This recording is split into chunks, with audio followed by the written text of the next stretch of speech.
Not many domains have seen ascendance in popularity as cloud computing has in recent times, so it's no secret that cloud computing adoption is on rise.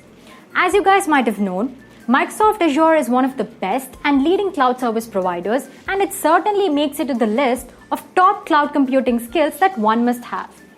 If you want to make a career in this domain, then you've landed at right place. Hi, I welcome you all to this full course on Microsoft Azure, which not only talks about Azure fundamentals, but will also take you deep at conceptual levels. Before we get into details, let's look at our agenda for today. For better understanding and ease of learning, entire course is divided into multiple modules. First module, Introduction to Cloud, is about what exactly cloud computing is, different kind of deployment and service models in cloud computing. Second module is about Azure fundamentals. Well, in this module, we will learn how to create Azure free tier account, and we'll also discuss one of the core computing service, which is Azure Virtual Machine.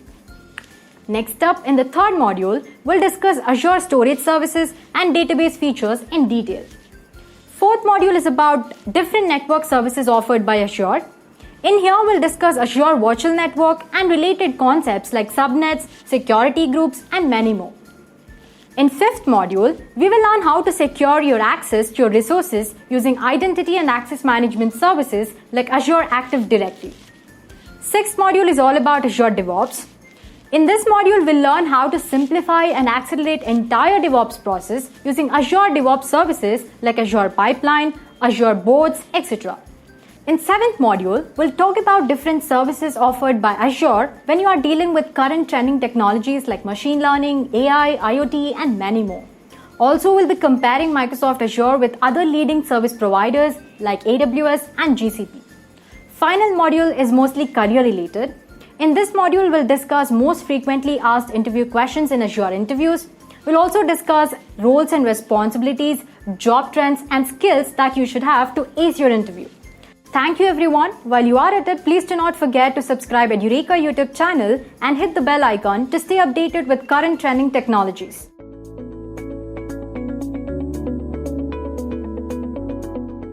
So let us move further and quickly take a look at today's agenda first.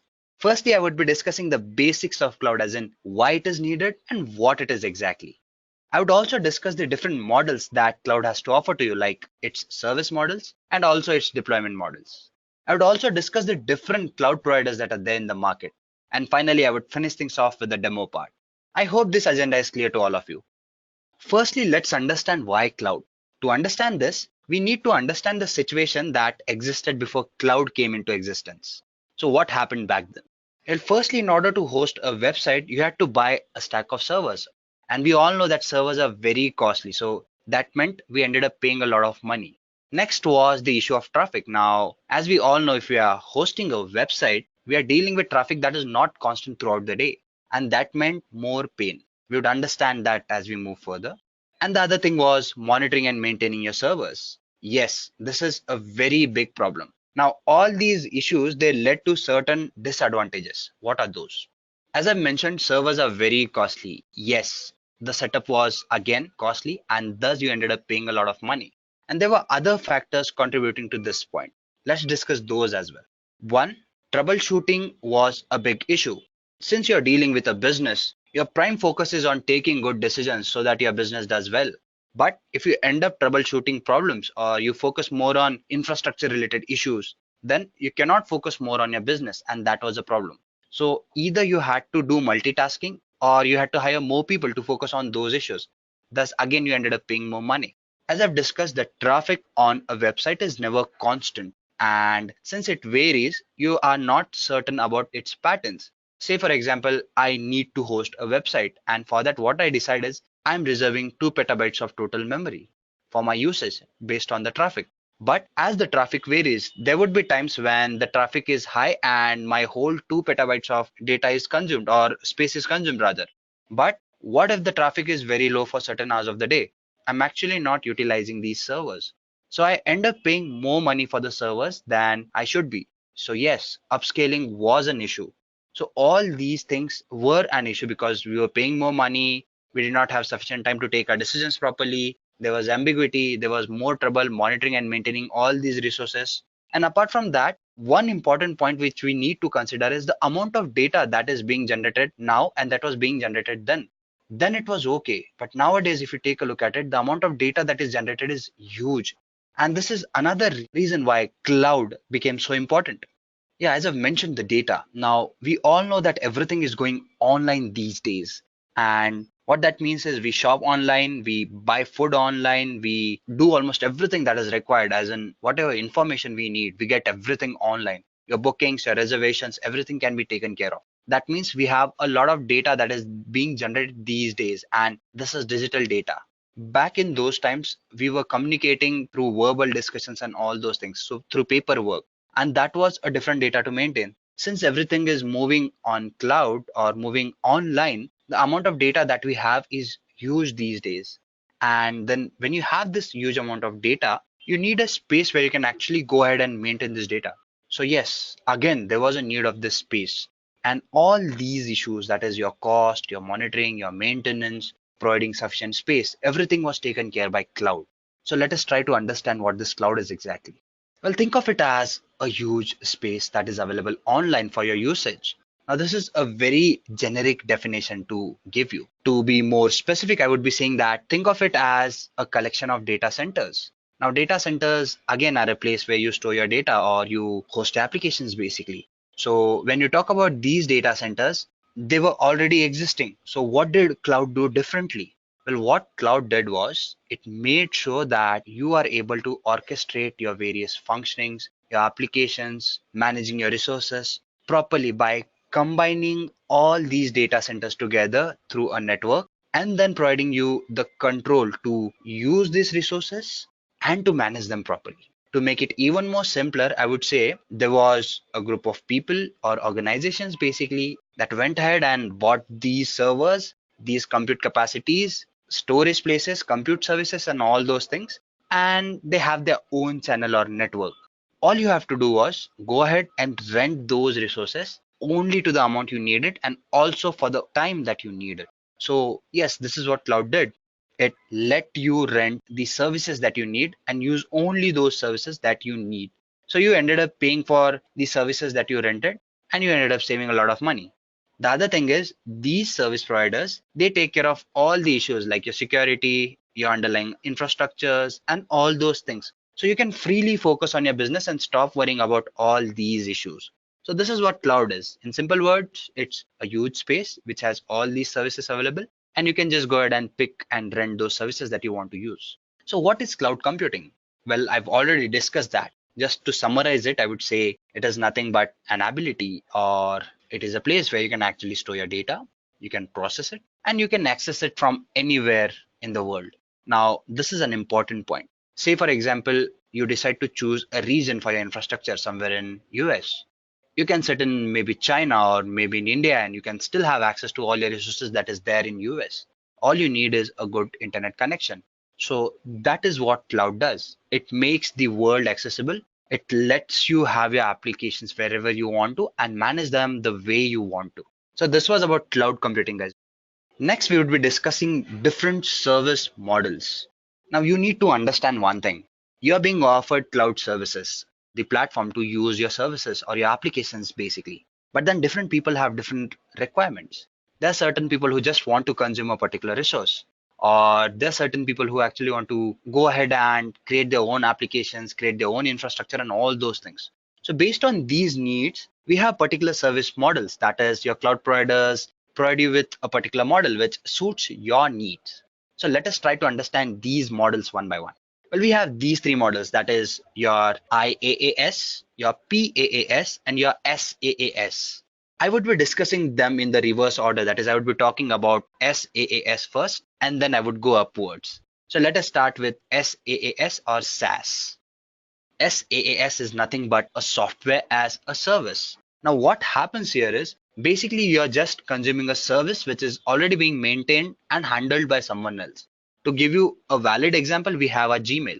All you do is you send mail to people and you receive mails. And whatever functionality you do is you just use the service that is there. You do not have to maintain it. You do not have to worry about upscaling, downscaling, security issues, and all those things. Everything is taken care by Google. Say, for example, your Gmail is what I'm talking about. Google manages everything here. So all you have to worry about is consuming that service. Now, this model is known as software as a service, that is SaaS. Next, we have PaaS, that is platform as a service. Now, here you are provided with a platform where you can actually go ahead and build your own applications. To give you an example, we have our Google App Engine. Now, when you talk about Google App Engine, what you can do is you can go ahead and you can create your own applications and you can put it on Google App Engine so that others can use it as well. So in short, you're using the platform to create your own applications. And lastly, we have IaaS, that is infrastructure as a service. Now, what do I mean by this? Well, the whole infrastructure is provided to you so that you can go ahead and create your own applications. That is, an underlying structure is given to you. Based on that, you can go ahead and choose your operating systems, the kind of technology you want to use on that platform, the applications you want to build, and all those things. So that is what an IaaS is, infrastructure as a service, basically. So these were the different models that I wanted to talk about. So let us move further and discuss the next topic, that is the different deployment models that are there. Now, when you talk about deployment models, you can also call them as different types of clouds that are there in the market. We have these three types, that is your public cloud, your private cloud, and your hybrid cloud. Let us try to understand these one by one. Now, as the name suggests, the public cloud, it's available to everyone. You have a service provider who makes these services or these resources available to people worldwide through the internet. It is an easy and very inexpensive way of dealing with the situation, because all you have to do is you have to go ahead and rent this cloud and you're good to use, and it is available publicly. Next, we have the private cloud. Now, this is a little different. Here, you are provided with this service and you can actually go ahead and create your own applications. And since it's a private cloud, you are protected by a firewall and you do not have to worry about various other issues that are there at hand. And next we have our hybrid cloud. Now it is a combination of your private cloud and your public cloud. Say for example, you can go ahead and build your applications privately. You can use them, you can consume them, you can use them efficiently. When you sense that peak in your traffic, you can actually move it to public. That is, you can move it to the public cloud and even others can have access to it and they can use it. So these are the three basic deployment models that are there for your exposure or your usage rather, and you can go ahead and use those as well. I hope this was clear to all of you. So let us move further and try to understand the next topic, that is different cloud providers that are there in the market. Now, as I've mentioned, what happened was since cloud came into existence, quite a few people went ahead and they bought their own infrastructure and now they rent these services to other people. And when you talk about this infrastructure, there are quite a few people out there who are actually providing these cloud services to different people across the globe. Now, when you talk about these cloud providers, the first thing that should come to your mind is Amazon Web Services, because it is highly popular and it leaves other cloud providers way behind. The reason I'm saying this is the numbers that talk about Amazon Web Services. To give you an example, if you talk about its compute capacity, it is 6 times larger than all the other service providers that are there in the market. Say, for example, if you talk about the other service providers in the market, if their compute capacity combined was X, Amazon Web Services alone gives you a capacity of 6x, which is huge. Apart from that, it's flexible pricing and various other reasons, that is the services it provides and all those things. It is rightly a global leader. And the fact that it had a head start, that is, it started way before many other services that are there in the market, it actually gained popularity. And now we see quite a few organizations going ahead and using Amazon Web Services. Apart from that, we have Microsoft Azure, which is a Microsoft product. And we all know that when Microsoft decides to do something, they expect that they kill all the competition that is there in the market.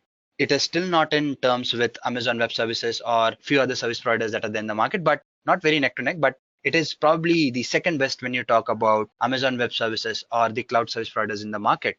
So, yep, it has a lot of catching up to do when you compare it with Amazon Web Services, but it is still a very good cloud service provider that is there in the market. Then we have something called as Google Cloud Platform. Again, a very good cloud provider in the market. Now, why am I saying this? We all know the infrastructure that Google has to offer to you. It is one of the best search engine that is there in the market, and the amount of data they deal with every day is huge. So they are the pioneers when you talk about big data and all those things, and they know how to actually handle this amount of data and how to have an infrastructure that is very good. That is why they have a very good facility, and that leads to it being one of the cheapest service providers in the market. Yes, there are certain features that GCP offers which are better even than Amazon Web Services when you talk about its pricing. And the reason for it is it has various other services that are there. What it does is it helps you optimize various costs. How? It uses analytics and various other ways by which it can optimize the amount of power you use, and that leads to less usage of power. And since you're paying less for power, that is, providers are paying less for power, you end up paying less for your services as well. So that is why it is so cost efficient. Then there are other service providers, that is, we have DigitalOcean, we have Terramark, we have IBM, which is again very popular. But that is a discussion for some other time. As far as these service providers go, these are the major ones. That is, we have Amazon Web Services, we have Microsoft Azure, we have GCP, which are talked about a lot. This was about the basic cloud providers and the basic intro which I wanted you all to have. I hope you all are clear with whatever concepts we've discussed till time. So let us move further and switch into the demo part. Let us try to explore few of these services or cloud providers, as in at least the introductory part. Okay guys, so what I'm going to do is I'm going to switch into the console basically, where we can take a look at these services one by one. So yes, guys, what I've done is I've gone ahead and I've logged into my AWS account. Now, AWS provides you with a free tier, and then they have their paid services as well. Let's discuss these one by one. First, I would talk about AWS, then I would talk about GCP, and to some extent, I would also discuss Azure as well. But let's focus on AWS for first. One point which I did not mention while going through the concepts was AWS provides you with a free tier. Now, when I say a free tier, this is where you do not have to pay any upfront money. You can actually go ahead and have access to AWS services and see how they work. And once you are confident and comfortable with them, you can actually go ahead and decide whether you want to buy those services or not. So yes, these services are made available to you for free for one complete year. Yes, there are certain restrictions on it, but as long as you stay in those restrictions, you won't be charged anything. If you cross those restrictions, yes, AWS will charge you. Now, how does AWS do that? Well, when you create an account, you have to give in your credit card details or debit card details. When you do that, AWS will cut a lump sum amount from your account, verify your account, and reinstate that amount back into your account so that none of your money is used, but just a verification is done that this is your valid credit card or your debit card. And once your 12-month free trial expires, then they would notify you that your free trial is over. Would you want to go ahead and continue using our services? If you say yes, then they would charge you. Meanwhile, they won't charge you. So you can stay relaxed and you can actually go ahead and give your credit card or debit card details. But just make sure that you set an alarm, and once your free trial gets over, you kind of either revoke your access or go ahead and continue with the paid services that AWS has to offer to you. So what does this free tier has to offer to you basically? Let's take a look at those. Well, firstly, we have compute services when you talk about AWS, and to name a few, we have EC2, we have Lambda, which are popular services. Now, EC2 is something like a raw server where you can actually go ahead and host your websites and applications. It is very popular, and if you want to use it, AWS gives you 750 hours per month for free. Then you have a service called as Amazon QuickSet, which is basically an analytics service. And I won't get into the details of what it does basically, but you have a space of 1 GB available to you. That is nothing but spice capacity basically. Again, I won't get into the details because I want to stick to the surface as far as this session goes. Then you have other services like your database service, which is an RDS. You have your storage service, which is S3, Amazon Lambda. Now, Lambda is another compute service, which is similar to your EC2, but EC2 is more of a place where you can host your websites, whereas Lambda does not let you host your websites. But yes, you can definitely go ahead and do a lot of background application work when you talk about AWS Lambda. Apart from that, AWS also provides with various videos that talk about how do you want to go ahead and get started with using these services, how to create an account, how to create instances, and all those things. So this was about the free tier. Let us kind of move further and see how the console looks like. You can actually go ahead and create your own instances. You can do a lot of things. So this is what the different services that AWS has to offer to you. You have your compute services, developer tools, machine learning, analytics, your storage, database services. You can actually go ahead and use these on your own. You can go ahead and create certain instances here. Now, once you click here on EC2, you get to see the number of instances that are active, the security groups that are there, the key pairs that you have. Let us see or take a look at an instance basically. I would tell you how to create one. I won't create one myself because I have certain ones running already. So I would just walk you through how the process works. When you click on that launch instance, It will give you options as in what kind of an instance do you want to create. So you can actually go ahead and pick the one that suits your need based on the OS you're using and stuff like that. Since I'm using a Windows OS, I'll be picking one for Windows, and I would be using the one that is freely available to me or eligible for my free tier. So when I say select, I see that a free tier eligible T2 micro instance is available to me. I can either click on this and directly go to the final step of creation, or I can take a step-by-step approach. That is, if I want to modify it, I can go ahead and give in these details as in the number of instances, my purchasing options, network, subnet, auto assign, public IP, and all those things. So let's click on next. And we can also put in these details, but I'm going to stick to the default decisions or the selections.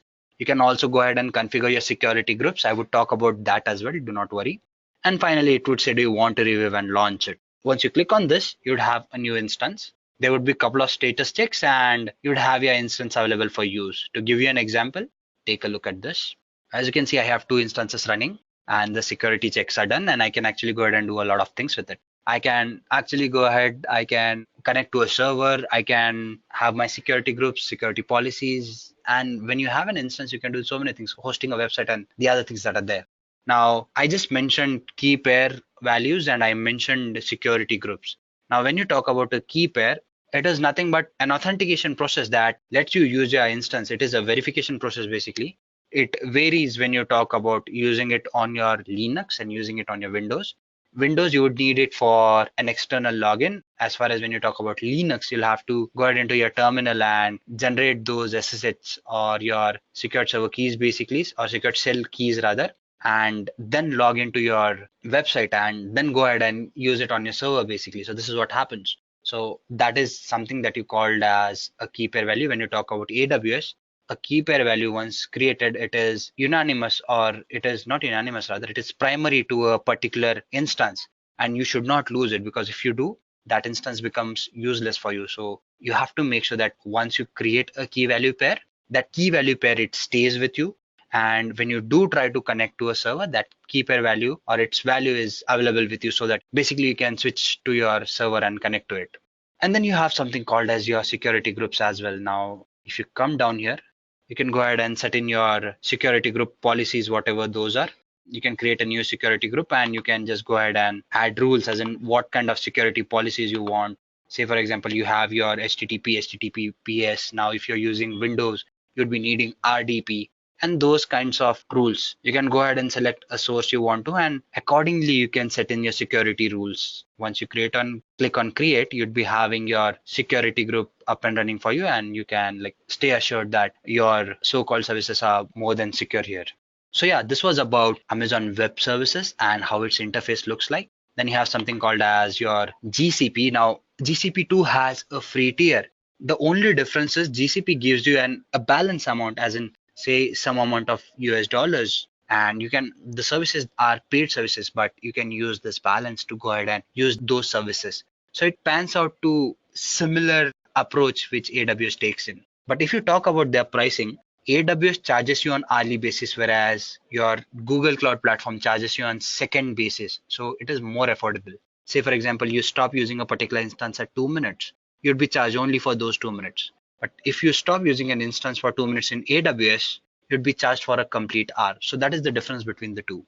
As far as logging in is concerned, again, you'll be going ahead and giving in your credit card details here as well.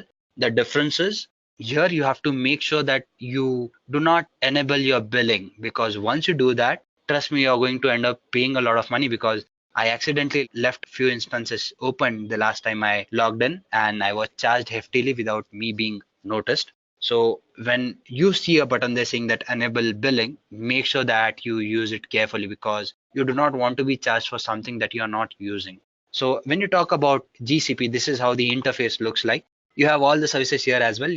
There you had your compute services, you have your compute engine basically, and you can too come here and create your instances. You can click here and you can go ahead and go through the process of creating your instances, but I won't be creating an instance as far as your GCP is concerned, because I've given you a reason already. I'm happy working with AWS for now. This is your dashboard where you get in all the information as in whatever is happening as far as your account is concerned. So this is one of the accounts managed by a person I know who works with me, and the certain projects which he has gone ahead and created. So it's the information for those details or the details for that projects basically. And then you have something called as your Microsoft Azure. Now I won't log in and get into the details, but yeah, it too provides you with similar services. So yes, this was about the different cloud providers that are there in the market, and I just wanted you all to have some understanding as in how do these things work and what do these services have to offer to you. I hope this is clear to all of you.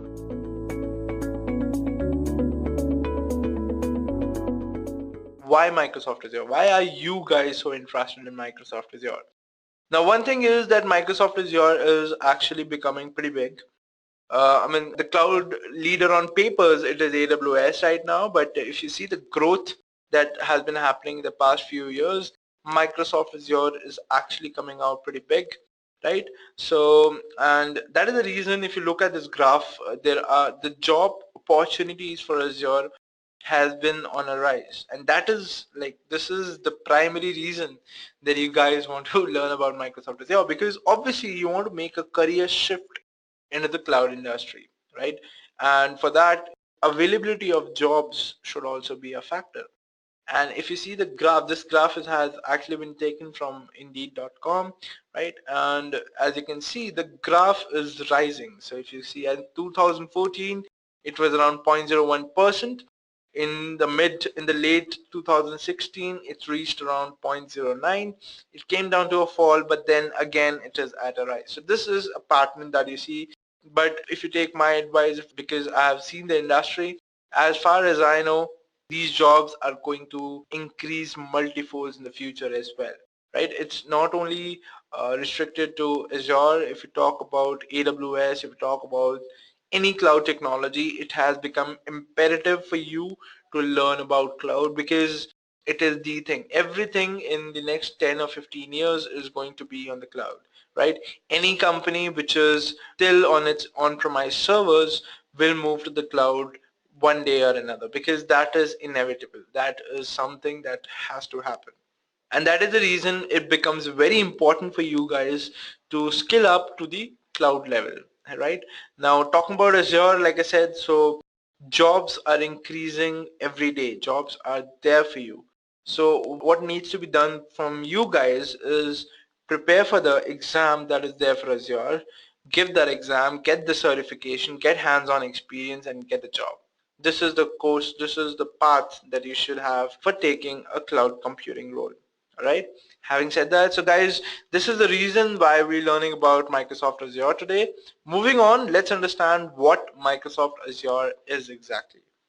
So Microsoft Azure is a growing applications through Microsoft's global network of data centers, right? So by using the Microsoft's infrastructure, you build, deploy, and manage applications on the Azure environment. And like Azure, like I said, it's a cloud provider. It provides you the cloud services. You are using those cloud services, but those cloud services are actually on the Microsoft's infrastructure, and that is what you are paying them for. All right. So this is what Microsoft Azure is all about, guys. Now let's see a use case. Now guys, my philosophy is that rather than doing all the theory first and then going on to the practical, I would like to follow the reverse approach, right? I would like to begin from practicals, because that is what your exam will be based on. Your exam will be based on real life examples. It will be based on real life scenarios. It will be based on what kind of hands-on knowledge you have in your Azure domain. All right, and that is the reason every session of ours will have a use case through which we'll try to analyze how we can implement it in the cloud, right? So this is your first use case. This is kind of simple, guys, so please pay attention. So we are trying to make a website which is something like this, right? So what happens here is you have a set of images, and these images are actually being played in the background. And in this website, you have a functionality to upload more files to the cloud. And once you do that, those files will automatically be added in the slideshow and will start running. All right, so this is our use case, and we have to implement it on the cloud. So there are two stages in the way we are going to take this use case. The first stage is we're going to apply pure logic, right? We are going to understand how we can actually deploy it on any cloud service, right? Not only Azure, but any cloud platform which is out there. How can we implement this use case? So let's see that first. And after that, once you have understood that, we'll try implementing it in Azure. So first, let's see how we will implement this in a general scenario by pure logic. So your user base will be accessing the internet, right? Now, when your user will try to access the website, he will enter the website name, right? So all of that traffic will come at this point, which is called a load balancer. Now, what is a load balancer? A load balancer is basically a service which distributes your traffic equally among the servers running at that time. So say there are like 5 servers running your website then, and if traffic is coming on to your servers, that traffic will be distributed among those 5 servers by the load balancer. So the job of the load balancer is to distribute the traffic equally among the servers, right? So this is what the load balancer is all about. So your user base from the internet is trying to access your website. So the traffic comes to the load balancer, and the load balancer separates, or it segregates the traffic into equal proportions and give it to the servers, right? So once the traffic comes on to the servers process the request. And if you talk about our website, so our photos are actually stored on a file system, right? So whatever files you are uploading, or whatever files are there which are already been uploaded, are there on a file system, all right? So it will access that file system for fetching those files. But our servers, they don't know what files do we want, right? So what is the, like say for example, I upload a file, and before uploading the file, there were 3 pictures running in the background. So my server should know what are those 3 files that I have to access, right? There should be a list of those files that the server has to play in the background. Now that list of files is actually stored in a database, right? So what my servers will do is, it will first get that list from the database, right? And once it gets that list, it will fetch that list of files from the file system. Say there are around 5 files in the database. So my server will interpret the addresses of those 5 files from the database, and then it will call the file system and get those addresses or get those files from there and try to show that in the slideshow in the website. Now when we upload the file, what happens is, first your database is updated, right? So whatever file is being uploaded to your servers, that file is renamed according to whatever parameter you have set, because it has to be unique, right? Each file has to be identified with a unique name, right? So it renames that file to that unique name and then stores it on the database. Once entry has been made on the database, then it gets uploaded onto the file system. Right, so guys, this is the architecture of your application. This is the logic that we'll be following today. So let's try to implement this architecture in Azure now. So we understood how we can actually architect this use case in a general way, right? Let's see how we can implement it in the Azure environment. So in the Azure environment, the servers that you're trying to implement is actually provided to you by a service called the app service. What is app service? We'll be discussing in the further slides. Then let's talk about the load balancer and auto scaling. So the load balancer is actually implemented by the Azure load balancer and auto scaling, right? Having said that, then we talked about the database. So database is the MySQL database that we'll be using in Azure. And then you have the file system, which is called blob storage in Azure. What are these services? You might be confused. Okay, what is Azure load balancer? What is app service? What is MySQL database? What is blob storage? Don't worry, I will explain everything to you in the coming few slides. So let's go ahead then. So these are the services that you'll be using in Azure. Now let's go ahead and understand these services one by one. So let's talk about the app service first. So the app service is basically a part of the compute domain, all right? And in the compute domain, you have a lot of services. But why are we using the app service? Let's understand that. So there are basically 3 kinds of services in the compute domain, if you talk about in a very broad sense. The first service is called the virtual machine. Now what is a virtual machine? A virtual machine is just like your traditional computer that you have in your in-house data house. It is a computer that is accessible to you and you can do anything with that computer. You have all the rights to that computer, all you have to do is basically what you will do with a virtual machine is you will say that I need this much RAM, I need this much storage, and I need this much configuration. Please give me a computer. So Azure will create that virtual machine for you, right? And it will give you the IP address and the password for that machine. What you can do is by remote desktop connection, you can enter that IP address, enter the password, and you'll be able to connect to that computer. Now, once you connect to that computer, it is your computer now. You have the access to the user interface. You can do anything on this computer. You can make it a website server. You can make it a worker tier environment.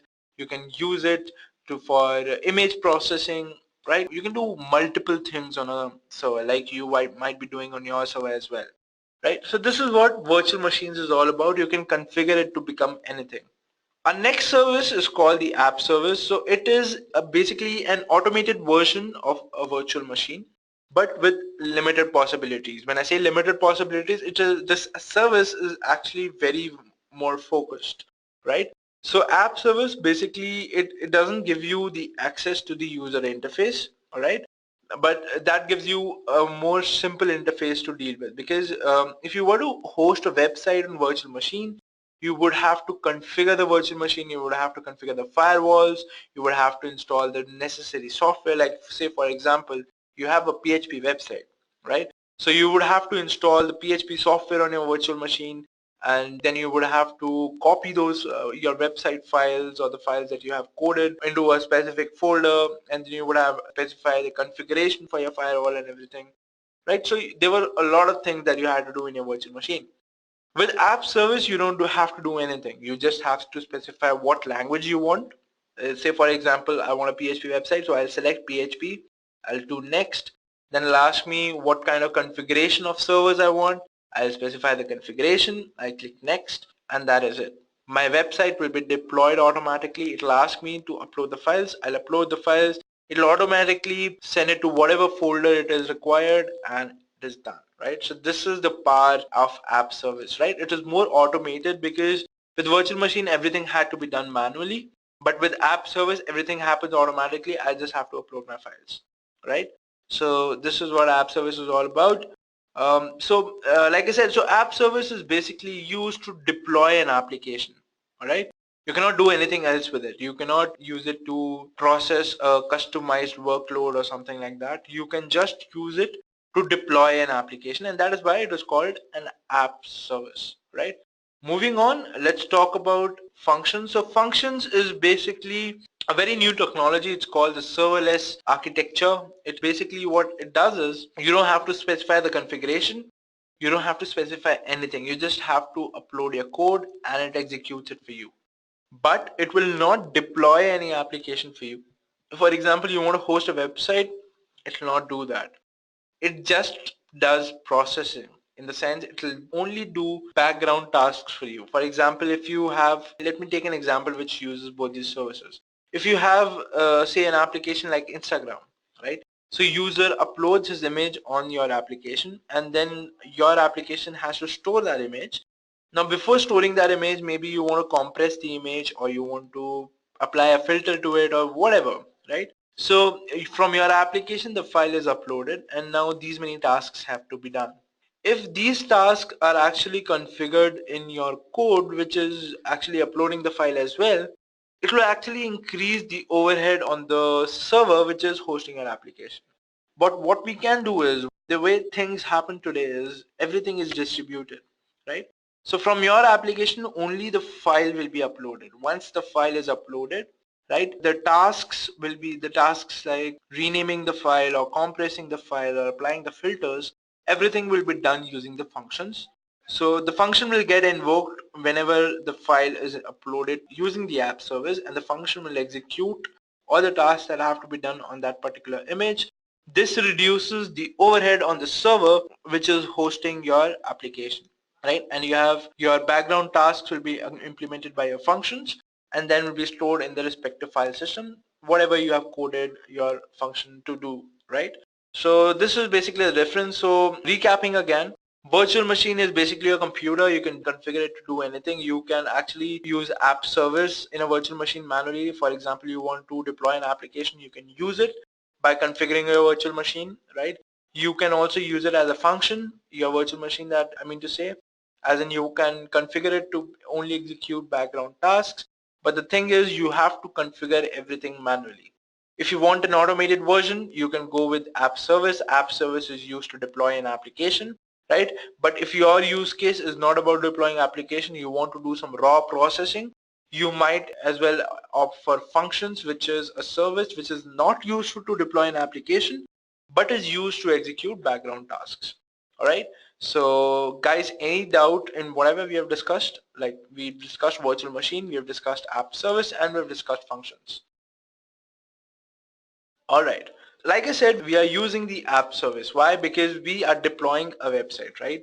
So for deploying a website, I need app service. So it cannot be done using functions. It can be done using virtual machines as well, but it will need a lot of manual work. And our job is to make everything faster, right? So cloud computing is all about speeding up things. The speed of implementing is increased, right? So I'll rather use an app service and upload my code on the app service, and it will deploy the website for me, right? It's that simple, guys. Let's move on to the next topic of today's discussion, which is the blob storage. So the blob storage is basically the file system that you need to upload your files, right? You definitely need a file system. There is no alternative to this, right? So your blob storage is the place where you'll be storing your image files. But why did we choose the blob storage? Why not some other service from the storage domain? Let's discuss that. So in the storage domain, basically you have three kind of services. You have more services as well, but these are the three main services in the blob in the storage domain. You have the blob storage, you have the queue storage, and then you have the backup, right? So the blob storage is, like I said, is a file system on which you can upload any kind of file, right? And that's about it. There is nothing more to blob storage. This is the thing. Next is queue storage. So queue storage is basically a queuing service. Whenever you have to synchronize tasks, say for example, process 1 has to be done before process 2, and process 2 has to be done before process 3. So what you can do is you can bundle these tasks in a sequential manner, and you can add it to the queue storage, right? What the queue storage will do is it will actually hold these tasks according to the sequence that you entered, right? And whenever the queue storage is accessed, it will give them only the first task, not the second task or the third task first. So the way it functions is like this. Say for example, like I said, the image processing application, I want to rename the file first, then I want to add filters, and then I want to store it on the file system. So these three tasks, I will write it down and I will add it into the queue storage. Now, say these tasks will be done by my functions, all right? So what functions will do is it will try to interact with queue storage and it will ask for a task, right? So queue storage will give the task to functions in a very sequential manner, in the sense that it will first give it the task to rename the file. So it will rename the file. Once that task is done, it will again try to access queue storage, and then queue storage will give it a task to filter the image or apply filter to the image, right?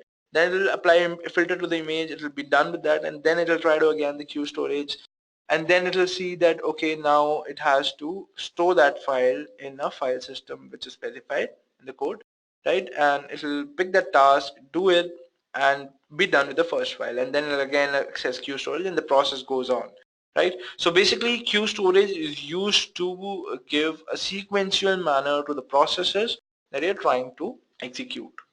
Having said that, this is about queue storage. Then comes backup. So backup is a service wherein you can store your infrequently accessed data, right? What is your infrequently accessed data? Could be, for example, in my company, we take a record of everything, right? We take a record of every class that we do. We take a record of every query that you guys raise.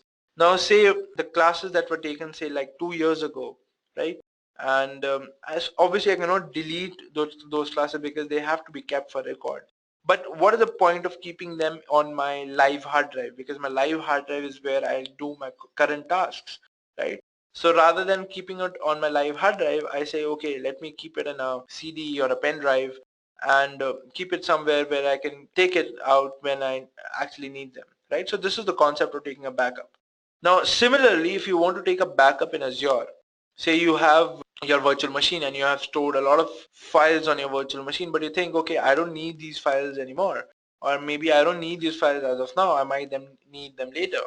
So why do spend that much on the storage that you're taking on the virtual machine, right? Rather than storing the infrequently accessed data, why not put more frequently accessed data? So what you can do is the infrequently accessed data that you have in your machine on the cloud, you can actually take a backup of that and store it in the backup service. Now, why will you store it in the backup service? Is because storage is more cheaper when you talk about the backup service, because obviously, first of all, they'll use magnetic tapes or they'll use SSDs or something like that to store your data. Now, why is it cheap? Is because obviously it has a downside that the response time or the time to retrieve the file from a backup service is obviously more. For example, if you have stored everything in your virtual machine, you can like go to that particular folder, access that file, and that is it, right? But if you have stored it in the backup service, the retrieval actually takes time.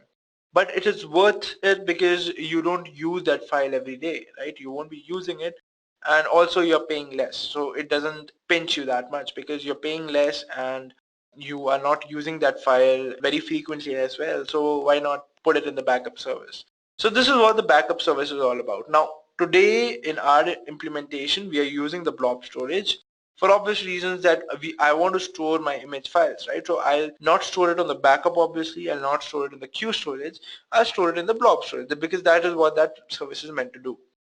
Now our next service from Azure is the MySQL service from Azure. It is basically a MySQL implementation on the Azure infrastructures, right? So you can use any database you want.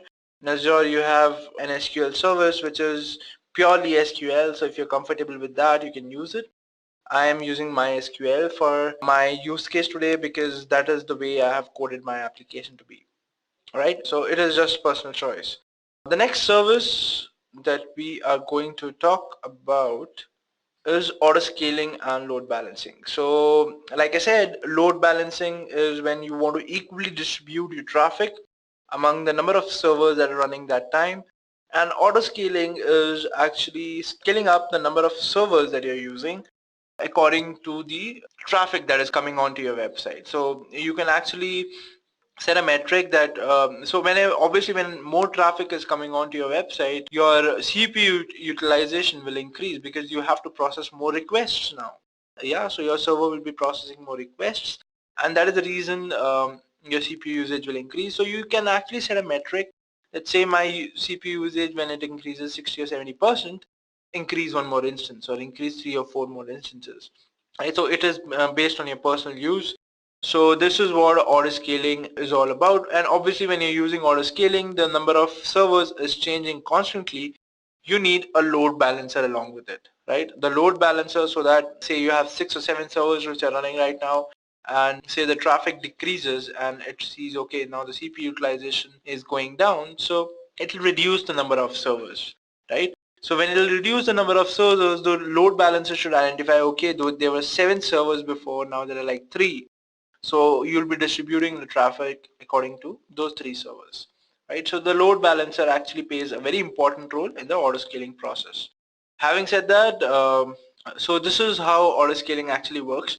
So say you have one server, right, and the usage increases, it goes on to become 2 servers, and then again the usage increases, it becomes 3 servers, right? Now when the usage decreases, these 3 servers can be reduced to 1 server or can be reduced to 2 servers. So this is a diagram representation of what auto scaling is.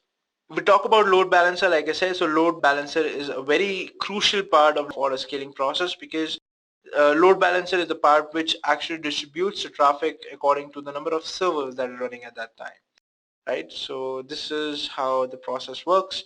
The traffic comes onto the load balancer and the load balancer sees how many servers are running and distributes traffic according to that. All right. Okay, so we are done with the services. These are the services that we'll be using today. So now we'll see how we can launch these services in the Azure user environment. So guys, we'll talk about the app service first. We'll see how we can launch an app service in the Azure UI. Okay, let me show you the user interface for Azure now. So guys, this is how the user interface for Azure looks like. You have all the services listed here on the left side, right? And this is the dashboard. This is called the dashboard. Whatever services you launch, you can pin it here for basically getting access quickly. It is just like a desktop on your computer which has all the shortcuts and everything, and this is what the dashboard is actually used for. All right, having said that, let's see how we can launch the app service in Azure. So first you will click on app services. As you can see from here, you can click on app services, and moving ahead, once you have clicked on app services, you will reach this page. Click on create app services, and then you'll click on web app, and that is it. Let me show you how you'll do that. So you'll click on app services, click on create app services, you'll go down, click on web app, and over here, as you can see, after this you will reach the screen wherein you will see that you have four options. You can either code your website in .NET, PHP, Node.js, or Python. So if it is either of these four languages, you don't have to do anything. You just have to upload your code in this web app that you'll be creating, and your app will be deployed automatically without installing any software, without doing any configuration, just this. All right. Okay, so once you have reached this page, you will click on create. So let's click on create, and then you will reach the screen. So now you have to give your application some name. So let us give us this name as Edureka-01. So it says everything is fine. So this subscription is pay as you go. Resource group is something which you can create or you can use as existing. So resource group is something, it's a group of all the resources, right? So we'll be creating a storage account, we'll be creating database account, we are creating an app service, right? So all of this will come under one group. It can be clubbed in one group and it will be called as resource group. So any changes that you want to put across the group, you can do to the resource group. All right, we'll be discussing in detail what a resource group is in the further modules, but for now, all you should understand is that a group of resources is called a resource group. So if you have an application and it's utilizing, say, 3 or 4 resources, it's better to put those resources under one group. All right, so this is about that. Then you have the app service plan. So app service plan is something as in what kind of computers you use and everything. So let's create a new plan for you so that you understand it better. Under the pricing tier, this is the main part that you have to select, guys. You can select the app service plan. You can give it some name. Let's give it as app service -1. All right. And this is my app service plan. You can select what kind of plan you need. Let me select the basic plan as of now and click on select. All right. And then click on OK. So this was about app service plan. You can click on application insights, which basically gives you the monitoring tools. For now, let's not discuss it. Let's not go into it. We'll be discussing it later. And now let's click on create. So I am ticking the pin to dashboard, which will basically create a shortcut on my dashboard to this application. Comes in handy, and that's it, guys. You will click on create. All right. So now my application is being created. Okay. So all right, while my web app is deploying, let me go back to my slide and let's jump on to our next service, which is blob storage. So like I said, blob storage is just like a file system. You need a file system to store your files, right? So that is what the blob storage is all about. Let's see how we can create a blob storage instance in Azure. So you will reach, this is the dashboard, you'll reach the screen and you will click on storage accounts. Once you have clicked on storage accounts, you'll click on add, and that is it, guys. Nothing much required. Let's go ahead and do this. I'll go here, I'll click on storage accounts. I will reach the screen and click on add, and I will start entering the value. So let's give it the name called Edureka-01. So this is taken. Let's give it name as Azure Edu. Right, this name is available. Alright, so the performance should be standard because this is a demo. Replication is not required, so I'll say locally redundant storage. Storage service encryption is not required. Secure transfer is not required. And subscription is pay as you go. Okay, resource group. Let's select Edureka-01 because this is the resource group that I selected earlier, right? And let's pin it to dashboard. So we'll click on create. Alright, so my web app has been deployed already and my storage account is also being deployed. Alright, so this was about it. Let's go on. Let's see for our MySQL now. So for MySQL, let's see what all we have to do. So we will click on new, we will click on databases, and then we'll click on Azure database for MySQL. All right, and that is about it. Let's go back and do that. So we'll click on new, we'll search for Azure database for MySQL. All right, here it is. So I'll click on this and I'll click on create. So here it is. I have to enter the server name. Let's enter the server name as edureka-01. It is available. It's good. The resource group should be the same. So let's select edureka-01. Server admin login name, let's give it as edureka. Password, let's give it edureka1234. Confirm the password, edureka1234. And it is asking me some special character, so let me add the special character as well. Okay, so basically you cannot have the login name in your password. So let me change the password to edu1234 exclamation. Same in the confirmation. Alright, so this is available now. The location is South Central US. Version is 5.7. Pricing tier, let me see if there is something more or less. Alright, I'll take this. I'll click on OK. Pin it to dashboard and click on create. It's pretty simple, guys. You would know when you will do the hands-on on yourself. So the pricing tier can be the minimum if you're using it for demo, or if you're creating an application which is for global scale application, you can choose the pricing tier according to that. Alright, while it is deploying, let's move ahead. So let's come on to the auto scaling part now. So basically we have to configure our web app to auto scale as and when required. So let's see how we can do that. So let's understand the types of auto scaling first. So basically there are two types of scaling. One is called horizontal scaling and one is called vertical scaling.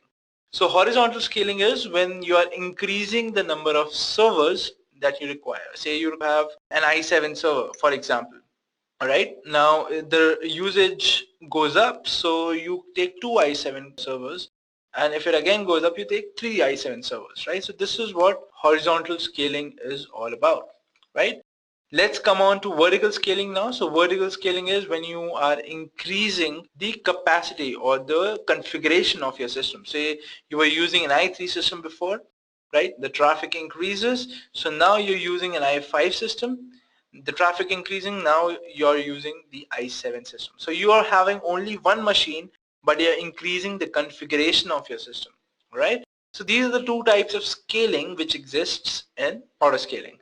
Also, the other way is manual scaling. So you can also manually scale up the number of instances or the configuration of your system, right? So the way to do that is to manually go into the service, change the pricing tier, and you're set. This is how you manually scale. Auto scaling, I'm going to tell you in a couple of few slides. Also, guys, when you are auto scaling, like I said, load balancing is automatically attached to it. Alright, so when you will be auto scaling in a web app, you don't have to configure the load balancer. The load balancer is configured automatically and set automatically for you to be used. Alright, because it doesn't make sense to use auto scaling and not use load balancer.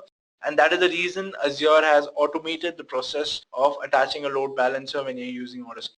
Alright, moving ahead, guys, let's see how we can launch this instance. So guys, first you will click on app services. You will go to your particular instance that you have launched. You will go to scale out and you will click on enable auto scale. Alright, so let's do that. We will go to app services, which is here. So this is my instance that I've launched. I'll click on edureka-01. I'll go down, and as you can see, I have two options. I have scale up and I have scale out. When I click on scale up, you will see the pricing tier, so I can increase the configuration of my system, right? But this is not what I want. I want to scale out, which is I want to increase the number of instances running right now, right? So it says auto scale is not supported for basic tier of web apps. Okay, so let me change my configuration. Alright, so if I go to scale out now, you can see that I have the option to enable auto scale. So I will click on enable auto scale, and then let's give it a name. Let's give it a name as Edureka Auto. All right. So my auto scaling property name is Edureka Auto. The resource group is Edureka-01. Right. So now you have an option to scale based on a metric, which is based on some statistics like the CPU usage or the memory usage or anything, right? And the other one is scale to a specific instance count. So for example, whenever the traffic increases, say you were one instance, now like increase to 5 instances. All right. So these are the two options. We'll go with scale based on a metric, and scale out and scale in your instances based on metric. All right. So let's add a rule. Let's add the rule as in what do we want, what kind of metric do we want to monitor and scale according to, right? So as you can see, the time aggregation is not something we should be worried about. Okay guys, so these are all the metrics that you can actually monitor and scale according to. You can scale according to the memory percentage, you can scale according to disk queue, HTTP queue, data in and data out, right? So let's for now keep it simple and scale according to CPU percentage, right? The time is not something you should be worried about. And the operator, all right, so what should be the condition? So should it be greater than, or should it be greater than or equal to? Let's keep it at greater than or equal to. So whenever the threshold is greater than, or whenever the CPU usage will go greater than or equal to 70 for 10 minutes. So you can set this as say 2 minutes, all right? Okay, so it says that it should be between 5 and 720. Okay, so let's keep it at 5. And increase count by. So let's see what all options we have here. So you can increase by percentage, you can increase by count, 2, as in if you were 1, you can increase it to 10, right? And you can decrease the count, or you can decrease the percent by as well. All right, so when you are auto scaling, guys, you have to set 2 rules. One is the rule to increase, and obviously one rule is there to decrease. So whenever the traffic goes down, you have to decrease your instances as well. So for now, we are setting the increase rule. So let's set the increase count by option. So how many instances should it increase? I think 1 is a fair number. And cooldown is something that is actually there when you are, say you auto scale right now, right? And then say you auto scaled 1 minute back, and again the CPU usage goes up.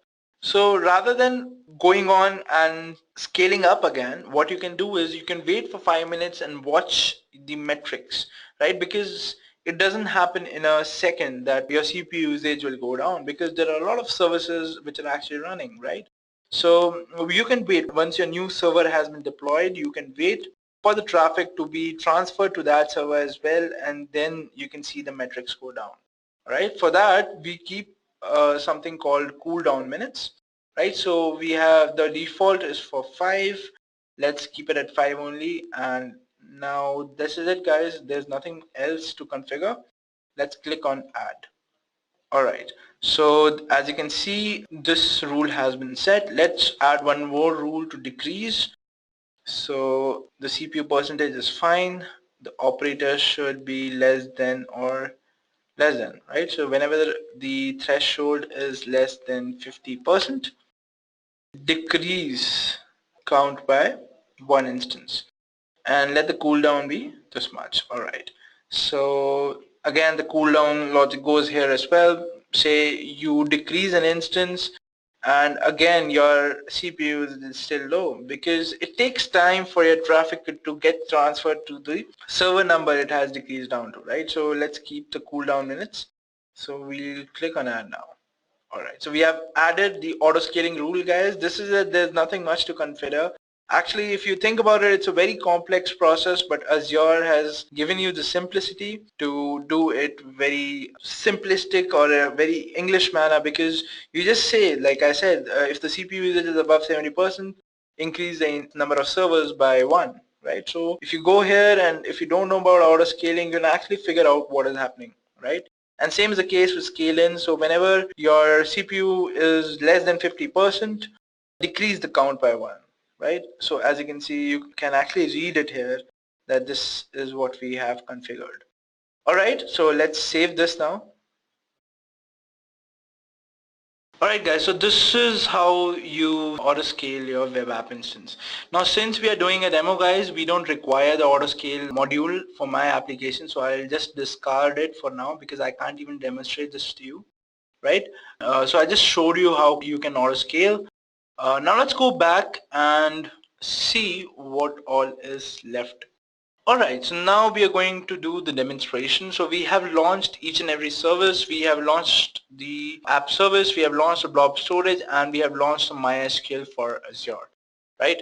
Now let's go back and check and deploy our website. So let me show you how the website looks like in my local host. So my local host is this.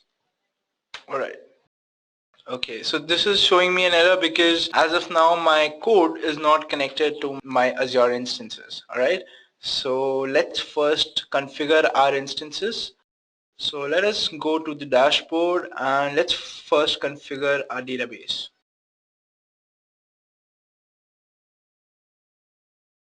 Alright, now for configuring your database, the first thing that you have to do is connect to it, right? Now the way you can connect to it is using the command prompt. For that, you have to click on connection security. Now you cannot connect to your database just like that. You have to configure your IP address in the set of rules that are there for the firewall of the database. And when your IP address is listed there, then you can connect to the database. Let me show you how. Let me show you that you cannot connect as of now. So I will launch the command prompt. I will go to my MySQL installation. All right. Alright, so this is my MySQL installation guys. So I will type in the command mysql-h space and then the server name, which is this. I'll paste it here. Alright. Then I will give the port number. So the port number is capital P guys. Don't forget it's capital P. It's different than small p. Right? Small p is for password, capital P is for the port number. And then I'll give the username. So the username is this. I'll paste it here. Right, and then I will type in the password. I'll hit enter the password, which is edu1234 exclamation. Hit enter. See, as you can see, client with IP address is not allowed to access the server. Alright, so now what I'll do is I'll go to connection security. I will add my IP and I'll click on save. So it says successfully updated connection security. Let's go back to our command prompt. Execute the same command again, type in our password, and now as you can see I have successfully connected to my database. Now I can create a database here called Eureka. Let me create a database. Let me clear the screen. Oh guys, I forgot I'm working on Windows. So in Windows you cannot clear your MySQL screen. What a sham.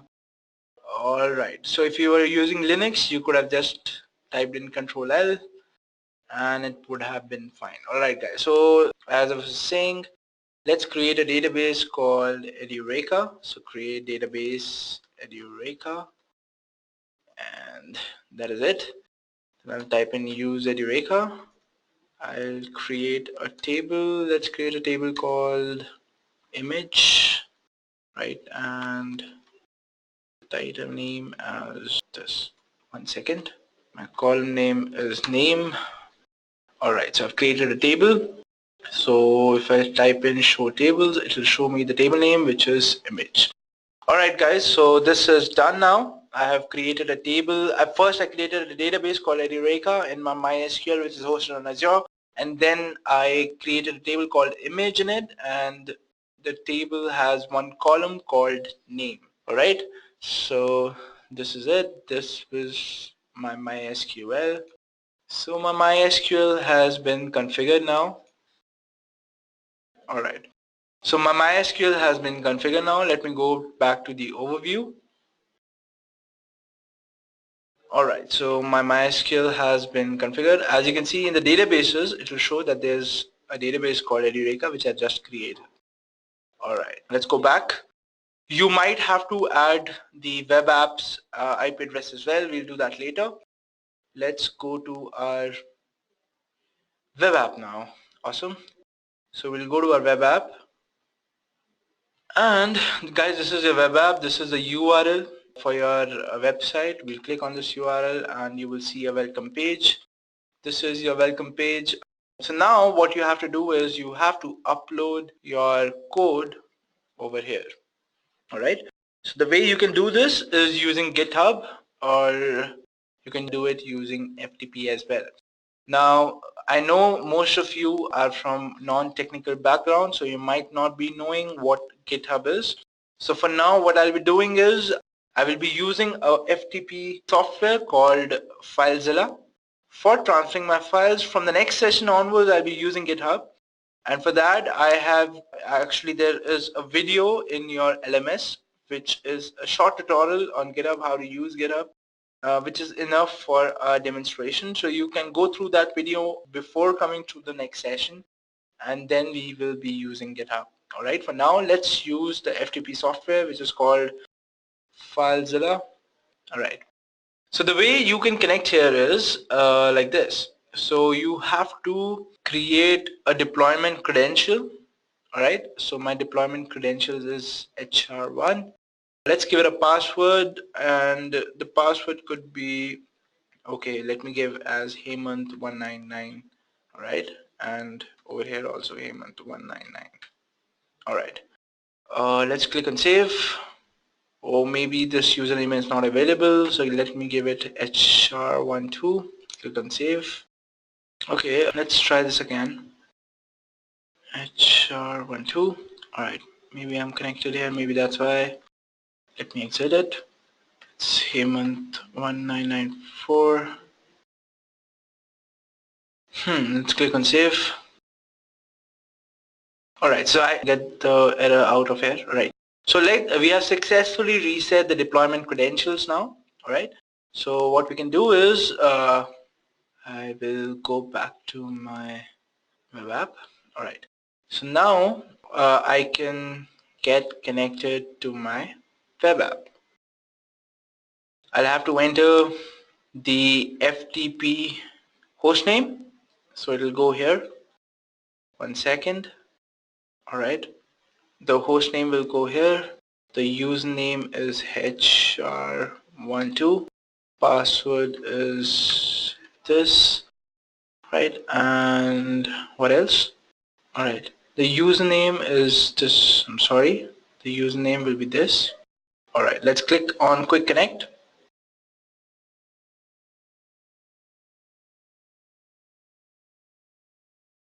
Alright, so as you can see, we have successfully logged into our FTP channel. So over here, you'll go on a site, right?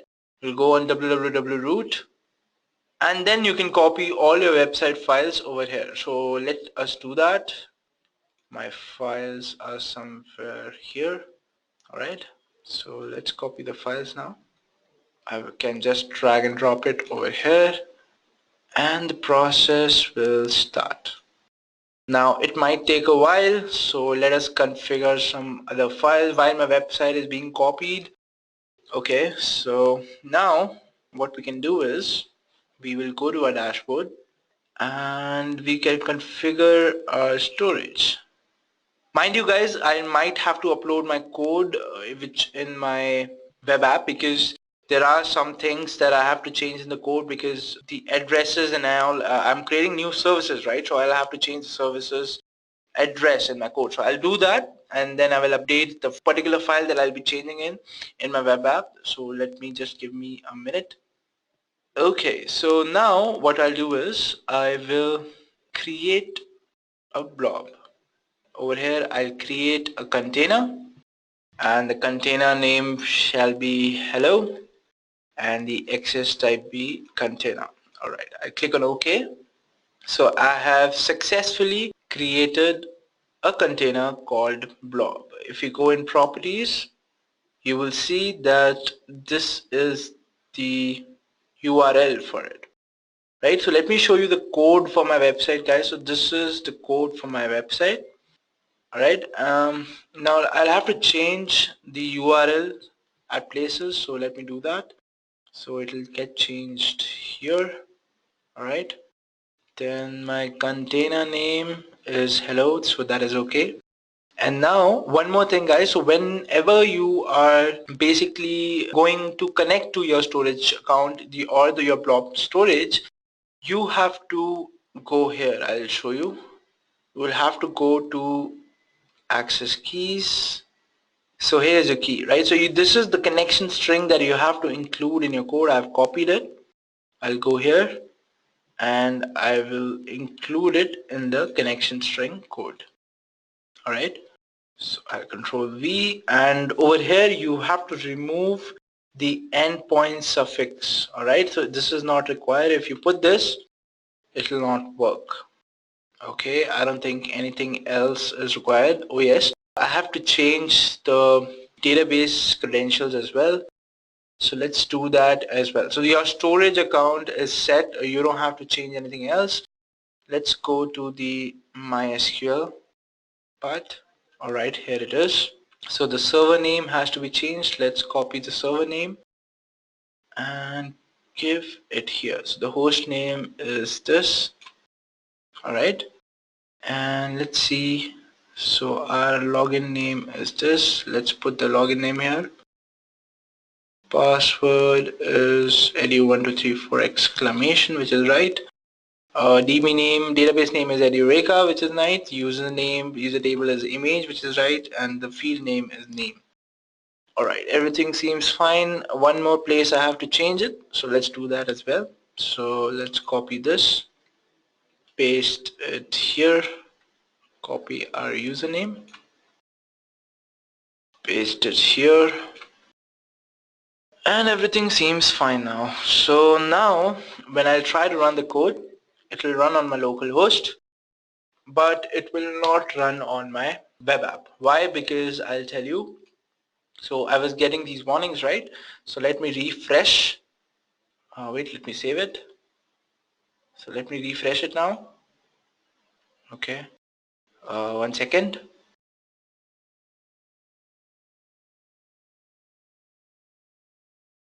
Okay, so say successfully updated. Let's go back and check whether it's working.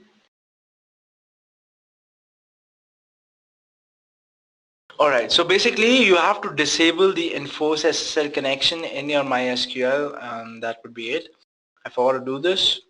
Alright, so now I will choosing a file and I'll be uploading this particular file, which is desert. I'll click on upload image and it will take some time to upload the image, and it says well done, blob update complete. And as you can see, my image is loading. Let's check whether we have it in our dashboard, as in our storage account. We'll go to Azure Edu, we'll click on blobs, we'll go to hello container, and you can refresh it. And as you can see, there will be a file here which says 1496742468. Alright, so let me connect to my MySQL now again. Alright, just give me a second. I will type in MySQL-H and then the username. So this is my hostname, guys. So I'll copy this hostname, paste it here, and then my port number, which is 3306, my username, which is this, I'll paste it here, and then the password, which is as of now this edu1234 exclamation. I've connected to my database. I'll use the database that I've created, select table, and I'll show you the record. Now let's compare it with what is there. It's 1496 and 42468, and it's 1496 and 42468. So guys, as you can see, the same file has been uploaded here and it has been mentioned here. So what my website is now doing is, it is basically fetching the file from my database and then accessing that file over here in my file system, and hence displaying it in its background. So as of now, since there is only one image, it is not showing the slideshow. Let me choose one more file. Let's upload the koala image and click on upload image. So now when you will see, that's the image which is being loaded. And if I go here and I refresh it, I can see that there are two images now here, right? And in my database as well, if I refresh it, I can see two images. Alright guys, so this website seems to work fine. It is connecting with my storage account. It is connecting with my database on Azure. Now let's check if my files have been uploaded. So it says, okay, this might take some time guys. So let's wait because we are all set here. We are done with everything. We are just waiting for our files to be transferred here. And then I'll show you how it works over there. Alright, so let's wait.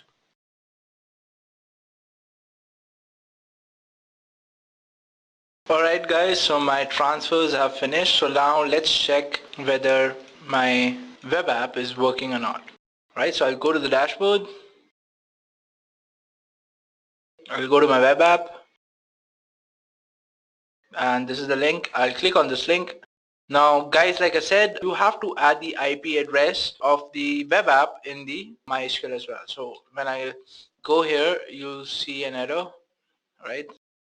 And now, like I said, we have to send the index file again. So I delete the index file from the server from here.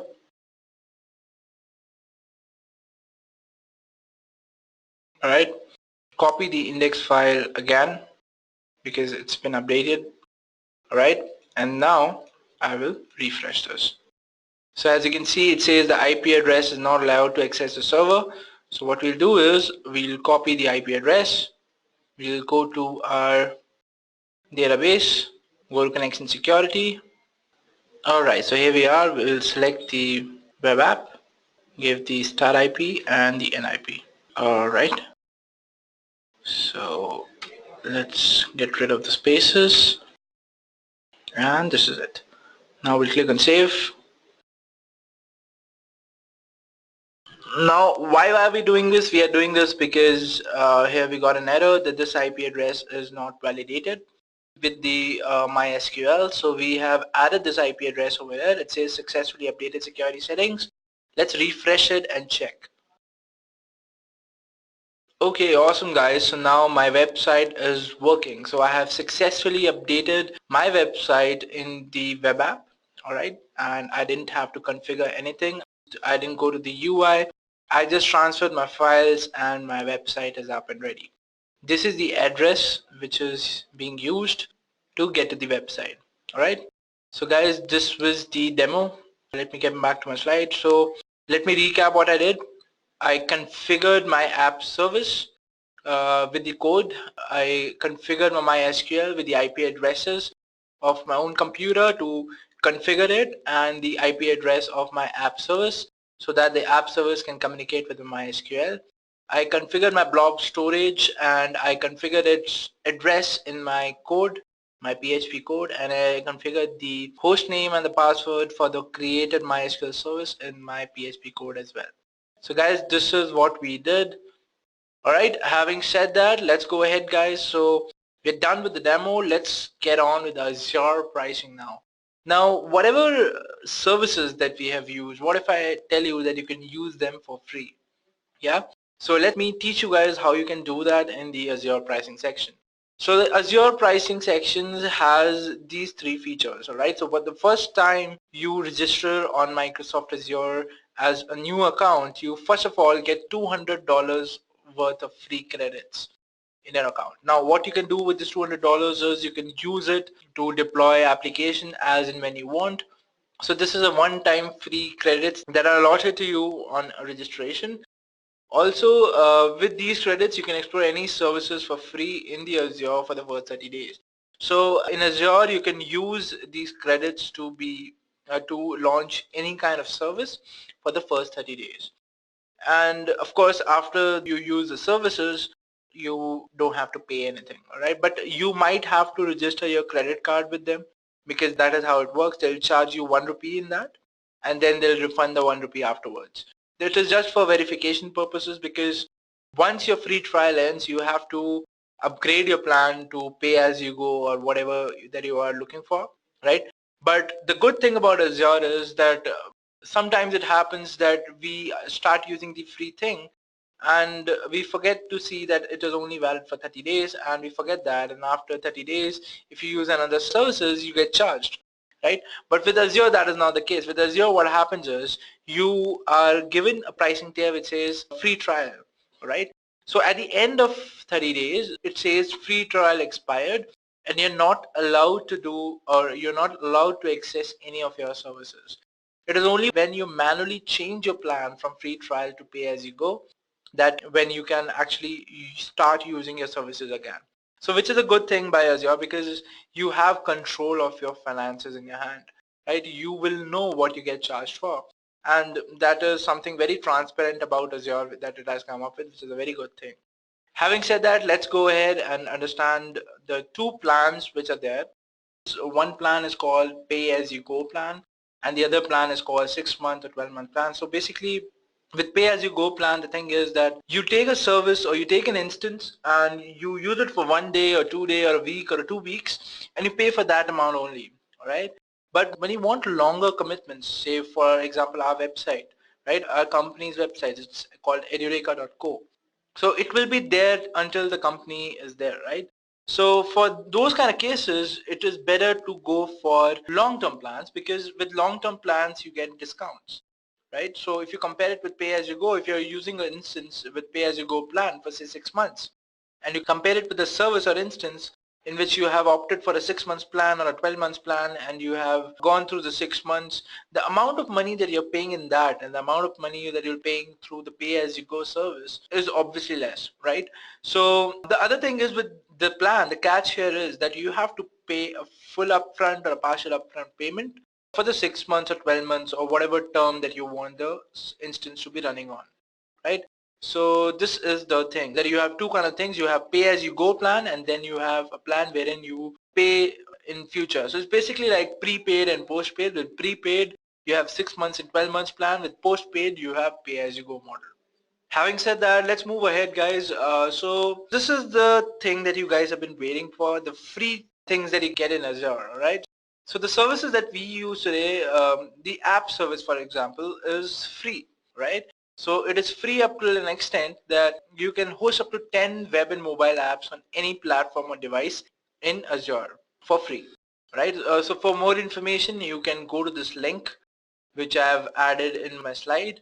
So this link will take you there, and it lists all the services which are there. Some of the services that we have not discussed today are also included under the free subscription. And now the good thing with Azure is, guys, that even if your free trial ends, these free things will be there for you, right? You can use these free things even if the free trial ends. These free things are there for life. So the first 10 app services that you use in Azure, they are free. Similarly, with the case of virtual networks, you can actually create 50 free virtual networks with Azure, right? After the 50 virtual networks that you would have created, the 51st would be charged for you as one virtual network. It is again a cool thing, right? So like app service and virtual network, like I said, there are other services as well.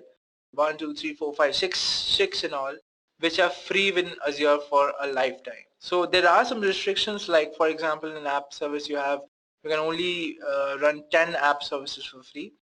Similarly, you have these services as well, all right? So this is a cool thing about Azure, that even if the field trial ends, they give you free services. Having said that, guys, okay, so that brings us to the end of our session.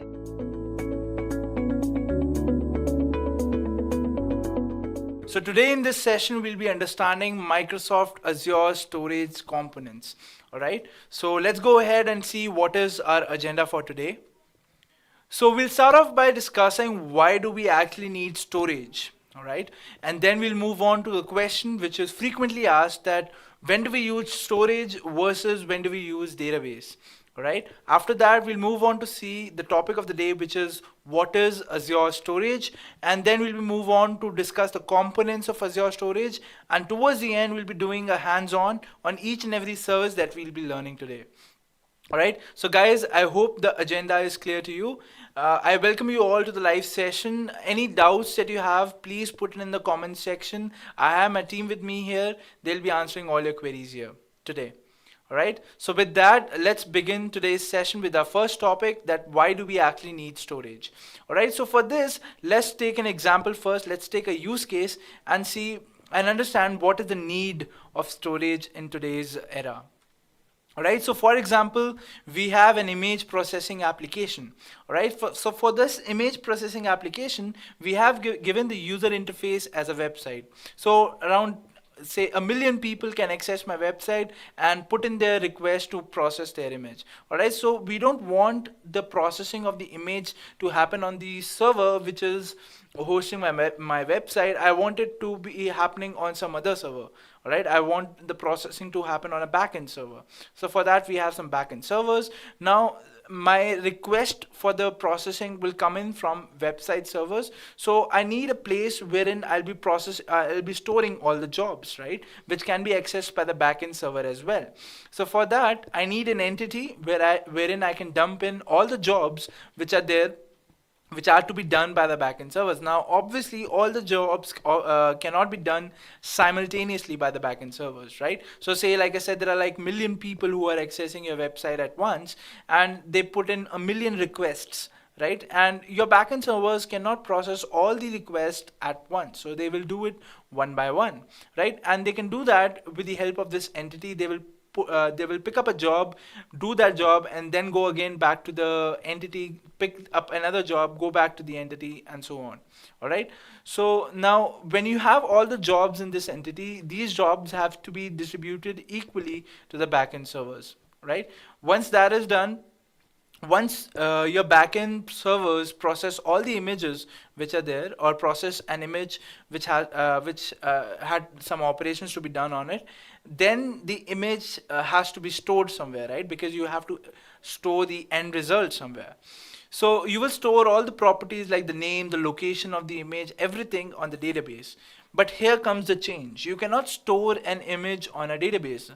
I mean, you can actually do that, but when you look at the data that an image contains, it is all randomized. There is no structure in the data that an image has, or for that matter, any video file has, or any kind of file has, right? So that is the reason we need an entity to actually store this kind of data, so that the processing that is required to query this kind of data, which would have been there in the case when you would have stored your image in a database, right?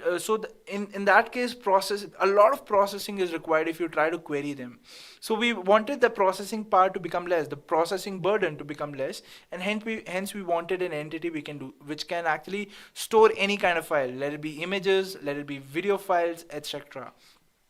Came in storage. So let's discuss the first case wherein we had to store the jobs, right? So when storage came in, now we can actually put in say 10,000 jobs per second inside this storage service without any overburden on any of the servers, be it backend servers or be it website servers, right? So the processing time has drastically reduced, and the jobs are now listed in the queue. So a queue is actually a service which is offered by storage, right? So now what backend servers will do is it will take up the job from there and execute it, and once they have executed, the job will be deleted and the next job will be queued. Next, when we talk about this section wherein we had to store images, so now any kind of file can be stored on the storage service which is offered by cloud. It's not only limited to the cloud. If you think about it, in your computer, in your own local computer, or in your mobile, you store some pictures, or you store some video files, right? And you store it inside a file system. It is not a database, it is a file system, and it can contain all the objects that you want to store. You do not store your objects inside a database. All right, so this is why storage is needed. Let's go ahead and understand what is the difference between storage and a database.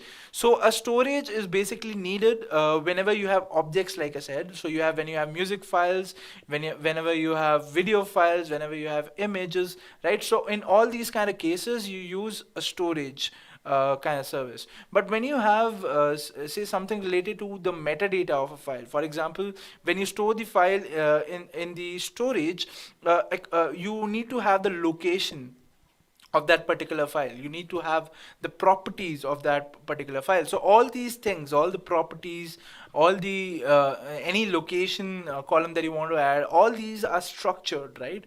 They are not randomized, and hence they can be added inside a database. Be it SQL or no SQL, it can be added.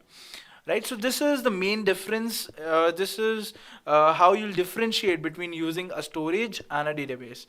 Moving along, guys, so now we have understood what a database is, what a storage service is, when do we use the storage service, when do we use the database service. Let's move on to the topic of the day, which is Azure storage. So what is Azure storage?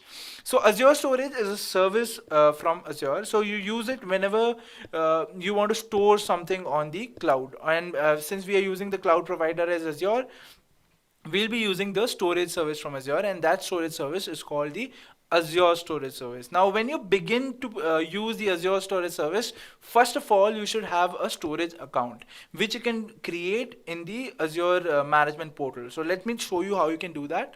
So let me quickly jump on to my browser so that I can show you my Azure dashboard.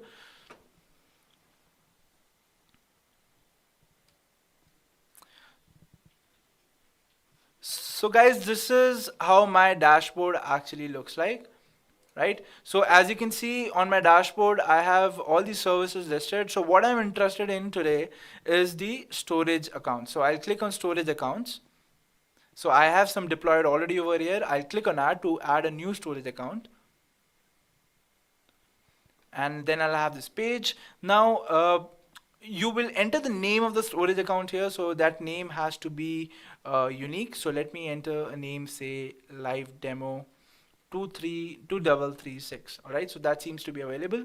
Then comes the option of account kind. All right, so how do you want that account to be? What would it be, a blob storage or would it be a general purpose? So we don't want to restrict our account to only blob storage. We want a general purpose account. Right, so we'll choose that. And then comes the replication part. How do you want your data to be replicated? Now there are quite a few what should I say, there are quite a few good options that we have here. One is called the locally redundant storage. So when we have the locally redundant storage, what this basically means is, so understand it like this, that there are regions, and inside a region there are zones. So for example, we have the US, and inside US we have cities like Chicago, New York, right? Now say New York and Chicago are two zones and the region is US. All right. So when I say locally redundant storage, what that basically means is that inside a zone, that is inside in say New York, you have a data center for Azure. In that data center, your storage account has been created. So when you select the option of locally redundant storage, what basically it does is it'll replicate your data inside the data warehouse. It'll replicate the data inside the data center in which you have actually deployed your storage account, so that if one server crashes, you have your storage account in other server in that same particular premise, right? But when we choose zone redundant storage, what that basically means is, so our zone was Chicago or New York, right? So in Chicago, if you have a data center, and in New York, if you have a data center, so whatever is there in the New York data center will be replicated to the Chicago data center as well, so that if one zone goes down, so if the data center in New York goes down, Chicago would be up, and hence your storage account can still be used. Alright, so that is what the meaning of zone redundant storage is. When we talk about geo redundant storage, what we basically mean is you have different regions. So for example, we have the US region and we have the India region. So inside India region, we have different zones, right? So if you select the geo redundant option, we will have the read-write access to both these regions, that is in the US region and the India region as well. So whatever you have deployed in the US region, in the Chicago zone, will be replicated across India region as well, whatever zones you have deployed in India regions also. All right, so this is what is the meaning of geo redundant storage. And then we have the read access geo redundant storage, which is a very interesting option, wherein you only get the read access of the redundancy. For example, your main server is in New York, right? So it's a zone inside the US region. So if you select read access geo redundant storage. If in India, your data will be replicated to India as well, but when a failover happens, that is when your New York server is down, and when you are accessing, when you're redirected to the India region, in that case you can only read the data, you cannot write on it. Alright, so it is useful for those applications which only fetch data and there is nothing to write. So in that case, geo-redundant storage would actually be pretty costly for you. But if you select the read access geo-redundant storage, it is a little less cheaper than the geo-redundant option, since you are not writing on it. You don't want your data to be replicated whenever you write a thing, right? And that so this is the reason that read access geo redundant storage is kind of cheap. But since ours is a demo today, so I'll select locally redundant storage, and then the subscription you can choose pay as you go or free tier in your option if you have created a new Azure account. And then comes the resource group. So resource group is nothing but a group of resources. So it is basically created to manage your resources more efficiently. In the case when you have a large use case wherein you're deploying a host of different services, if you include them inside one group, it becomes easier to manage, because if you want to delete all the resources, you just have to delete the group and all the resources and the dependencies will be deleted automatically, right? So this is how the resource group is helpful. So we'll create a new resource group today. Let it be live-demo1, right?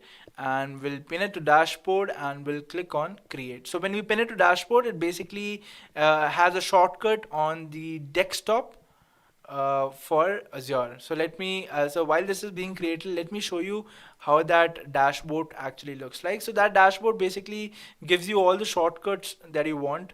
So this is the dashboard, guys. So you get all the shortcuts that you want to your services, right? So my my storage account is now being created. It is called live demo 2336. So I can quickly access it from here rather than to go to my particular storage account over here and then accessing it. Alright, so while this is being created, guys, this was about Azure storage. This is how you create a storage account.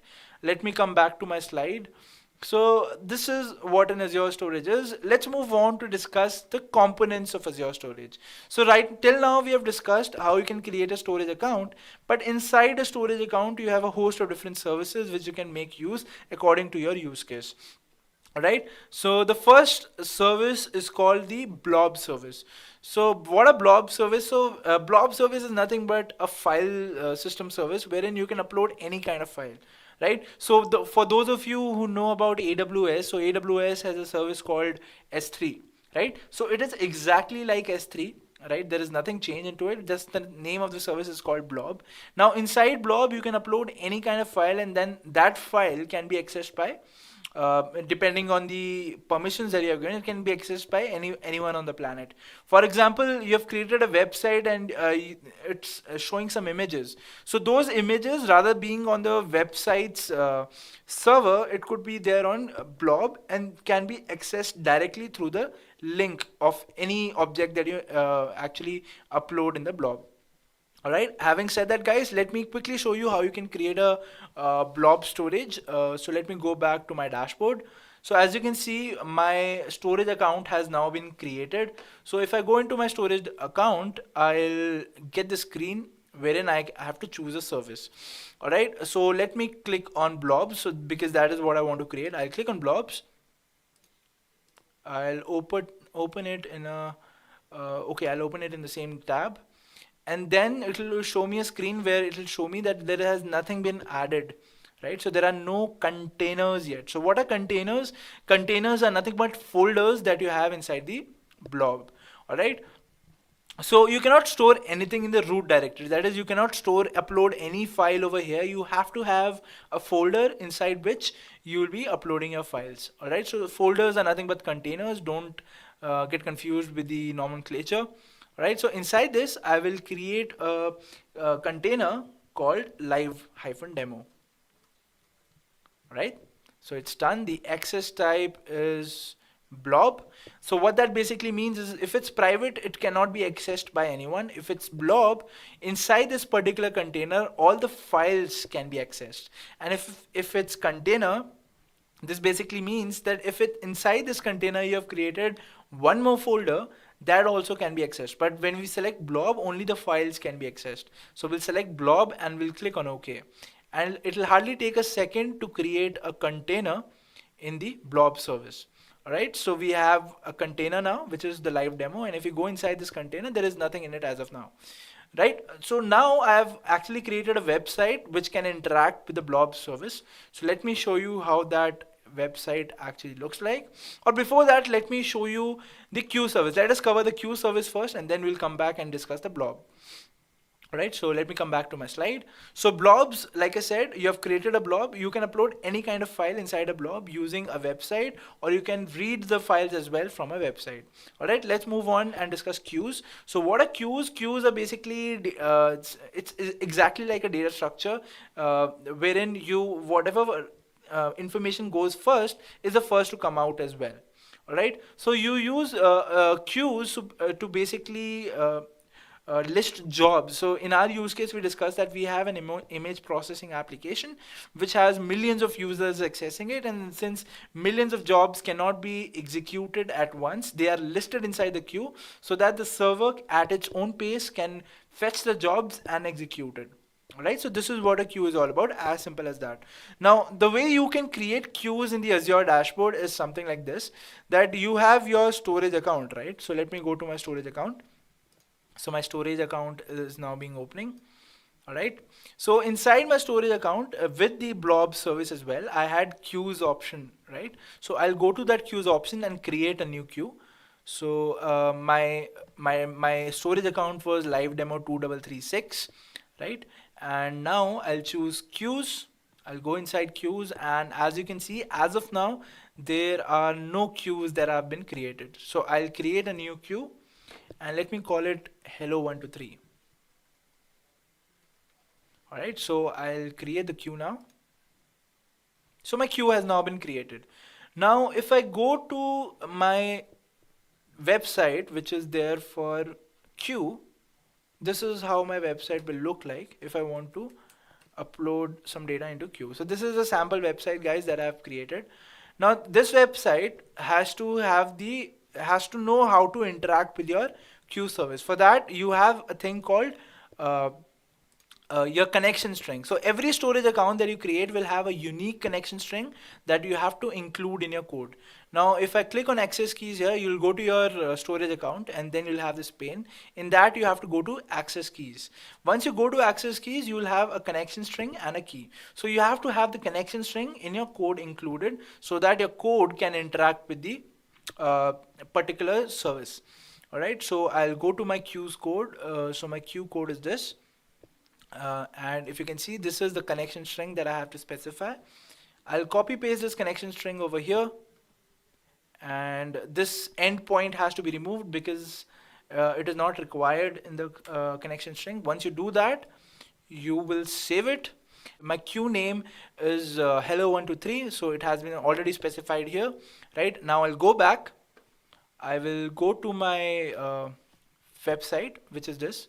Right, so I've already specified to it for it to send messages to my queue. Right, so if I send a message saying hello world, right, and I click on send a message, it'll actually send that message to my queue, which can be seen here. So if I go to my queue, you can see that a message has been added which says hello world. All right, so this is what I just entered. Now, if I go on and process this queue, which is I want to receive message now, so I'll have to change this in the PHP as well. So I'll go to my process PHP for my queue. I'll change my connection string so that it can interact with the queue and fetch the messages from over there. Right, I'll change it here. I'll change the endpoint as well. And now my code will be able to interact with my queue that I've just created. All right, so if I go to process.php, it'll basically fetch the message from that queue and display it here. All right, so as you can see, the message received is hello world. If I enter any other message, say Edureka is the best, right? I enter this message, I send it to the queue. All right, and now when I'll process it, I'll get the same message back. And if you will see over here, guys, I'll just refresh it. Now, as you can see, the message has been processed and it has been deleted from the queue. So as and when the message is processed, it is automatically deleted from the queue. All right. So this is how my queues work. Let me quickly show you how the blobs work. Right. So let me go to my blobs website. So this is where I'll be uploading a file onto blobs, and again I have to change the connection string again, right? So I'll go to my blob code and change the connection string, which is here. All right, I'll change the connection string to my current storage account. And my container name, I've already specified it to be live demo, right? I created a live demo container. Now if I'll save this code, and if now I choose a file and say I upload the desert file, right? So what it does is it basically renames the name of that file automatically according to system time, so that there's no clash when 2 or 3 files are updated with the same name. All right, so I'll upload this file now. So as of now, as you can see, if we go into our blob, there are no files, right? If I go inside my blob, which is here, there's no file in it, right? But the moment I upload the file from this particular website, my file will be listed here. So as you can see, my file has been successfully added over here. And now if I go to the particular link of this file, I'll be able to download the file. Right, so my file is now being downloaded, and once it is downloaded, and if I try to open it, it will be the same file that I just uploaded. Right, so if I open it now, you can see this is the file that we uploaded in the blob, and it is now accessible on this particular link by everyone in the world. All right, so this is how cool blob is. Now I'll be using blob and queues together. Let me show you how. So what I'll basically do now is this image, or this image that I've just uploaded, has also been added to the queue that I created. So let me show you the queue. So if you see the queue, it will list the message that or the file name that we have just uploaded. We'll go into queues. This is my queue, and as you can see, this image has been added to the queue. Now I'll process this image, and the way I'll do it is like this, that the image will be fetched from the queue, and then the link of that image will be gone to, and that image will go into the background of the website. All right, so for that, first I have to change the code, obviously. So I'll go to my blob process website, right, and I will change the connection string to the one that we are using right now. 1 second. Right, so this is my connection string. I'll change it to what we are using right now, right? And then also I have to change the link that will be accessing the file, right? So this is the link that it is accessing. So the link has changed now because the storage account has changed. Right, so let me select the link for it. So I'll go inside blobs, and I'll go inside the container. So this link is going to, so from this point onwards till this point, that is till the container name, the link will be same, right? So let me copy the link and paste it in my code, and I'll show you what I mean. So if I paste the link here, so the link till live demo will be same, and just the file name has to be fetched, right? So this is this file name I'm fetching from the queue, and what it'll do now is it will fetch the file name from the queue and will change the background of the particular website, right? So if I process the page now, that is process.php, what will happen is it will fetch the file from the queue and it will change the background. All right, so I updated the desert file, right? So it is showing the desert background now. Now I'll show you how exactly queues are basically used. So say I upload say 3 4 files, right? I upload this flower image, and mind you, the file, the message that we just received would have been deleted from the queue. All right, and I'll just show you whether that is working or not. So I'll upload this flower file. uh, it might take some time because the files are kind of large. All right, so the file will be uploaded. Okay, it gave me an error. Let me upload it again. So I'll choose the file. So sometimes when the size the size of the file is more, it throws you an error, right? You can't do anything about it. So let me upload the file again. So once it is uploaded, guys, I'll be able to see it here, right? So I have like 3 files right now. So it says well done blob date complete, and if I refresh it, I'll be able to see 3 files now. Cool. So if I go to process.php now, it will not list me the previous file that I uploaded, but the recent file that I just uploaded. So let me go to process. And now it will show me the image that I've just uploaded. All right, it will fetch it from the queue, the file name, and then it will show me in the background.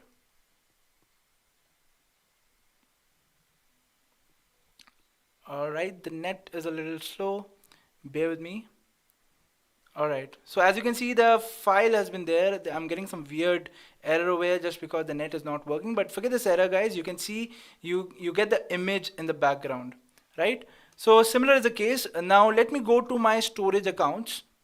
So we have discussed queues and blobs now, right? So let me go to my slides. So we've discussed what blobs are, we have discussed what queues are. Let me go to my file system, which is the best thing that I've figured out in Azure. So with file system, it is exactly like blobs. You can upload any kind of file, but with file system, you can actually mount it as a drive on your computer. All right, you can use it as if it was an extended drive in your own computer, right? And also you get an authentication protocol with it, which is called the SMB 3.0 protocol, which is used by servers whenever there is a file transaction. So that authentication you'll also get when you're using the file system. And how you can mount it, let me show you how.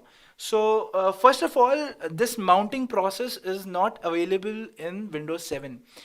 It is only available in Windows 10 and above. So what I've done is I've deployed a virtual machine in Azure. Let me show you the virtual machine. Right, so this is my virtual machine. So I've deployed Windows 2012 server on this. Now what we'll be doing is we'll be mapping the file that we'll be creating in our storage account in this particular system. All right, so I'll connect to it, and now it'll ask me the username and the password. So I'll specify the password, and I'll click on OK. Yes, and then I'll be connected to my system. So I'm in. So this is my system, guys. So if I go to my computer right now, as you can see, there is no drive that is listed, right? So we'll be creating a network drive over here on which we can upload any kind of file. Now the way to do that is to first go to your Azure dashboard and create a file over there. Create a file system directory over there, right? So we'll go to our storage accounts. So it is in live demo 2336.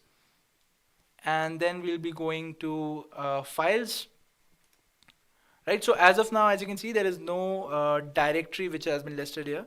So I'll create a file share service, and let me name it something as my drive, right? And the quota is basically how many GBs of drive do you want, right? It can go to terabytes, but since I'm doing a demo, let me create a 100 GB drive right now.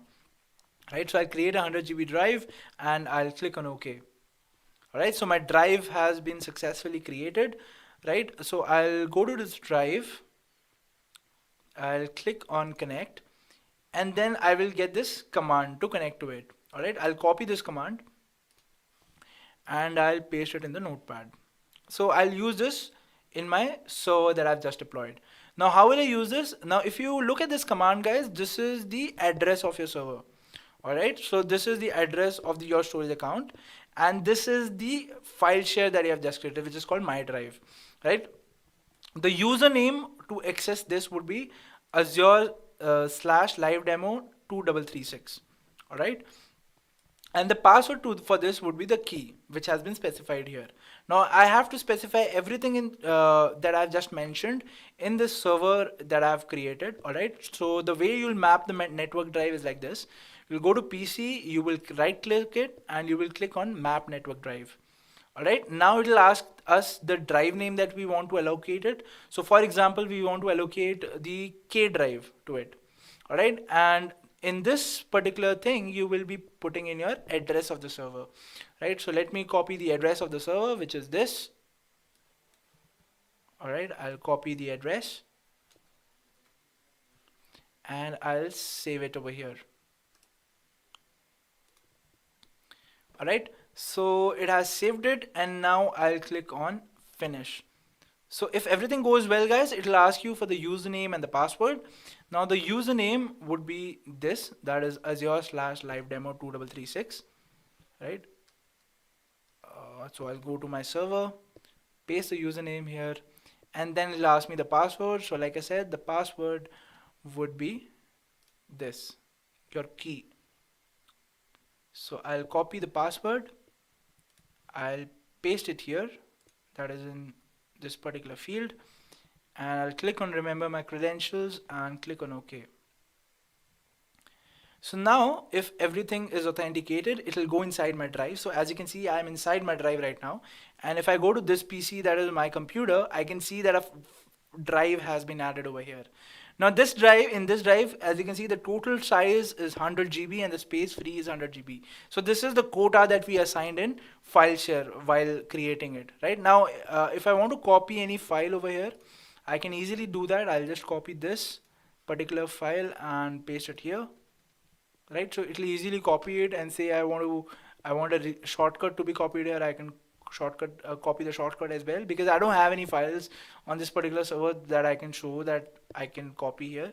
So as you can see, the files have been copied here, and these actually have been uploaded to the Azure account as well, right? So let me show you on the dashboard if these files are visible. So I'll go to the Azure dashboard, and this is my drive. If I refresh it right now, refresh, so it will list me all the files that I've just uploaded. All right, so it is taking some time. And so basically, when you create a network drive in your own computer, it is as if you're using your own driver on your local computer, if your internet network is good, right? So as you can see, we have added these two files in our directory in the server, and you can view it here as well, and you can download it from here. You can click on it, you can download it, and anyone can download it if they have the link. Alright, so we are done with file system. Let us come back to our slide and discuss our last component of today, which is tables. Now tables is again an amazing service from Azure. So it is just like NoSQL, but it is basically, you can say, a child of NoSQL. You cannot do complex queries on it. Now the way or the advantage of using tables is that say you have a data in which the structure is changing dynamically. What I mean by that is, say you are you have a form, you have created a website in which it accepts three things. It accepts your name, it accepts your mobile number, and it accepts your location. All right. So once it does that, it will upload it in the database, right? Normal as usual. But what if tomorrow a use case comes in wherein I want to add one more field, which maybe is asking for your credit card number, right? So if it is asking that, if you were using traditional systems, you would have to go to your database and add one more column, and then go on to change your user interface and your PHP or whatever scripting language you're using. But with tables, the thing is that you don't have to change anything in the backend. As in, you don't have to change anything in your database.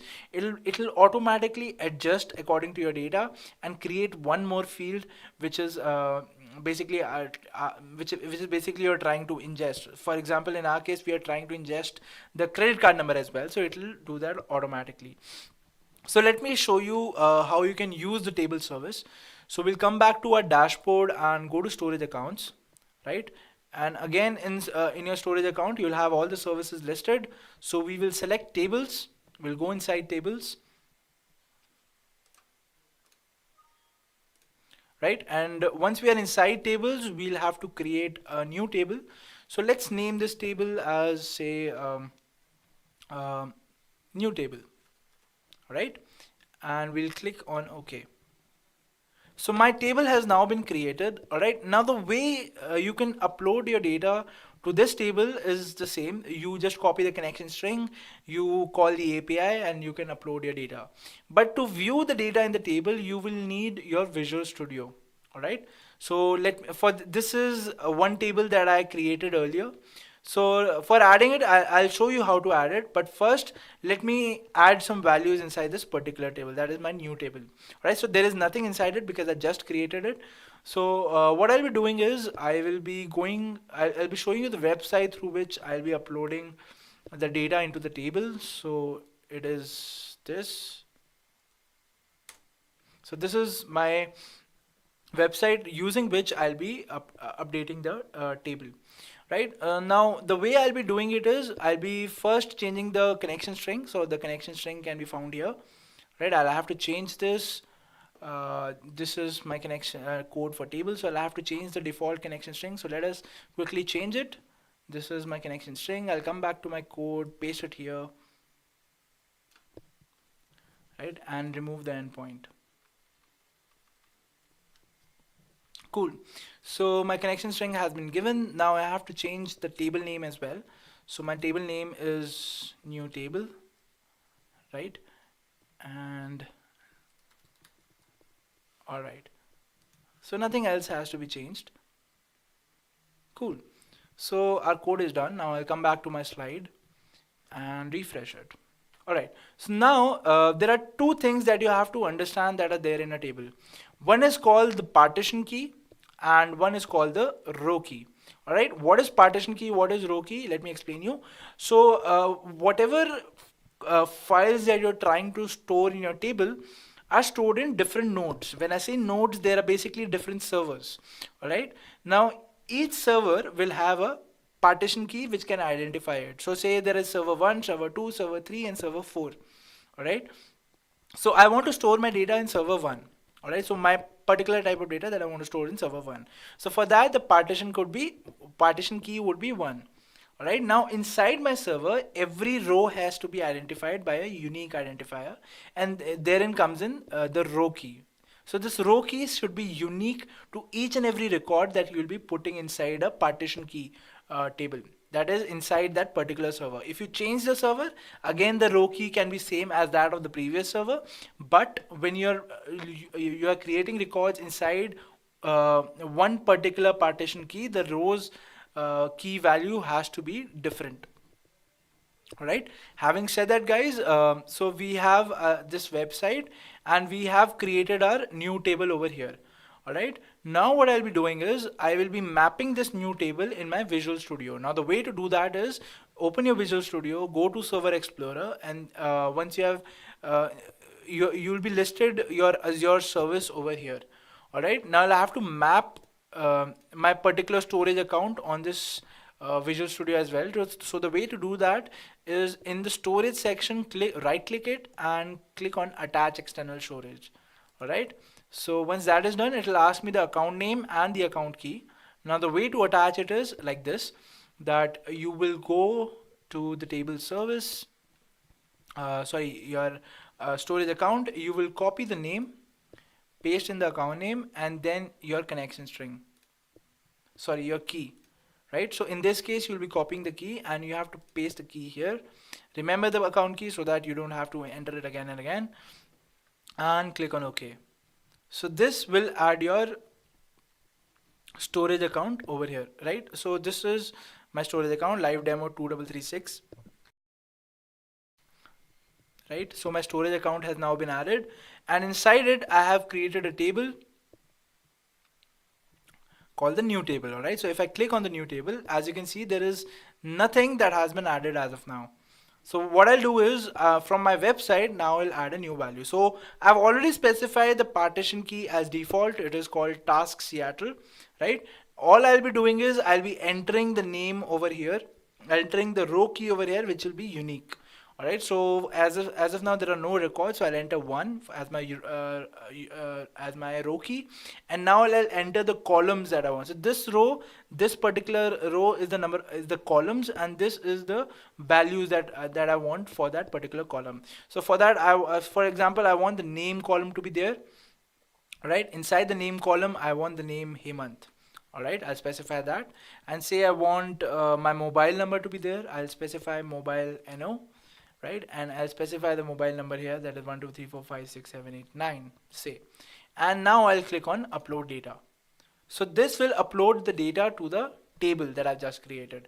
So if I go here, go back to my Visual Studio, and I refresh it, I'll be able to see that a new record has been entered, in which the row key is 1, right, the name is Hemant, and the mobile number is this. Now say I want to add one more field, which is asking for my credit card number. Alright, so as I said, the row key would be different.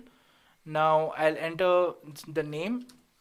So whatever column you have already specified, it will go inside the same column. So I have already specified name, right? So if I enter the value Hemant here, it will not create a new column and enter the value Hemant over there. It will just create the column which is new to the data. All right, so the mobile number is again say 5678, and now it will ask me for my credit card number. Right, so the credit card number could be this.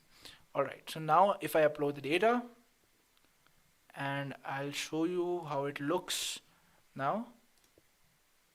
So as you can see, now the credit card number of field has been added. So for the first record, there is nothing there in the credit card number field, but in the second record, I have added that I want this data. All right. Also, guys, you can specify in any order. There is no specific order that you have to specify. All right. So I can enter the name first, right, and then I can enter the credit card number. So this is the credit card number that I want to add, right? And say I'm entering the mobile here, right? If I upload the data now, so this is required, sorry, 3, upload data, the data will be updated, and if I refresh it now, you can see that okay, so M capital and M small, you have to be careful of the indentation of the sorry, your syntax as well. So whatever column names you're specifying, it is case sensitive. So like you can see, I made a mistake here by specifying a small c, and it created one more column. All right, but as you can see, the name is in the same column now. All right, so what in whatever in whatever sequence you can add your record, that record will be added automatically in its respective column. All right, so this is how tables can be used. All right, guys, so with that, I think we are done with our services. So we discussed what are blobs, we discussed what are queues, we discussed what are file systems, we discussed what are tables, and for each of the service we saw how we can use them in Azure and how we can deploy them as well. All right. So let's go ahead and see what all we are going to learn in this today's session. So today in this session, first we'll start off with what is a virtual machine, right? We're going to understand what is a virtual machine, how we can configure it, how we can launch it in Azure. Once we have done that, we'll move on to virtual network. So before understanding what is a virtual network, we'll first understand why do we actually need a virtual network, right? Once that is done, we'll move on and see what is a virtual network exactly and its components. Right, and towards the end we'll be doing a demo wherein, like I said, we'll be deploying 2 servers which we'll be configuring from scratch, that is a web server and a database server, right? And we'll be deploying them in virtual networks and configuring their properties, right? So guys, I hope this agenda is clear to you. Let's move ahead and start off with the first session, which is what is a virtual machine. So what is a virtual machine? So a virtual machine is basically a raw server that you get from your cloud provider. That raw server could be an Ubuntu machine, it could be a Windows machine, right? So it's basically just like your own personal computer. Rather than purchasing it, you're renting it out on cloud, right? When you're renting it out on cloud, now it is the same as if it was you on your own computer, right? So it's a fresh piece of operating system. You can install as many softwares as you want. You can want it to be, make it to be a web server. You can make it to be a worker tier environment. You can configure it to be anything, right? So today we are going to make it a web server and a database server. Moving on, guys, so this is what virtual machine is all about. And also, if you compare it with AWS, which is also a popular cloud computing service, with in AWS, this same service is called EC2. All right. In Azure, it's called virtual machine. In AWS, it is called EC2. All right, moving ahead, guys. Now let's start with virtual networks and first understand why do we actually need virtual networks. All right, so like I said, we have virtual machines, right? So if you say launch two virtual machines and you want both of them to communicate with each other. For example, in our session today, in our demo session, what we'll be doing is that we'll be deploying a web server and we'll be deploying a database server, and we want the web server to talk to the database server, right? For this communication, we need a channel and hence we need a network, right? But why virtual networks? So if you guys would have noticed, in cloud there are no wires, there are no switches, there are no routers, all right? So your virtual machine is connected using a logical connection, right?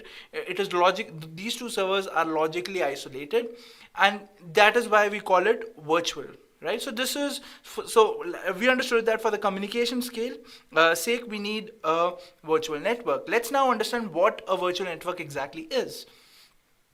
Right? So a virtual network is just like a representation of your network, but on the cloud, right? So for example, we launched a server on the cloud and we connect to a virtual network, right? When we connect to our virtual network that is on Azure, our network will include that server as if it's on our own network, that is on-premise, right? That is what a virtual network is. That is how powerful a virtual network is, right? Your server will be on the cloud, but your company or your company's network will feel as if the server is on your own network, right? And it, like I said, it's a logical isolation of the Azure cloud dedicated to your subscription. That is, whatever resources that you have launched in the cloud, it logically isolates it from the rest of the resources that are there on Azure, that maybe it could be your resources or someone else's resources as well. It logically isolates them and they are insulated to other resources. It doesn't matter if the other resources are failing or doing anything, right? They are all isolated. So this is what a virtual network is all about. Now, when we say virtual network, it basically has a lot of components. Let's understand these components. So the first component is an Azure subnet. Now, what is an Azure subnet? Basically, when you divide a network into subparts, it is called an Azure subnet. All right. So when you divide your virtual network into parts, it's called a subnet. Now, this subnet can actually be given unique properties. For example, in this same virtual network, you have three virtual machines, right? One virtual machine is in one subnet, and the other virtual machine is another subnet. But this subnet you can configure to be unique. For example, we want to create a public subnet. So a public subnet is basically a subnet which has internet access. All right. So we can configure the properties such, in a way that this particular net, the machines in this particular subnet will have the internet access, and the other particular subnet will not have the internet access. So a subnet which doesn't have the internet access is called a private subnet. All right. So the virtual machine in this particular subnet will not have internet access. But when you actually see it from a broader perspective, all of these servers are on the same network, right? But because of the subnets, because of the properties of subnets, they reflect different properties, right? So being on the same network, they have different properties, and using subnets, this is how subnets are actually useful. Right. So this is all you need to know about subnets, guys. Now with subnets, the properties that I was talking about, I want to connect to a web server, right? So for connecting to the web server, for accessing that website, I need to go through HTTP protocol, right? So all of this is configured in a in a firewall. Now, what is that firewall called? That firewall is actually network security groups. Now, what are network security groups? Like I said, they are just firewalls in which you put in the properties that you want the subnet to reflect. For example, I want to connect to my web server, so I have to allow all HTTP traffic on that subnet, and for that I'll have to attach that particular network security group to that subnet. Now, I know it's a lot to take. I just explained you 3 components, and you might be thinking which component goes where, right? And so I have this diagram. So I'll just summarize what I just explained it to you. So we have this virtual network. In the virtual network, we have subnets, and a subnet is attached to a network security group. Right, so this network security group is where you will be configuring all the protocols, all the properties that you want your particular machine to reflect. This firewall will be attached to the subnet in which you will be deploying your virtual machine. All right, so this is a place where you will be deploying your virtual machine, and it will be attached to the subnet. Your network security group, and this subnet is actually included in your virtual network. Alright, so both these subnets are actually in your virtual network. So one virtual network will have as many subnets as you want, and each subnet will have different properties because of its network security groups. Moving along, guys, now let's, so enough of talks. I have explained you everything you need to know. Let's go ahead and start with a demo. And for that, let's look at the steps that we're going to do. So first, we'll be creating a network security group. That is the firewall that is required for a server. So basically, we'll be creating 2 firewalls, one for a web server and one for a database server. Right, so let's go ahead and do that. So just give me a second. I'll go to my Azure dashboard.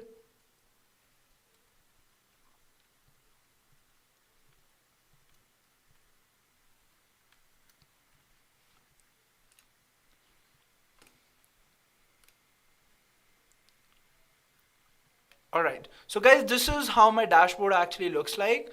Now on this dashboard, the first job that I have to do is to create a network security group. So let us do that. Let us go to the search bar and type network security groups.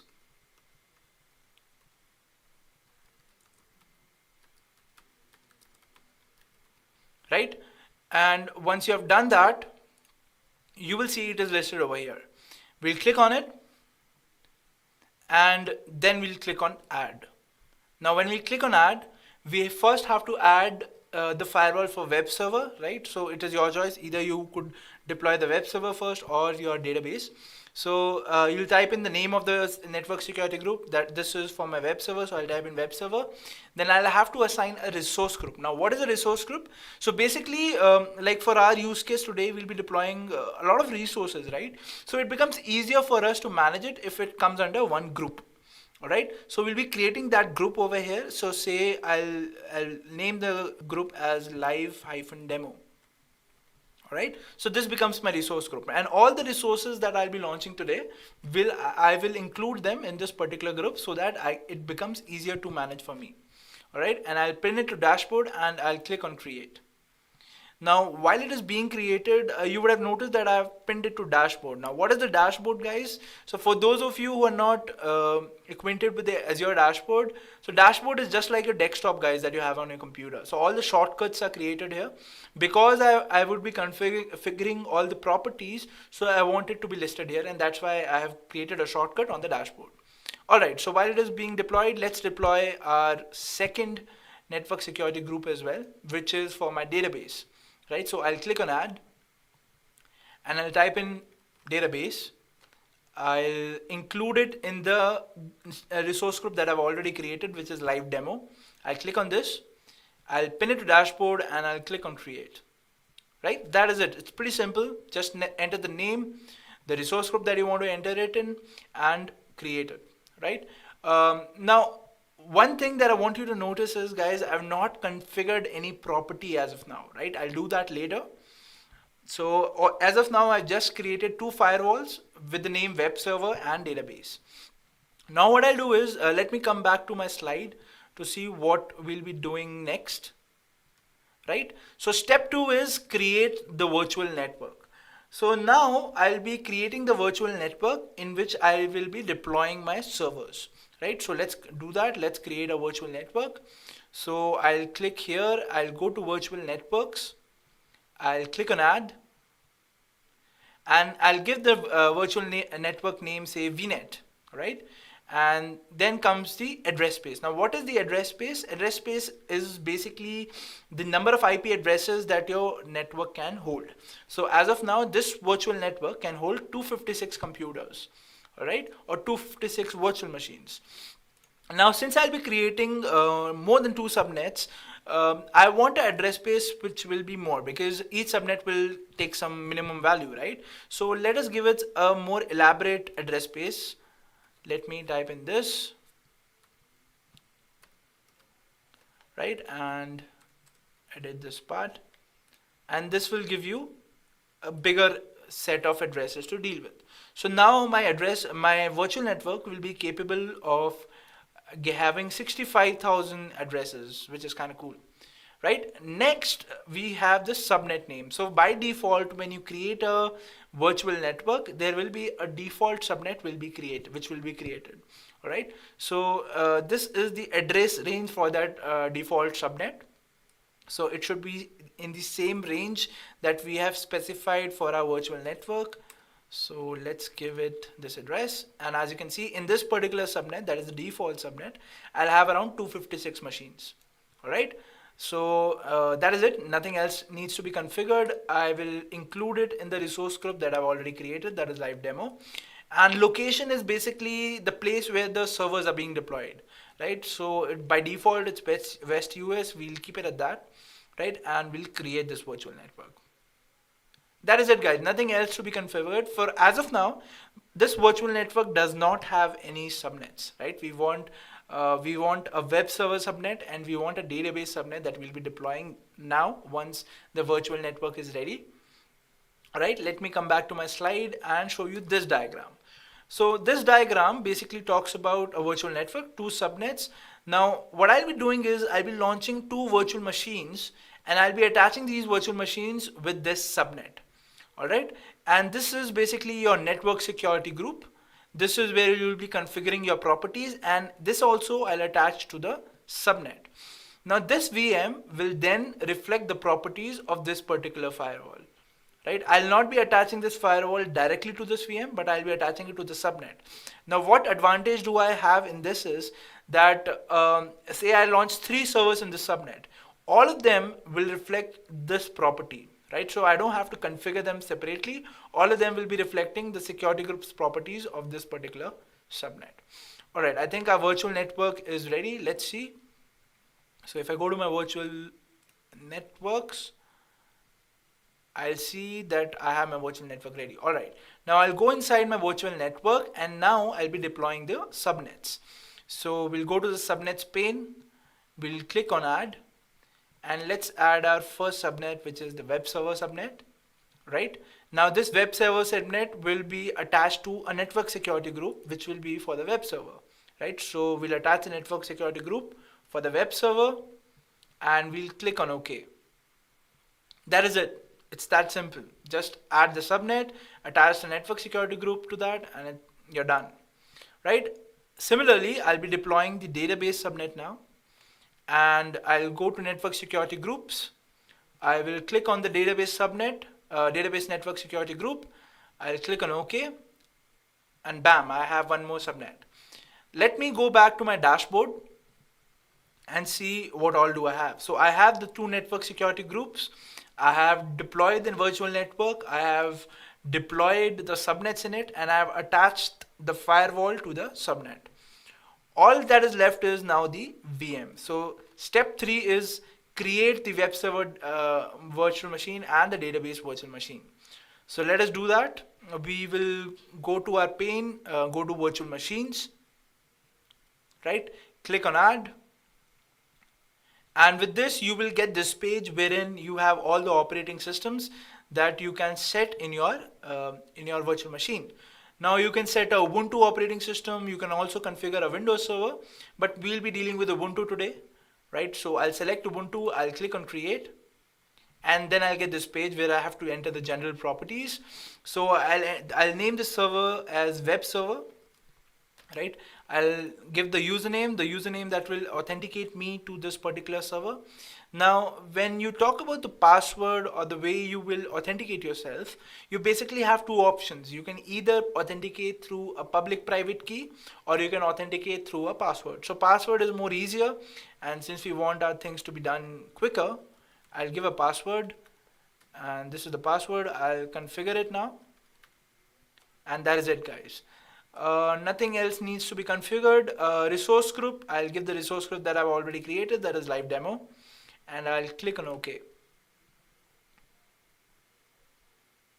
On the next page, it will ask me the configuration of my server that I want, right? So do I want a 1 core CPU and a 3.5 GB RAM, or I want a 2 core CPU and 7 gig RAM? I can choose all the configuration which are available here in the view all page, but I'll stick to the first configuration, which is the basic one, so that because I'm doing a demo, right? So I don't need a big machine for it. I'll click on select. Next comes the optional features that I have to configure, right? So the storage, and then what virtual network do I want my server to be deployed in. So we have created the virtual network called VNet. So we'll be deploying it in this. Then comes the subnet. So inside this virtual network, there are 3 subnets. Like I said, one is default, that is created by default. And then we have the database and the web server subnet. So since this is a web server VM, we will be deploying it under the web server subnet. Then comes the public IP address. So it will assign it a public IP address through which we can access it. That is going to be new. And then comes the network security group. So since we have already assigned a network security group in the subnet, we don't need any network security group to be attached over here. So we'll click on none. And then monitoring, do you want it or not? I would prefer to be disabled because I won't be needing the server after this session. So I'll click on disabled and I'll click on OK. All right, so now what will happen is it will validate all the properties that I've entered. And once it has entered, it will give me a page wherein I have to agree to the terms and conditions. And that is it. So I'll agree to the terms and conditions and I'll click on purchase. And that will deploy my server. That is it, guys. So this is my web server being deployed. Let's quickly deploy our database server as well, following the same steps that we have followed now. Right, so I'll choose the Ubuntu machine. I will click on create. I will go to this page and type in the name of the server, which is database. Right, the username, so it's Eureka. Authentication type is password, so I'll type in the password now. Confirm the password. And then comes the resource group, so it's live demo, right? And the location is West US. I click on OK. Select the most basic configuration, which is the first one. Click on select. Now I'll be configuring the virtual network settings. So subnet would be database, right? Network security group will be none. And that is it. Monitoring will be disabled. Click on OK. It will validate all the properties, and then I shall purchase the server, and which will be deployed. Right? If you are thinking how much is it going to cost me, so each server is going to cost me around 3.5 rupees per hour. Right? So that's like a fraction of $1. So I think if you're learning Azure, that is worth it, right? So my servers are being deployed, guys. Now, while my servers are being deployed, let me configure the properties of each server, right? So let me go to the web server firewall and configure the properties. So basically what I'm looking at is the inbound security rules. So I'll click on inbound security rules. So inbound security rules are basically the rules which are created for the connections which are incoming to the server, right? So this is a web server, right? So for a web server, first you have to enable the HTTP connection. So I want the HTTP's connection through HTTP protocol to be enabled over here, right? And the source is any, what kind of people can access the server. So I want the whole world to access my internet website. So the source is any, the service is HTTP, right? And everything else is default. The action, what do you want? Do you want to deny it or you want to allow it? So I want to allow the connections. So I'll select allow and I'll click on OK. Alright, so my security rule is being created. So while this is being created, guys, we'll have to add one more security rule, which is the HTTPS security rule, because um, our websites connect through two protocols, which is HTTP and HTTPS. So we'll configure HTTPS as well. So let us select HTTPS from the list. Here it is. And then the action is allow. And you might be wondering what this priority number is, right? So priority number is basically the number which will be given to your rule. So say example, in my previous rule, I gave the priority number as 100, right? So when it reads the set of rules that are given in the firewall, the first rule would be the least number which is there. So the least number is 100 and it goes up to, I think, 900, right? So it will read all the rules according to the numbers and then configure them. So we have added the HTTP rule, and the HTTPS rule is also being added, and that is it. That is all which is required. So let me just refresh it, and I can see that HTTP and HTTPS rules are already been given. Now I also want to SSH. I should be able to SSH into my server, but before that, let me show you what if I don't configure the property here. Let's see what that then happens, right? So for configuring my web server, I'll have to SSH into the web server to see to install all the softwares which are required for that particular server, right? So let's connect to this server. So the way I can connect is using a software called Putty. So I launch this software, I'll paste the IP address here, and as of now, guys, I have not added the SSH property, right? So if I try to connect, it will show the screen and it'll keep on pointing here, right? So the connection will time out after a few, say 30 or 40 seconds, and that basically means that the server is refusing any connection to it. And the reason for that is that I've not configured it in my firewall. So to do that, see, as you can see, it has given me an error which says connection timed out. So to do that, I'll have to go to my firewall, which is the network security groups of my web server. Right, I'll go to the inbound security rules, and now I'll add a rule for SSH. So once I add the rule, I'll be able to connect to my service. So it's done, my security rule is being created, and once it is created, I'll be able to SSH into the server. Also, it takes some time for that rule to actually be applied, right? It says that it created a security rule, but sometimes it takes time to reflect. Let's see if the rule is being reflected here. And yes, the rule is being reflected. So as you can see, I've added the SSH rule, and now it is giving me the login page. So I log in into my server, which with the username Edureka, I configured the username to be Edureka, and now it will ask me the password after authenticating the username. So I'll type in the password, and if everything goes well, I'll be authenticated to my server, right? Yes, so I am in my server. So this is my Ubuntu server, which is running on Azure cloud. Now I need to configure the softwares in it so that it becomes a web server. Alright, so as of now, there's nothing installed on it. It's a fresh piece of software. So let me first update this Ubuntu. So I'll type in the update command. It's sudo apt get update. Right, now it will take some time to update. Meanwhile, guys, let me quickly show you if I can access my web server as of now or not. Right, so I'll go to virtual machines. I'll go to web server. Now you might ask me that we have already configured it to accept HTTP connection, but still if I try to connect to this server, I'll not be able to do so. It will return me a empty response screen. So this basically means that there is nothing configured on my server as of now. So what I'll do is, so my Ubuntu is now updated. So what I'll do is I'll update it with the Apache software, right? So I'll type in the command for Apache. So sudo apt get install Apache 2.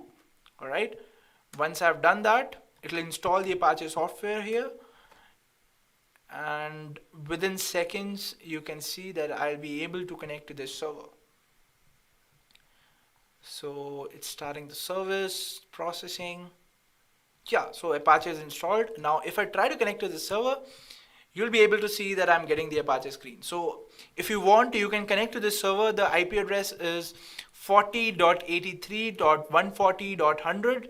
My team will be handing you out this IP address. So I'll repeat it again. It's 40.83.140.100. You can go to this link and you'll see the Apache page as of now. Now, as we'll go along and we'll update this website, you'll see that this page will be updated. Alright, so I have the Apache working on my server now. Now, my website that I have created, it is actually a PHP website, so I'll have to install PHP on this server as well. So I'll write sudo apt-get php 5 and I'll have to install it. So this is it. 1 second. So I misspelled install, my bad, sorry. Right. So now my PHP will be installed on this system, and while this is being installed, guys, let me show you how my website actually looks like. So I'll go to localhost and I'll type in the address for my website. Alright, so this is how my website actually looks like. It's pretty simple. You just have to enter your name, your email, your mobile number, your location, and once you click on submit, all of this address will go to MySQL. Now MySQL is in a different server, this will be in a different server, and what we're trying to do is we're trying to authenticate them to each other using virtual networks. Alright, so if I go to my web server, so my PHP has been installed, and with PHP I also need an extension which will allow it to connect to MySQL. So for that I'll have to install that extension as well. So sudo apt-get install php 5 -mysql. Right, so with this my extension will get installed on the system, and that is it. Alright, so my web server is configured now. Let's go on and configure our MySQL now. Alright, so MySQL is a bit tricky, guys, because there is a lot of configuration that you have to do, but let's hope for the best and see if we can connect to it. Alright, also guys, if you would have noticed, I've not configured anything for my server, for my database server. So as we did in web server, I'll show you. If you try to connect to it, as of now we'll not be able to. So while this is being loaded, let me quickly go to the properties of my database server, right, and include the inbound security rules according to what I want. So I'll first have to enable the SSH rule.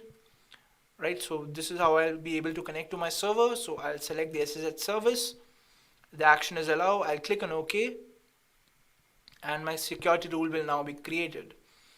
Also, I should also be able to create a MySQL connection to this server, because I want this server to be accessed through my computer, right? If for example, I'll be creating a database, I'll be adding the table, right? So I want to do all of that through my computer. I don't want to SSH into the Ubuntu again to configure anything. So we'll be doing that. So we need a MySQL connection as well. So let's add that.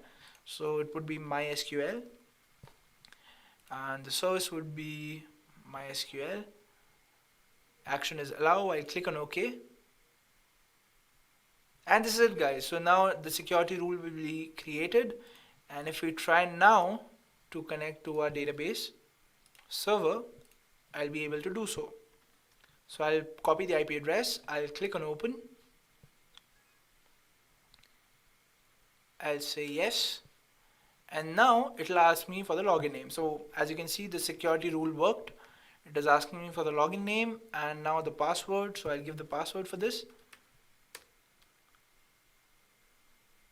And done. With this, I'll be authenticated to my Ubuntu server. First of all, I'll update this machine with the update command, like we did in the previous server as well. Right, so now it will be updated. After this, I'll install the MySQL service that we'll be using to connect our website from. Right, so I'll now install the MySQL service, which is sudo apt-get install MySQL server. Right, this is it. I'll type in Y, which means yes, and now it'll ask me for the password. I'll type in the password and confirm it again. Hit enter, and that's it. Okay, so now I've configured MySQL, I've installed MySQL on my system. The next thing is, by default, MySQL only allows the local host to access the root user, right? If I want to connect through my machine, I have to create one more user for MySQL for me to access it, right? So once my MySQL is installed, I'll show you what I mean, right? So we'll be doing that, and I think we are done. Yeah, so we're done. So let's connect to our MySQL service now. So the user is root, and the password was edureka123 to connect to my database, and we are in. So like I was saying, we have to create a user that we'll be accessing from. So let's create a user for MySQL. So I type in create user, say the username is edureka for my database. Where is it? It is on localhost, and I should add the password for it. Let me add the password as edureka123, right? And let me deploy this server. So I've created the username. Now I'll have to grant all the privileges to this particular server. So let me give the command for that. So it's grant all privileges on everything that is there on this database to this particular username which resides on localhost.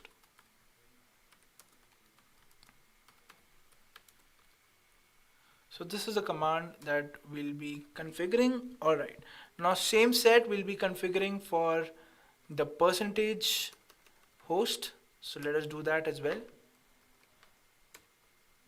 All right, and then grant all the privileges for the same.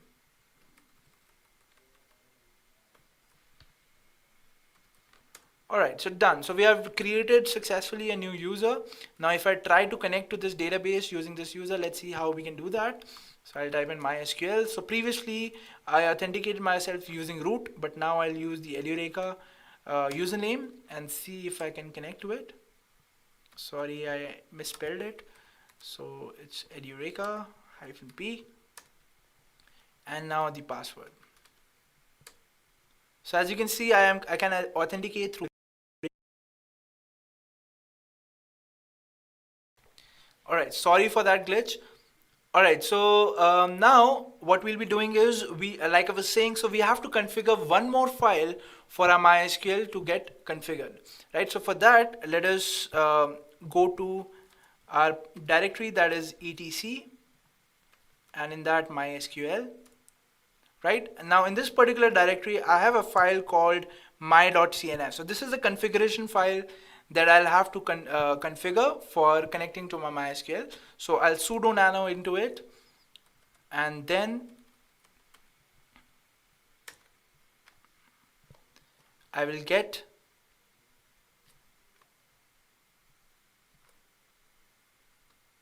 to this particular statement which says bind address. So this bind address statement basically says that only localhost connections are allowed to my MySQL, right? So I'll have to comment this part out, and then I'll save it, and that is it, guys. So this was the last setting that I had to do. Now if I try connecting it through my computer, I'll be able to connect to this particular MySQL instance. So how to do that? First I have to go to my MySQL installation folder, which is somewhere here, right? So let me quickly go to my folder. So this is the folder where my MySQL resides. So now I'll connect it using this particular command which says mysql-h. Now I'll paste in the IP address, the username which is edureka, the port number which is 3306, and then the password. It'll ask me for the password, so the password is edureka123. Now mind you guys, it will not connect right now. It will give me an error that it can't connect to MySQL service, and the reason for that is that we have configured everything after the MySQL service started on my server. So now I'll have to restart my server to connect to it, right? So it'll take some time and then it'll throw an error that it can't connect to the particular MySQL server, right? So as you can see, so for now connecting to it, we will have to restart the service. So let me restart it by typing in sudo service MySQL restart.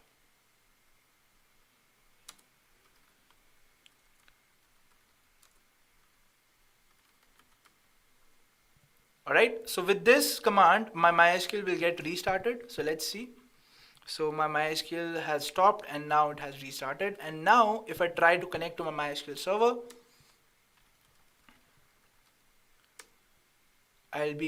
yes. So I have it on my computer now. I am able to connect to my MySQL server.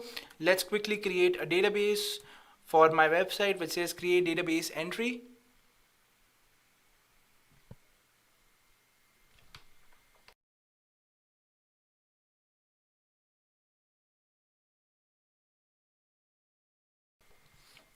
So I'll quickly create a database and I'll create a table for this, right?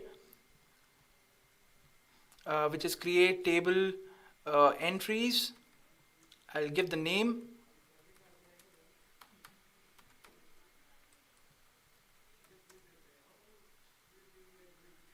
And then the second entry is email address, so that is varchar30. Right, and then the location, which is again varchar30, and then my mobile number, which I'll be feeding here. All right, so I think the net is giving some problems. All right, so I didn't select the database, so use entry, and then I'll create the table. So guys, there is some problem with our internet connection. I think it is residing on your end as well. So what we'll do is we'll continue this session in our next video. So we have created the database. Now next is creating a web server that we'll do in our next session. All right. So let me quickly come back to my slide, which is here, right? So we have created a VM for the web server. We have created a VM for database. We have configured a database. We can connect to a database to our computer. All that is left is configuring the web server. So we'll do that in the next section, and I'll show you how you can configure the properties for it.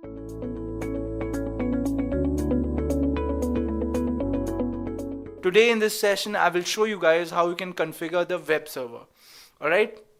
So let me quickly go to my Azure dashboard. All right, guys. So this is my Azure dashboard. And for those of you who are new, I will show you how you can deploy a virtual machine. I've already deployed one, but let me quickly show you how you can deploy another virtual machine. So in the dashboard, you will go to virtual machines. You will click on add, and then you can give the you have to choose an operating system. You'll choose the operating system. You will click on create, and then you'll have the screen where you can fill all the information, right? Once you fill in all the information, you just have to click on OK, and in the last part it'll ask you to agree to the terms and conditions. You can do that, and your virtual machine will be deployed. All right, so I've already deployed one virtual machine that is for my web server. Now in the web server, you can see these are the properties that I have attached to my web server. So this is basically my network security group for my web server. In this, I've configured that my web server should have HTTP connections, it should have HTTPS connections, and an SSH connection. Right now, if I want to add more properties to it, I can add by clicking here. That is inbound security rules. I'll go here, I'll click on add, and then I can add any property that I want from this list that is available here. Right, so I've already added the properties. Now what I'll do is I'll SSH into my web server and see how we can configure it. All right, so this is my web server page. So I've just gone to virtual. So if you go here in the virtual machines tab, you will find all the virtual machines that you have deployed over here. I selected my web server, and then I reached this page. Now I need the IP address of my virtual machine to connect to, right? So as of now, if I copy this IP address and paste it here, you can see I cannot connect to my virtual machine as of now because there is nothing installed on this web server. So what we'll be doing now is we'll be installing the necessary softwares for my virtual machine to work. All right. So I will enter the IP address here and I'll click on open. And it'll ask me the login name. So I'll give the login name that I've configured, that is Adureka. Now it'll ask me the password. So I'll enter the password, that is this. And while it is connecting, let me show you that as you can see, the page is not working as of now. So we will install the necessary softwares here and then we'll try again to connect. So if you guys want, you can actually connect to this website. The IP address is 13.93.209.38. Right, so my team here, they will put it in the comment box for you to access. You can go to this IP address and you can see that as of now we cannot connect to this particular website. All right, so now so this is the Ubuntu machine, this is my server. I will install the necessary software. So I'll sudo update it first.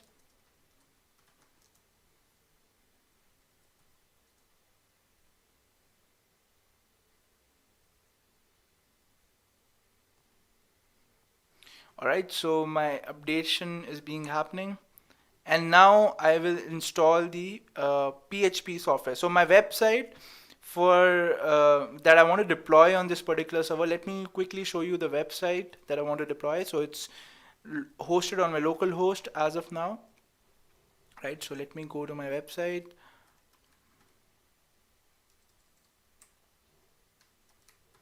So here it is.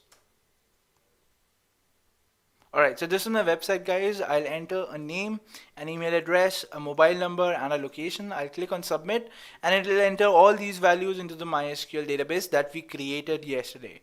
Alright, so I'll show you how the values that will be reflected in the MySQL. But for now, let's configure our web server first. So this is the website that I'll be uploading to my web server. But first, I have to install the necessary software. So this is the PHP website, guys. So I'll install the PHP software now. So I'll sudo install the PHP.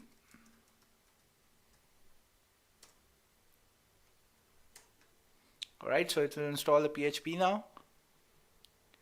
And then we can go ahead. Now since my website has to interact to MySQL, I also have to install an extension for my MySQL to work. So I'll do that as well once this is done. So yeah, so my PHP is installed. Now I'll install the extension for my PHP MySQL. So to do that, I'll sudo install the PHP extension, which is this.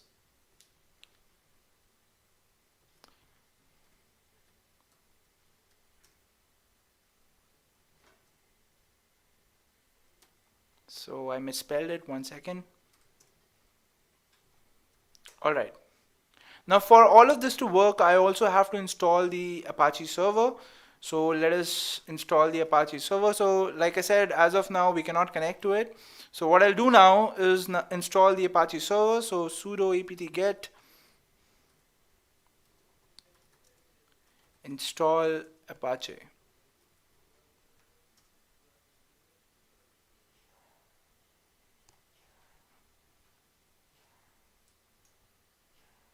Alright, so now if I try to connect to my website, I'll be able to do so. So let me quickly check my network security settings.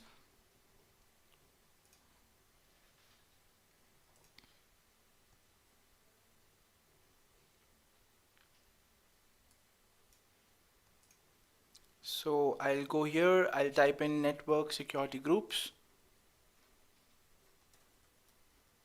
And that will list me all the network security groups which are present as of now. Alright, so I have 2 network security groups. This is the new web server network security group that I have configured. So I'll go here. And as of now, you can see only the SSH rule is there. So what I'll do now is I'll install the Apache, I'll configure it to allow HTTP connections. So to do that, I will go to inbound security rules. I'll click on add. I'll add the HTTP rule.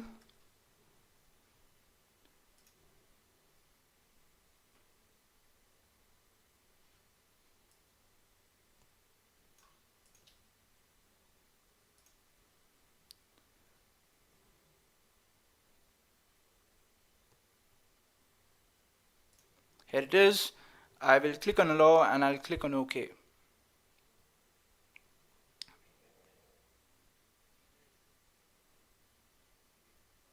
Alright, so my security rule is being deployed.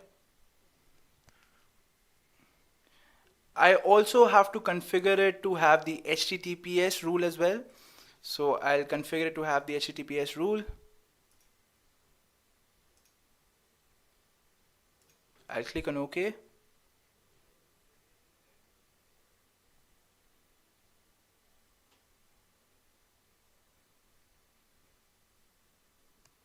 And yes, I have the security rule for this as well. Now let me restart the Apache 2 service.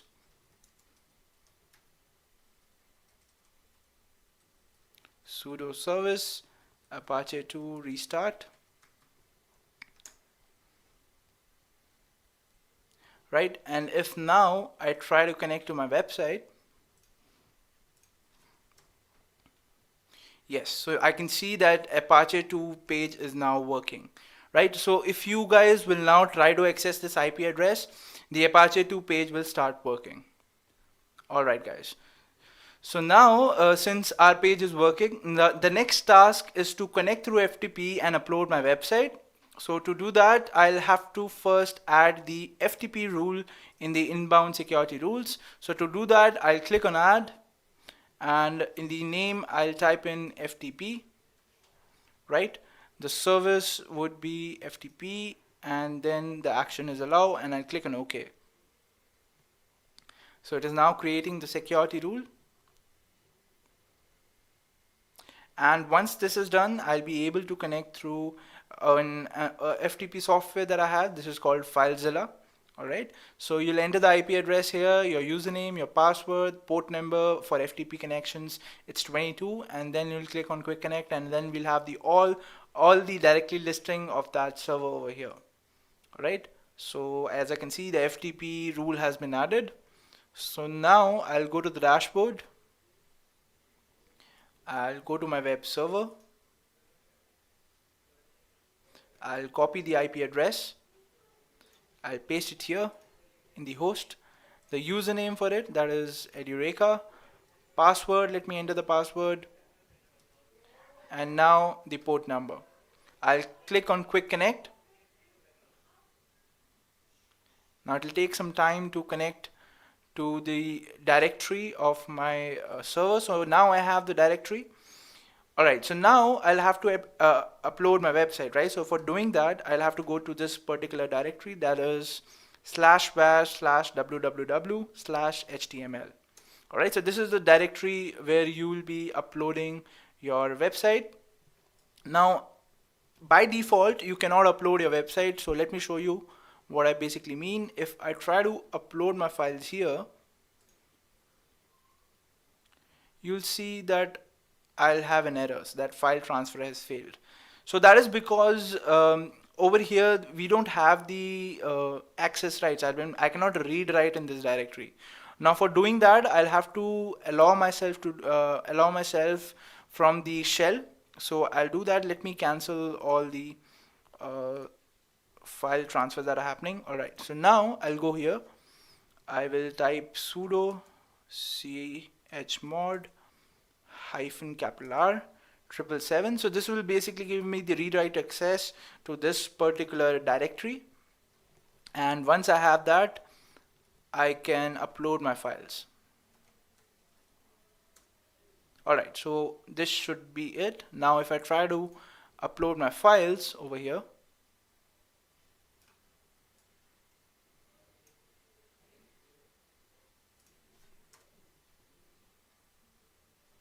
alright, so now like I said, if I'll try to upload my files, it should upload it successfully. So as you can see, the file transfer has now started. Right, I don't need the index.html. So basically this is the Apache page that you were seeing. So we can delete this page. Okay, so my transfers have finished. So now if I go back to my website and I try accessing it, I will be able to see the website that I just uploaded. Right, so this is the website that I just uploaded. Now let me show you the database server that I configured yesterday. So for that, let me open my command prompt, go to my MySQL installation.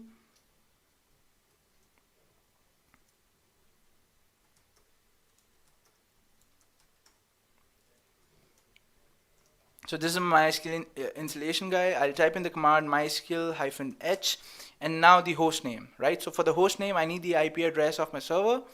So for that, I will go back to my dashboard and my database server, which is here. I'll copy the IP address for my database server. I will paste it here. And then the username, which is Edureka, the port number, which is 3306, and then the password. All right, so it'll ask me the password. And with this, I'm there inside my MySQL shell. Now, this MySQL shell, I have created a database called entry. So let me show you. So as you can see, there's a database called entry. In this, all my website data will go, right? And inside entry, there's a table called entries. So as of now, if you can see, this table would be empty, right? So this table is empty. Now my website will actually upload all the information that I'll be typing in here to this MySQL shell. So if you guys want to try this website out, you can go to this IP address, you can type in all your information, click on submit, and it'll get reflected over here, right? So before that, before you could actually do that, let me change the index file. So I'll have to update it with the IP address of my server, of my database, right? So for doing that, give me a second. I'll go here in the host name. This is the IP address that I have to change. I'll change it with the IP address of my database server. So I'll save it. And now I'll override this in my server. So I'll take this file index.php, paste it here. Now it'll ask me whether I want to override the file. So I'll say OK. And now it has transferred my file. All right. So now if I enter details, as in my name, my email address, my phone number, all right, and then my location. So now if I click on submit, it'll enter the values in the MySQL. So now if I refresh my MySQL, I'll be able to see the entry which I just made. All right, so this is it, guys. I have configured my web server on the Azure VM, and we have configured it from scratch. So you'll find there's a service in Azure called app service. So you could do that automatically. All of this, that is configuring your web server and everything, you just have to upload your code. It would have installed everything. But it's good to learn from scratch, right? You should understand how things happen in the background, and that is the reason, that is the motive behind today's demonstration today.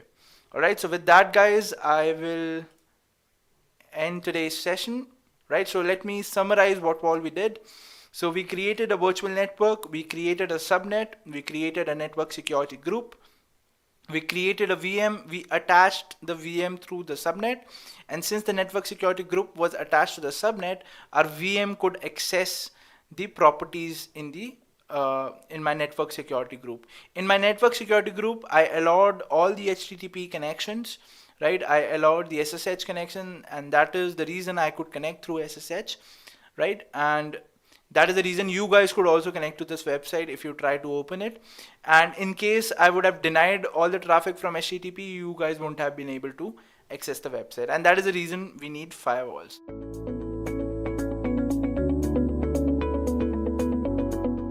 Today's topic of discussion is Azure Active Directory. But before we do go ahead and understand what an Active Directory exactly is, let's start by taking a look at today's agenda first. So what do we have here? First and foremost, we would be starting things off by understanding what an Azure Active Directory exactly is and why it is needed. We would also understand what is the difference between Azure Active Directory and Windows Active Directory. We would also understand what are the different audiences this Active Directory caters and discuss what are its different editions. I would also talk about what are Azure Active Directory tenants. Finally, I would finish things off with the demo part. Now, when we talk about the demo, I would be talking about how do you go ahead and create users and how do you go ahead and create an Active Directory. I would also be discussing quite a few other terms as well, but that is for the later part. Let's start by understanding what an Azure Active Directory exactly is. Let us start by taking a look at the definition first. Now, if I talk about the definition, this is what we have. It is Microsoft's multi-tenant, cloud-based directory and identity management service that combines core directory services, application access management, and identity protection into a single solution. Now, there's so many terms in it and so many things to understand. Let me simplify this definition so that you understand it in a much better way. To do that, I would be giving you an example. Think of it in this way. Suppose I am a cloud vendor, or not a cloud vendor, I am a service vendor and I reside on a cloud. That means I have a particular application that runs on cloud. Now, this service is used by quite a few customers. Plus, there are quite a few organizations that I have to interact with. Now, in this case, all these medias or customers and organizations, they have to communicate with me. So how do they do it? Well, what they would do is they would go ahead and create an account or maybe have some user IDs through which they can actually communicate with me. Now, this is okay if the number is countable or manageable. Suppose there was a situation where we had n number of people and the number of people was constantly increasing. Suppose I have somewhere around 1000, 2000 people. Now, these many logins and these many credentials, managing all these can be a huge problem. Let me give you an example. How does this happen exactly, or what problems do you face normally? Suppose I have 10 organizations. Now, to log into all these or give access to all these 10 organizations can be a huge problem. Why? All these organizations might have different kind of accesses. Based on that, I have to set in different security protocols as well. If certain organizations have an easier protocol, what if they get an access to other organizations as well, or to the data that other organizations have to correspond to? In that case, it can be a huge problem. Apart from that, I might have n number of customers, and keeping track of so many customers can again be a problem when you talk about creating credentials. So all this is a huge problem. So what happened was Microsoft Azure, it went ahead and created something called as Azure Active Directory. It is nothing but something that acts as a middleware. It takes care of all the sign-ins and all these things. How? Now the users will have a single sign-on process. That means they would sign in only once. Plus, they can have access to the applications that are there, which I provide them. Now, this intermediary, that is your Active Directory, what it does is it federates all the responsibilities of taking care of access and all those things. That is, the way I set all the rules, it just incorporates those rules and accordingly it gives access to all the users, thus simplifying all the complexities that I would face otherwise. So this is what an Active Directory exactly is. It basically goes ahead and simplifies all the signing in and user authentication processes, or identification processes rather. Now, as we move further, we would be discussing quite a few other terms and you'd be having a clearer picture as to what I'm saying exactly. But meanwhile, you just bear with me and let's move further and try to understand what are the other points that we need to talk about. Okay, yes, I did miss out on this point. What Microsoft Azure does is it also gives you something called as a better platform where developers can develop their applications with a lot more ease. Again, as we move further, we'd be understanding this point as well.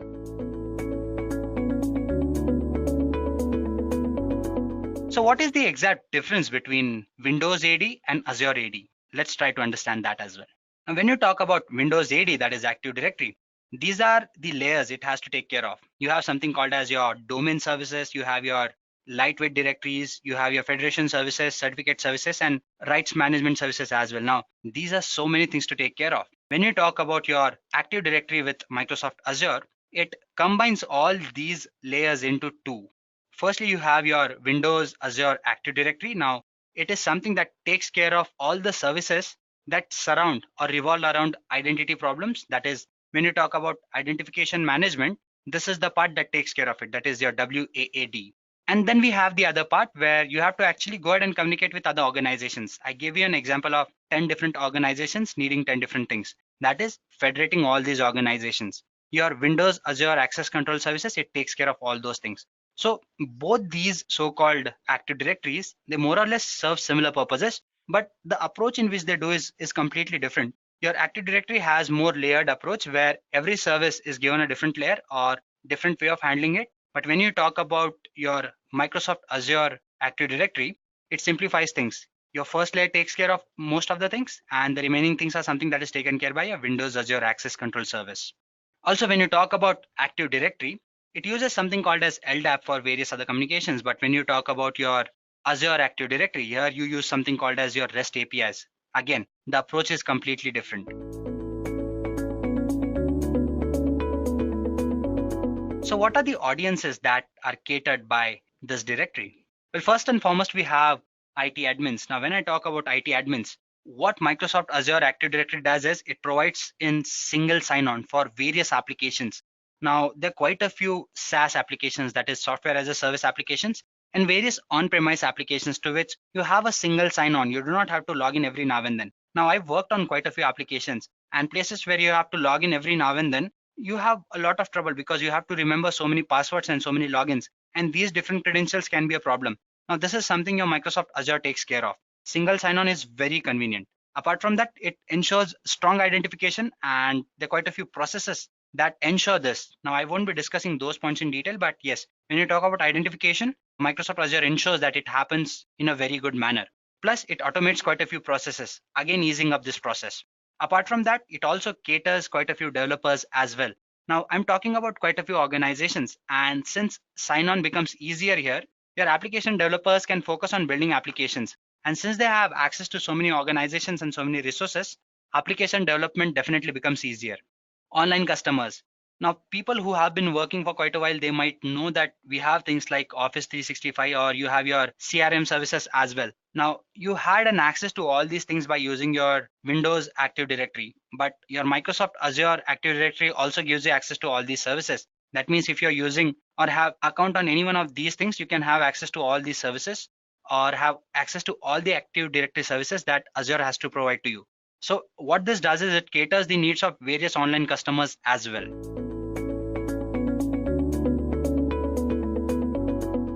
So let us try to understand the next point, that is Azure Active Directory editions.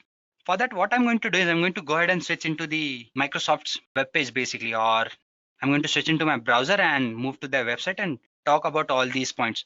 So instead, what I would do is I would first discuss the last point, and before we do go ahead and take a look at the demo, then we would just go ahead and talk about these points as well so that we can directly switch into the demo part. So let's move further and try to understand the next point and then come back to this point.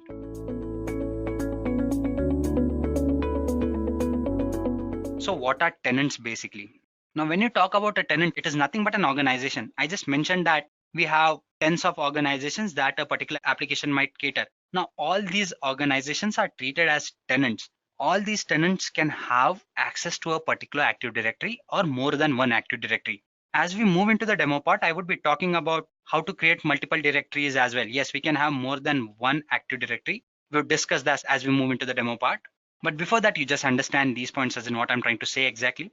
Yes, what happens here exactly is when you talk about a tenant, first and foremost, it is nothing but an organization, and it is a dedicated instance of your Azure Active Directory service. Plus, these are isolated instances. That means, as I mentioned, we have 10 organizations or 5 organizations. You'd be having isolated instances for each of these organizations, ensuring that they stay aloof and their services and their protocols are maintained differently. This is where your Azure Active Directory steps in. It takes care of all these things. It ensures that nothing is ambiguous or nothing is intermixed. Everything stays separate. Plus, each and every platform or organization gets serviced equally well. As we move further, we would be creating users, and then I would give you the differences as in what a tenant is, how do you go ahead and create all the domains and all those things. So again, into the demo part, you'd be understanding these topics with little more clarity or more understanding rather.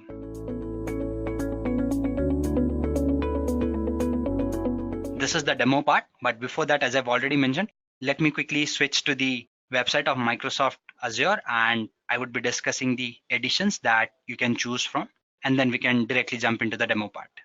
Okay, guys, so this is a Microsoft doc basically, which talks about choosing an edition. So these are the options you have. We would be finishing this quickly and then we would be switching into the demo part.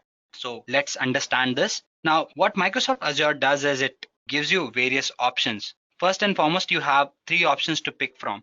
And out of these three options, the first one is your basic option, that is your Active Directory basic. Then you have your premium, which is P1. And then you have one more premium, which is P2. All these things provide you with different options that you have. First and foremost, your main job is to have your access, that is your identity management, your security, and your single sign-on and all those things.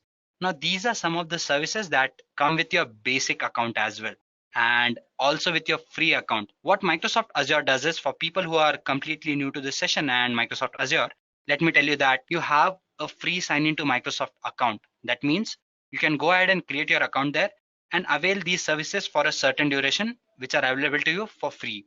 So yes, you do not have to pay anything. There you have a free account. In that, you'll be having access to some of these services.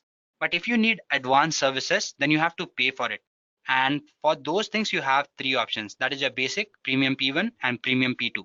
Let's try to understand these one by one, as in what are these and what do they have to offer to you. Now, if you scroll down and if you take a look at this thing, you have your Azure Active Directory Basic now. This basic is nothing but it is designed for people who are task workers or who are focused on a particular application on cloud. Now it takes care of everything, your single sign-ons, your SLAs, and it ensures that the security is 99.9%. And it provides you with all these features which you can see here, that is your self-service password resets and all those things. You also have access to quite a few things like your proxies and all those things. I won't be getting into the details of what proxies are and all those things. But yeah, for people who are admins and who have worked on these topics or in these domains, they would understand what do these things mean. So yep, you have access to all these things which fall under your basic option. Apart from that, you have something called as your premium P1. Now, this is for people who want to scale up. So when you try to scale up, you'd be dealing with quite a few things, and terms like your IAM and all those things would come into picture. Now, IAM is nothing but your identity and access management basically, which is a very important point when you talk about Active Directories. So yes, it provides you with these things as well, or these facilities as well, like identity protection, your security in the cloud, and all those things. Everything is taken care of for this particular model. Now, when you talk about premium P2, if I scroll down, this is what you have. It is designed for more advanced protection. That means you'd be getting all the services that were provided in basic and P1. Apart from that, you'd be having some additional services which ensure more security. That means it focuses more on privileged identity management. Now, again, this is something that you can read and understand. It is very easy, but to give you a basic difference, your first thing provides you with your basic services. That is your basic access gives you basic Active Directory service access. Then you have your premium version, which is focused for scaling up. And when you talk about P2, it focuses more on advanced security. So these are the three different editions that you can choose from. Now, if you're somebody who is belonging to a particular organization and wants to go ahead and use these services, he can actually go ahead and read all these things and then go ahead and take a decision accordingly. Now, what I'm going to do is I'm quickly going to go ahead and switch into the demo part. For that, I need to go ahead and open my Microsoft Azure account. So let's do that. Well, my internet is kind of slow today, so it might take a little longer while than normal. I can click here on portal and there you go. It would ask me to sign in. I would be using a dummy account today for this so-called demo. I wanted to give you an access to or view to quite a few directories and all those things. So that is why I did go ahead and create an account and or certain Active Directories created or basically certain accounts created. Now, this is how the Azure portal looks like for people who are completely new. Again, you have your dashboard here. Apart from that, you can actually go ahead and create quite a few things. That is your virtual machines, your data factories, and all those things. For people who want to know all those things, they can actually go ahead and refer the other videos that are there in this series, and you'd know quite a few other things as well. But as far as this session goes, we are here to talk about Active Directory. So let's head into it and try to understand how do you go ahead and create Active Directories and all those things. Now, how do you navigate to a particular Active Directory? Now, if you scroll down here, you'd be seeing an Active Directory here. For people who have an account on Microsoft Azure and have access to all these things, they would have an Active Directory by default. So you just have to come here and click on it, and a particular dashboard would open up for you people as well. Now, this is how it looks like. You have all these things, an overview, getting started. You have users, groups, which you can manage and monitor. You have devices you can connect to, your various app registrations. As I've told you, you can manage multiple applications as well. Now, in that case, what happens is, as I've mentioned, you might be dealing with multiple applications. So a particular user, what applications should he have access to? What domains does he have access to? What are the devices that are configured? All these things can be controlled or managed from here basically. So this is what your so-called Active Directory does. Now let's move further and try to create some users. Now, how do we do that? Well, I can click on this icon here and it would give you the list of users that are already there. As you can see, there are quite a few users here. This was a demo account, so we did go ahead and create so-called users so that you can have a look at them. This is something that I created yesterday, that is Chris Pratt. Now, how do you go ahead and create an account? I would be talking about all these things. To give you a start, you have to click on this thing, new users, and this window opens up. Now again, I'll have to go back and show you something else. How do we deal with all these things? Well, first and foremost, you need to give in a pseudonym or a name of the person for which you want to create a user. Apart from that, you need a particular domain name, or yes, a domain name for a particular domain service. Now, how do we get that? Now, these domain services have to be registered with your so-called Azure Active Directory. So I have these accounts here, right? So I can use one of these accounts to just go ahead and create a particular user. Suppose I want that user to be assigned or maybe associated with this ID. So I can select this domain service extension basically. Again, click on new user. So what name should I give to this particular user? Now, I am a huge cricket fan and recently I watched England's match. So let's pick name of one of the players that belongs to England team. Say Sam Billings, and again, this is where I would be creating the user. Say I say Sam Bill as a pseudonym, and I give in this domain details, that is at edureka.tk. Now this is something that is configured already. That is why I can use it and I can have an account. If I used an ID that was not registered with this Azure account, I wouldn't have been able to create this user because it would have given me a particular error. As we move further, we would be taking a look at that as well. But for now, let's go ahead and create a legitimate user, that is this one. Now it verifies whether the name is proper or not. Name is something you can use in any which way you want to, but your username has to be legit and valid.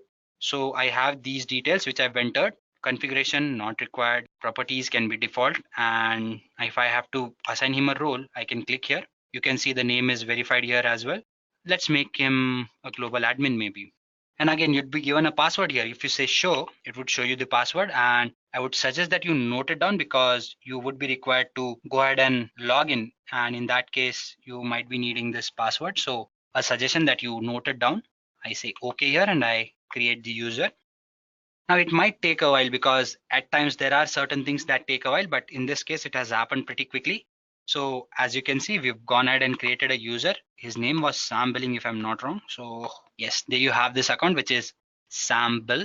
And if you click on it and open it, you can have access to that account where you can enter in other details, what applications that are there under this user and what applications do you want to assign, which devices do you want to configure, and all those things. If you scroll down, you have some other options as well, sign-ins and audit logs. Now I won't get into the details of these things, but you can assign all these things to this particular user as well. So yeah, this is what the user looks like, and you can actually go ahead and log into this Azure account through this user profile as well.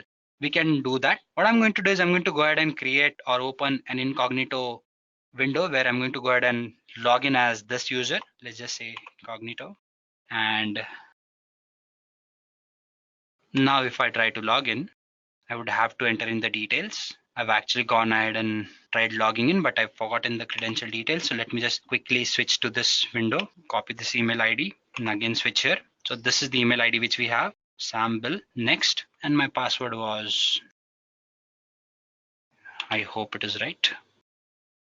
Yes, so when you log in for the first time, it would ask you to enter the current password. And then you can enter the new password, let's say, and then you re-enter the password.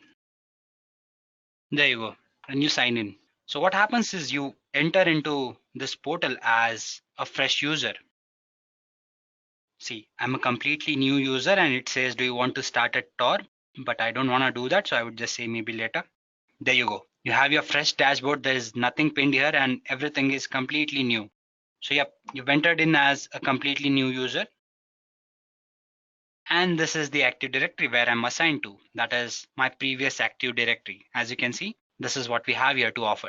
So yes, as a user, I have certain privileges and I can have access to this so-called portal. So this is something I wanted you all to see. There are quite a few other things which we are going to go ahead and take a look at it. But for now, let me just log out and close this tab. Now I'm back here.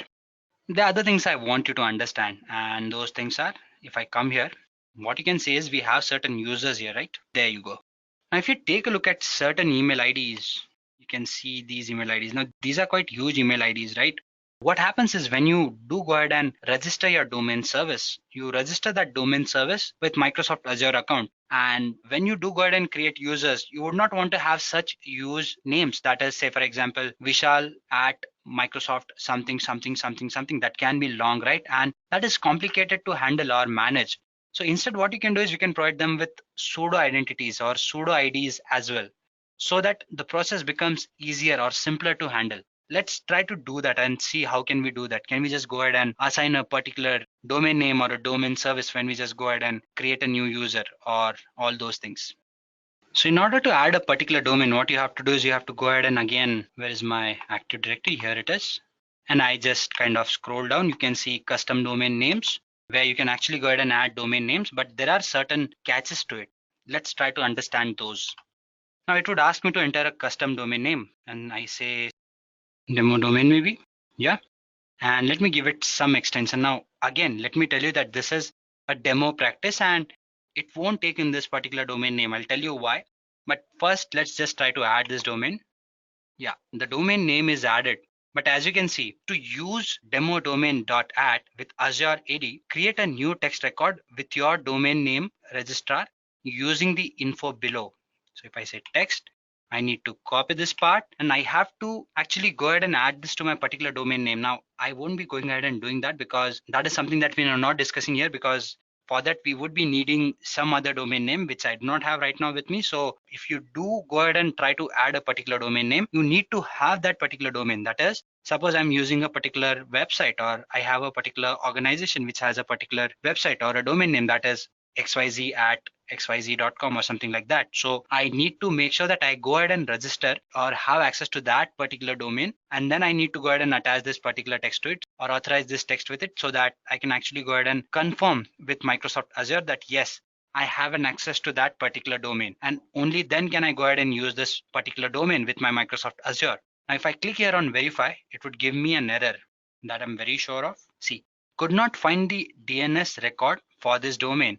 DNS changes may take up to 72 hours to propagate. That means I have 72 hours to go ahead and add this particular text message to that domain, and so that I can verify that yes, this domain is legal. But in this case, it isn't. I just took something for the demo purpose or for the reference sake, and this is the domain that I might have or which I can actually go ahead and use. So yeah, this is how you actually go ahead and add a particular domain, and you can actually go ahead and create a user as well.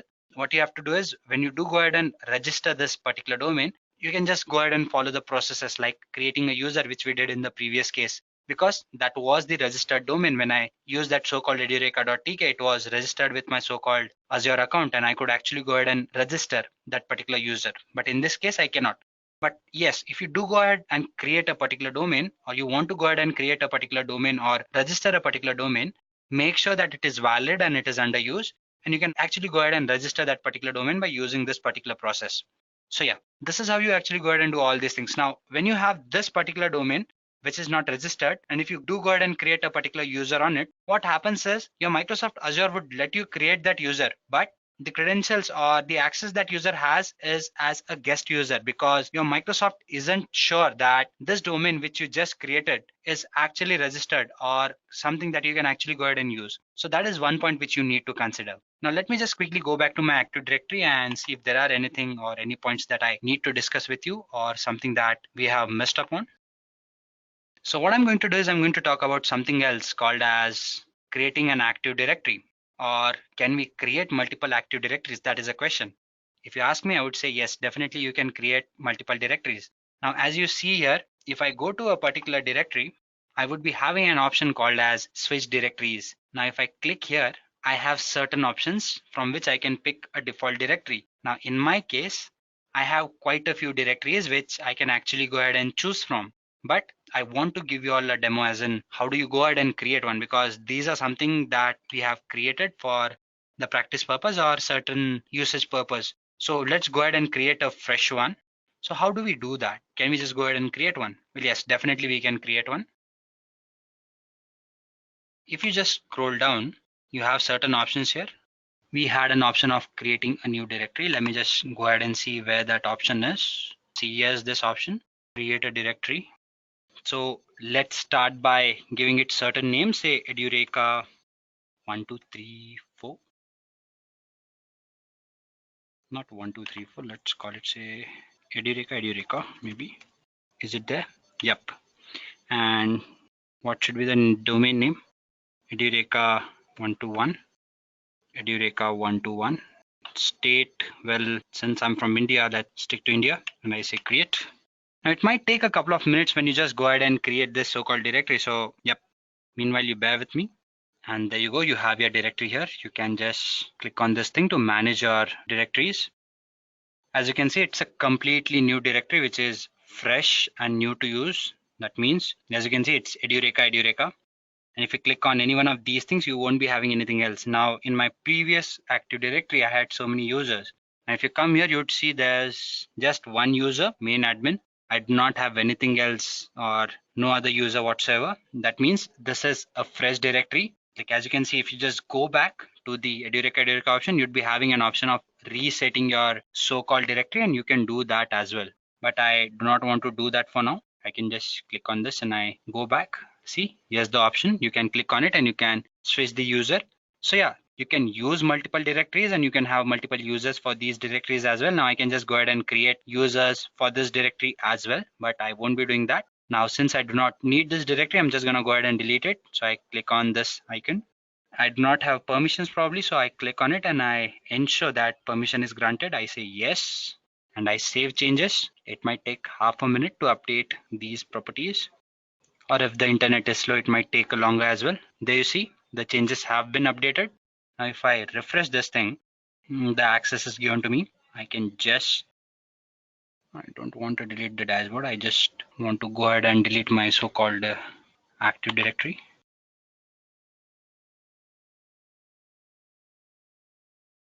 Okay, so I do not have an access to my domain services, because of which I'm not able to delete this account. But yeah, you normally have an option where you can actually go ahead and delete this directory. So yep, you can go ahead and do that as well. So yeah, this was the demo about Active Directory, as in how do you go ahead and create a user, how do you create a particular domain space or domain service basically, how do you go ahead and create multiple Active Directories.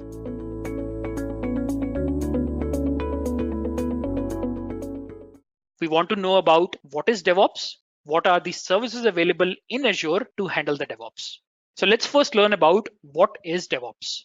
All right, so first thing is when we say what is DevOps, so basically just for the definition perspective, it's a set of practices intended to reduce the time between committing a change. So let's say you are building an application. If you commit a change, committing this change and taking it to the production is a very long process. But then DevOps means that once you commit a change and finally taking that change to the production, DevOps is something which can help you reduce the overall time and provide you a standard set of practices using which it makes your deployment very, very smooth. Of course, it can help you maintain high quality in your application. This means if you want to do testing, if you want to do some reviews, all these things basically are covered in the DevOps. Some of you guys might be coming from the development background. Some of you might be coming from the operations background. So this is a place where both of us meet together. The developer, the operations guys, they come together and work together. So far in our normal work environments, if we are not into DevOps, what do? The developers have the responsibility of doing some coding, building that, and finally putting it into a source control. Once you put it into a source control, the test team will actually take that source code, do their own builds, and start doing the testing on top of it. Now, once they are doing this testing, they'll do some test stuff, push it back to the development team, and this to and fro keeps happening. Once all this testing is complete, then you put everything into the operations bucket. Then you tell them that, yes, we are done. We have completed everything. Now you go ahead and make a release of it, do the deployment, do the operations on top of it, keep monitoring the stuff. If you face any challenges, then inform the development team. Now, this used to be a very siloed approach. So developers and testers working separately, the operations guys are working separately, and there used to be a lot of friction between these two areas. So now when we come to the DevOps environment, these two set of people, they have actually become one, which means you together do the development, you together put it into the source control, you do the testing, and finally you go ahead, because it's not just individual people, it's a team. So you go ahead and do the release, you do the deployment, and finally do the monitoring, so that you know, because if you have started developing something, you know that what is the best thing you have developed and how you need to handle that. So this is one area where the developers and operations, they come together and work as a team. Friction can be reduced, the time to market becomes faster, and the quality even becomes much better. Do not worry if you do not get the 100% of what is happening, but then the overall idea to understand is that now the developers and the operations, they come together and work together as one single team. Just for this, a very small diagram, the developers, they'll build something, they'll start pushing it to the operations team. So you do the deployment, you take care of everything. The operations, if they'll face any challenges, they'll start pushing it back to the developers team, looking at a very small thing. Okay, if I can solve something very quickly, that's fine. Otherwise, I'll start pushing it back to the developer team, saying that this is not working. So there is a lot of friction and there is a lot of miscommunication that happens in this kind of environment. Way to solve it is that both of us, the developers and the operations, work together as a team. Okay, I hope you got some glimpse of what is DevOps. And now we're going to talk about some tools which are available in DevOps. When we say DevOps, each of these areas are covered by different kinds of tools. So if you are doing some development, you might use, let's say, Eclipse, you might use, let's say, Visual Studio, you might use Visual Studio Code, and then you are checking in your code in TFS, Team Foundation Services. You might be checking in your code in Jira and Git, or a lot of different repositories. Now, this is one area. Of course, if you have to do some builds, you can use a Kudu server, you can use Maven, you can use Gradle. So all these different tools are used to build your applications. Finally, if you are done building your code and if you have done all the check-ins, then the testing happens. You might be using Selenium, or JUnits to do the testing of your applications. Now, again, you can see here all these different areas require different kinds of tools. And if you're releasing something, then of course you can use Jenkins and Bamboo to release your stuff. Finally, you do the deployment. All right, so there are different tools to do the deployment, and then you do the operations, which means your operations team is sitting there and doing all these operation stuff, and they are monitoring this stuff using different tools. When we say that we want to build a DevOps platform, we want all these tools, what you see here, to work together so that you can do this activity without having to do any manual intervention. Okay, and this is where we are going to spend our time into looking at how these tools can be used when we go to Azure DevOps. I guess you guys have learned about what is Azure, some basic stuff, and what is DevOps. Now we are going to look into if I have to do all this DevOps activity in Azure. Okay, so what is it that is available to us? And now let's learn about what is Azure DevOps. So Azure DevOps is something which is providing us all these set of tools integrated into one single environment. This means that if you know how to work with Eclipse, if you know how to work with TFS, if you know how to work with Git, Selenium, all these different tools, then you can use Azure DevOps. Or in fact, in my case as well, I didn't know a lot of tools, but still when I started learning about Azure DevOps, I started learning about all these things as well. So you don't have to worry that if you are not a part of any of these particular areas, for example, if you're not part of right now how to do the deployment, or if you're not part of how to do monitoring and you are on the developer side, or basically you are into the development side, then you don't have to worry that will I be able to use DevOps or not? So the answer to that is yes, you will be able to use the DevOps, or in fact, that will help you move towards the DevOps, even if you know maybe a couple of parts of it. So now we are going to talk about what are different components of Azure DevOps. And once we'll see some demos, you will be very clearly able to understand how you can take your application from the planning stage up to the deployment and monitoring stage using the tools in Azure. Okay, so let's learn about what are different components of Azure DevOps which are available. Now, let me just show you all 5 actually. So there are 5 different components which are available as part of Azure DevOps. First thing that we need to know is about Azure boards. There are people who come from the Scrum background. They are coming from the project management background. They know how to create some features. They know how to create epics. they know how to create the stories, they know how to create tasks and all that stuff. And then there are developers who themselves go and create the task on which they are going to work. And there are testers who just want to create some test cases. And after the test cases are done, they want to create the bugs which they find in the system. Now, all these activities can be done as part of the Azure boards. Number two is, of course, after you have done all the planning, after you have created all the epics, all the features, all the stories, tasks, and everything, second thing you want to do is development. For example, you start doing development in TFS, you start doing development in Eclipse. Any ID that you want to use, you can do the development. Once you are done with the development, now you want to push all this into a source control. Now, this is where Azure repos will come in and it will help you store all the information. So in the source control, you check in your code. And Azure repos is a place which provides us with a lot of different repositories. In fact, right now it's two. If you want to use Team Foundation services, or if you want to use Git. So basically you can provision that in Azure repos and you can start checking your application code in Azure repos. So again, we are going to see all these things in action today. The third thing is, once you have checked in your code, what do you want to do next? So there are two things that you want to do. First thing is that you want to run something called as a build pipeline. When you have checked in your code, you want to make sure that nobody has checked in some wrong code. So this is where you build your code. Of course, the developers have the responsibility to build the code on their local machines. This is not a good practice. Now, if developers is just building it on their local machine, this means that maybe some of the dependencies on that machine are not correct, or maybe it's not in sync with the other team members. So this means that if person says that, yes, it is building on my machine and I just want to push it in the source control, is that good? The answer is no. Because this means that if somebody will have a special dependency in the application which is installed locally, but it's not installed, for everyone. For others, when they will download that code, it will fail. So that is why whenever the developers push something in the repos or basically in the source control, it is going to be taken by the Azure pipeline. It is going to do something called as a build. Okay.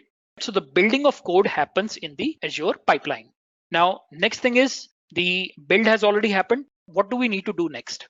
The next thing we need to do is release this code. Now I can release it in the dev environment.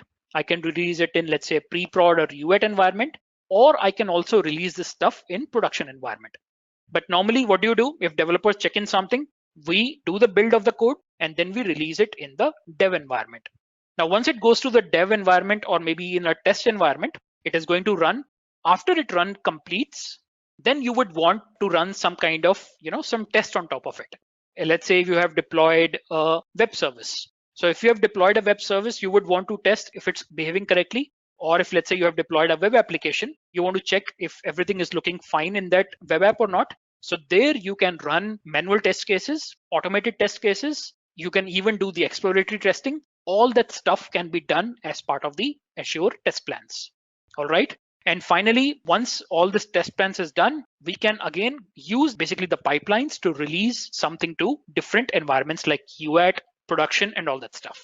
While all these things are going on, there are a lot of things you can configure like workflows, or in fact, let's say approval workflow. So if you are checking in something, you want to make sure the review happens. So that can be taken care in the Azure repos. If you are releasing something to the UAT environment, you need, let's say, an approval from your team lead, or you need an approval from the program manager. So all these approvals are by default built into all these services. Now, one thing which I haven't touched upon is Azure artifacts.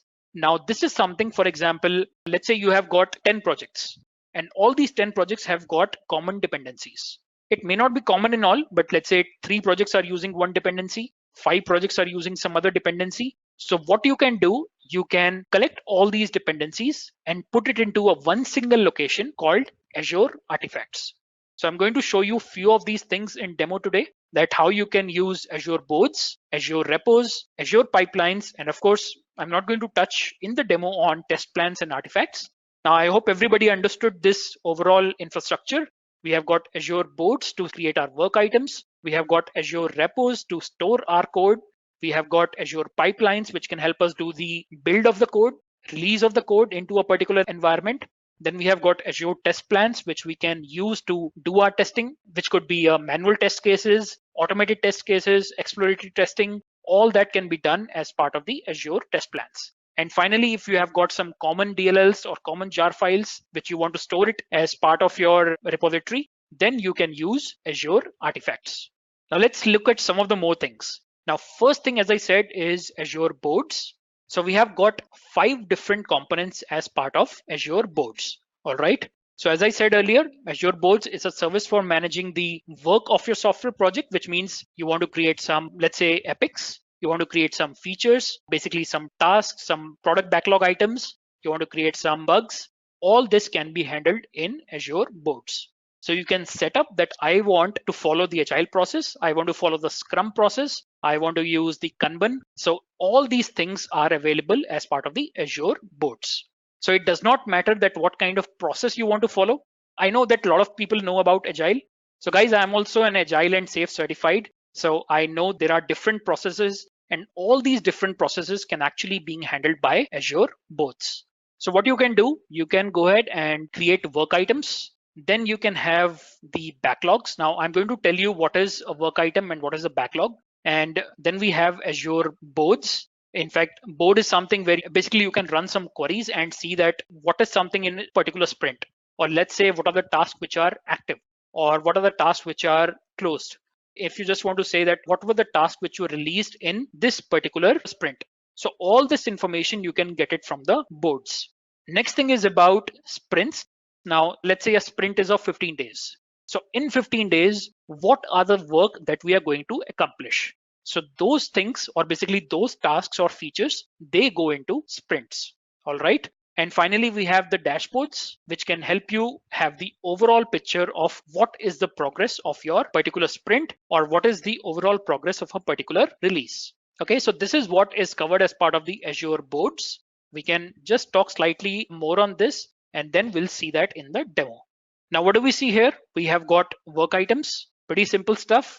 Create, let's say, you can see here, this is a bug being created. This is a user story which is created, or basically the backlog item which is created. Then we have the tasks which are getting created. And the same way, we have got features, we have got epics, which we can create as part of the work items. Then we have got boards. So you can see that what is basically the particular flow of your current sprint, or what is the flow of your project. Of course, we have got backlogs. Now we can arrange what do we want to do as part of the backlog. How do you want to prioritize your different work items so you can deliver your software on time? Next thing is about sprints. If you guys have not worked with sprint, so do not worry, because we don't want to go into the what are the details of sprints. But then sprint is basically, let's say, a small time boxed window in which you can go ahead and deliver a particular part of your product.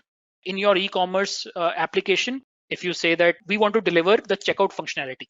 So let's say if you are ready to deliver the checkout functionality in 2 weeks as part of the sprint, so your checkout feature or your checkout epic will go inside that particular sprint. So once it goes inside that particular sprint, the whole team starts working towards that particular area. And what they do, they try to complete all that stuff during that 15-day time box window. And that is what you can build as part of the sprints. All right, so then we have the final dashboards where you can see what is the current status of your project. Before we go further and look into other different aspects like pipelines and stuff, I just want to give you a small demo of how you can create the work items, how you can create the backlog items, and how you can use the boards. So let me stop here for a while. Okay, and what I'm going to do now is going to go to something called as dev.azure.com. What you need to do here is, if you're not signed in, it'll ask you to sign up or sign in. And once you sign in, this is the kind of basically the dashboard you will see. What you can do here, the first thing you can do here is create a new project. All right, so let me create one. What do you see here? It is asking me that is it a private project or is it a public project? Now, let's say if I want to create a project called My Test Project 4, I'm not going to create it. It takes some time, to set up everything. But what I can show you here is that now it is asking that what is the version control? So basically, where do you want to keep your source code? Do you want to keep it in Git or do you want to keep it in TFS? Okay, so you can go ahead and select the different version control options which are available. Now, of course, I think with time, they will keep adding more and more, source controls or the version control repositories here, which you can use. But most common ones, which everybody knows, is Git. We also have GitHub, which is again a repository for storing the Git-based version control. Of course, there is something from Microsoft which is available, which is the Team Foundation. If some of you guys have worked before with TFS or the Team Foundation services, this is the one. It is totally up to you. How do you want to store your code? So I'm going to select Git right now. The next thing is about work item process. So if you want to follow the agile process, you can use this one. If you want to use the Scrum process, you can follow this one. Then of course you have got CMMI and a basic one. Now basic is something which does not follow a particular process, but this is something which can help you set up either the agile process or the Scrum process. It's like a kind of a blank template. But if you are comfortable working with agile environment, you can select this one and you can click on create.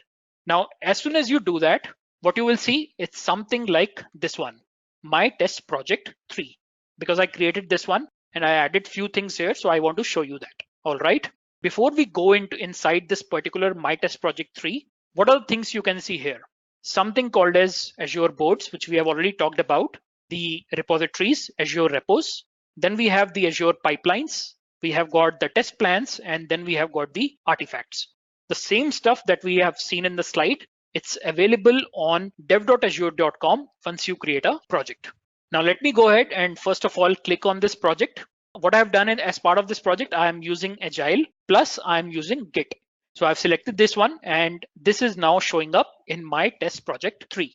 The first thing, as I told you, that I want to show you about is boards. Now let me go here. On the left hand side, you can see boards, repos, pipelines, test plans, and artifacts. So I'm going to go inside boards right now and straight away show you what you can do in the boards. First thing is, of course, pretty simple. If you want to do the planning, so what do? You create something called as a, let's say a task, or basically you create a work item. Now work items are of different types. You can have something called as an epic. Now epic is something which is very, very high level. So let's say your leadership team comes up and they define something called as an epic. Now they will say that we want to deliver this kind of project. All right. So there they are defining a particular epic. Now inside the epic, what you can do, your product owners or let's say your project managers, they will go ahead and decide on the number of features that you want to have as part of the epic. Let's say you want to build an e-commerce site. So in e-commerce site, the business says that we want to set up some e-commerce setup for this business. That's an epic. Once you go inside that epic, you will say that I want to create a feature. Now, what is a feature here? I want to deliver the cart functionality. I want to deliver the product page. I want to have a recommendation engine, or maybe I want to have a search engine in my e-commerce portal. Now, this is what will be created by product owners, or they will be created by the project managers. Now, when you say I want to create, let's say, a search service in my e-commerce site. So as part of the search service, what do you need? You will go ahead and create some stories. So in the story, what will you say? You will say that I want to have some database ready, which will contain all the information of my products. Then I'm going to have, let's say, one more story for building up a middle layer, which can help me, building some APIs, which can help fetch this information from my database and show it to the end users. Then I'll build another story to say that I want to show it to the end customers. And once you have these user stories, then you go ahead and create tasks inside that particular story. So let me start building up, let's say, one feature. I'm not going to, go into the complete agile model, but right now I'm just saying that we want to create a feature for, let's say, search in e-commerce. Okay. Just remember, guys, this is not the way we write in agile format. So if you want to, just create a new feature, there is a particular format in which you should create the feature. Basically, the text has to be in a particular format, but that's not the agenda for today. The agenda is to show you that you can create a new feature. You can provide a particular iteration path. This means I want to do it in this particular time frame. Okay, I can create multiple iterations. Okay, and I can put up the iteration here. Now, next thing, what I can do here, I can link it to some existing item. All right, so we'll do it later, but then we'll say what is the business value of this, what is the time criticality, what is the start date, what is the target date which we want to complete this particular feature. This feature is new right now, so let me save it. You can go ahead and provide description. You can use the discussion board to do some discussion on top of this particular feature. And once you are final that yes, our feature details are ready, then what is the next thing? Let me go back to work items. And let's say I want to create a particular user story. What will I do? I'll say that I want to create, let's say in the search, I want to create the APIs. And what do I need to do? I need to link it to the epic, or in fact, I'll need to link it to the feature. On the right side, add link, existing item. And I can also say that what is the parent here? So the parent is, we search for it. So the parent is search in e-commerce. Okay. So I'm going to link this one and say that I'm creating a user story. Let me save it. In fact, you can see that if you know about what is story pointing, so you can add story points here. Or in fact, let me tell you this. If you go for, for any kind of course, or not just from here, but if you go for any kind of course about how do you handle agile, so there you will learn more about story pointing. So you can also provide the risk. Let's say this is a medium risk. What is the priority here? All these kinds of setup you can provide here, that you want to do some architectural thing, or you want to, is it a business feature? All this information is provided as part of the user story. So let me save this one. Go back to the work items. So right now this is showing us separately, but once we'll go to the boards, let me go to the backlogs first. What you will see here, all the different stories which are available. Now this is something on which we want to work.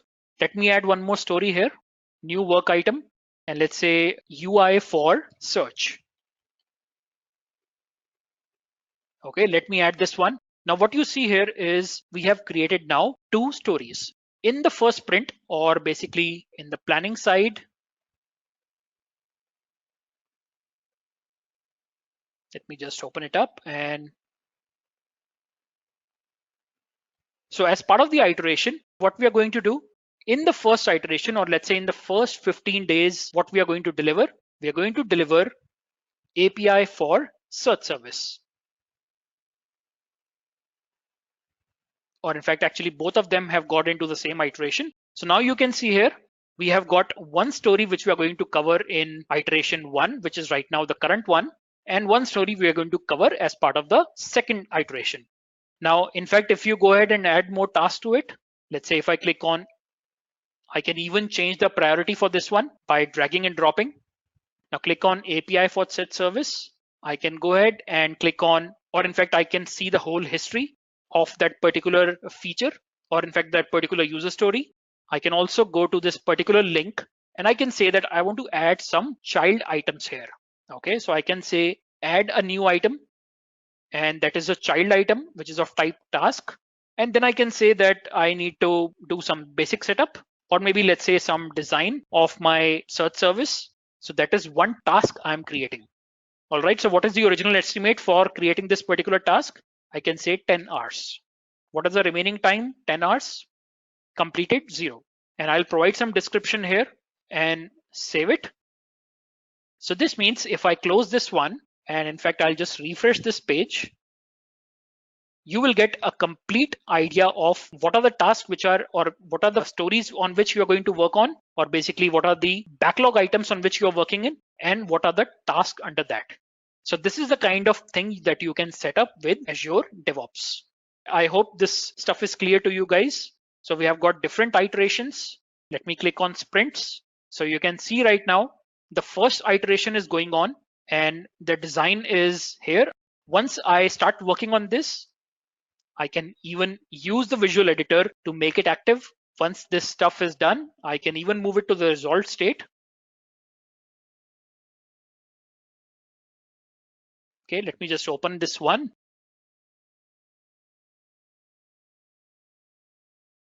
I can just close this task and say that's it. So this is how my overall flow of basically the work items work. Now, next thing which I want to show you is repositories. Repositories, we mentioned that we can use either Git or we can use TFS to basically maintain our source code. I'm just going to show you a demo right now to show you how all this stuff works. So what you will do here, you can set up a repository which is like a Git or a TFS. Then you can go ahead and start checking in your code. What first thing you will see here is, because we are using Git, so I'm clicking on something called as branches. And in the branches, there is a default branch which is always available. Now that's called as a master branch. In fact, you can go ahead and create more branches. In some of the source controls like TFS, you will have one single place where everybody is checking in the code. Now, in case of Git, it does not work the same way. It's a very different structure. So what you do is you create your own branch. You work in that branch, which means branch is basically a copy of a master branch. So you will go inside that branch, you will make your check-ins. Now that is your branch in which you are making the changes. You will do the testing. Once you are completely fine that everything is running fine, then you are going to push those changes from your branch to the master branch.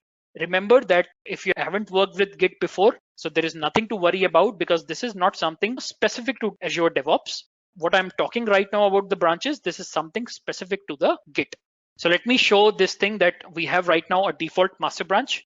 If I'll click on this one, what you will see, I have already checked in one particular project into my repository. Okay, that's called as a web application 2. If I click on this one, it's a very simple MVC application that I've created and added it into the source control. I'll go to the Visual Studio. Now in the Visual Studio, you can again see that I am using Git tools for Visual Studio. And this is showing me that I have got a master branch. Now what I can do, let me create one more application and check that in. So let me create a simple application, file, new project, ASP.NET Core Web Application. Remember, you can use Eclipse, you can use IntelliJ, or you can use any other IDE to do the development. Okay, so this is not restricted to .NET or Visual Studio. You can use any kind of platform or any framework to build your application, or it can be in any IDE. Eclipse, IntelliJ, anything will work here. All right. So what I'm going to do is create a new application called Web Application 3. Let this application be created. All right. Now that we have created our application, what do we need to do? You can see here that my project is ready. I'm going to simply push this code into the source control. Okay, how do I do this? Let me first of all ignore a few of these items. And what I'm going to do is, okay, I'm going to stage these items. Now, this is something very specific to Git. So if you are not comfortable with Git, do not worry because this is something you can learn very quickly. All right. So what do I have here? I have got my full application, which is Web Application 3. I can go ahead and check in into a Git repository, which is managed by Azure DevOps. So I'm going to say checking in Web Application 3. Okay. Also, I can actually go ahead and map it to a work item. Let me click on this one and go back to portal to my work item. In fact, we do not have a work item for development. Let's create one. So UI for search service. Let's go back to the links. I hope you guys remember now. You can click on add link, new item, and let's say we call it build web app 3. Okay, let's call it create. I know this is not the way we write the task, but just to give you an idea that I'm just creating a new task called create web app 3. That's it. So it is going to give me create web app 3 task is ready. I can click on this one and the task number is 10. Okay, so I'm going to copy this one, go back to Visual Studio, enter the ID of the work item. Okay, so I'm going to say 10 is the ID. And you can see basically the related work item. Now what we are doing here, we are creating a new application. When we are checking in the code, we are also specifying what is the related work item. All right, so let me commit all this stuff in the code, sync it back to the cloud, which means now I have checked in into my local environment. I just want to push these changes into the cloud environment. So again, this is specific to Git. You do not have to worry about this.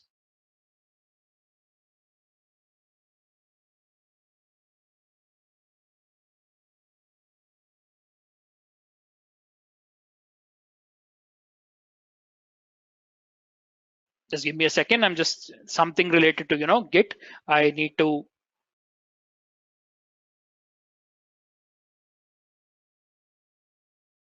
Okay, so I think this should work now. We push these changes.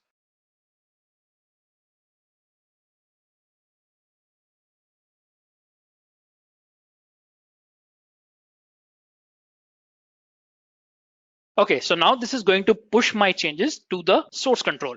All right, so you can see here it has been successfully pushed to the master branch. If I go back to the DevOps environment, what you will see here, in fact, if I just open up the application as well, so you can see here, this is the parent side. And in fact, let me just refresh this one. Okay, so what you will see here in the description, or basically in my history, I can see that I have done some check-in here. So it is linked to that particular check-in. Now you can start visualizing this stuff. So you have got tasks, you have made your check-ins. From those check-ins, it is coming in. Once you make a check-in and attach it to a particular work item, it will be linked to that particular work item. So if anybody is going and looking into what changes you have made as part of this task, you can actually go ahead and see all that stuff. Now this is a part of the task. Next thing is, let's go back to the repos and see the commits. Okay, we have made a commit into the repository. What do we see here? We have got check-in web app 3. Okay, so this is what we have checked in as part of the web application 3 that we just created. Now the next thing is, I want to build this application. Okay, so if you guys remember, the second thing was checking in the source code. After checking in the source code, I want to automatically build this particular code. So what do I need to do here? I need to go to the third component called pipelines. I see something called as builds, which means I want to take up this particular source code and do an automatic build of that. So what I can do, I can click on something called as new build pipeline. I've already got 2 created, but I just want to show you from scratch how this is done. So where is your code? It is asking me. So my code is present in a Git repository. So I'm going to select this one. And what is asking me that where is your source, okay? Or where is your Git repository, all right? So my repository is in Azure Repos Git. Okay, so I'm going to select this one. You can even select GitHub. For example, if you just want to pick up the code from GitHub directly and use it, you can do it here. Or you have the GitHub Enterprise server. If you have got GitHub deployed in your local environment or in your enterprise environment, you can use Subversion, or you can, in fact, if you have got TFS, there's a different way to use it. But then right now we are focusing on using the Git in Azure repos. All right. So here you can see it. I have got my test project 3, which is my basically my repository and my team project. Then I'm going to pick up all the code from master branch. Okay, so I'm going to click on continue. And the first thing that I need to do is tell Azure how to build my project. So how do I want to build my project? I want to build this project as part of Azure web app. This means I want to take my code and finally I want to deploy it in a service in Azure called Azure web app.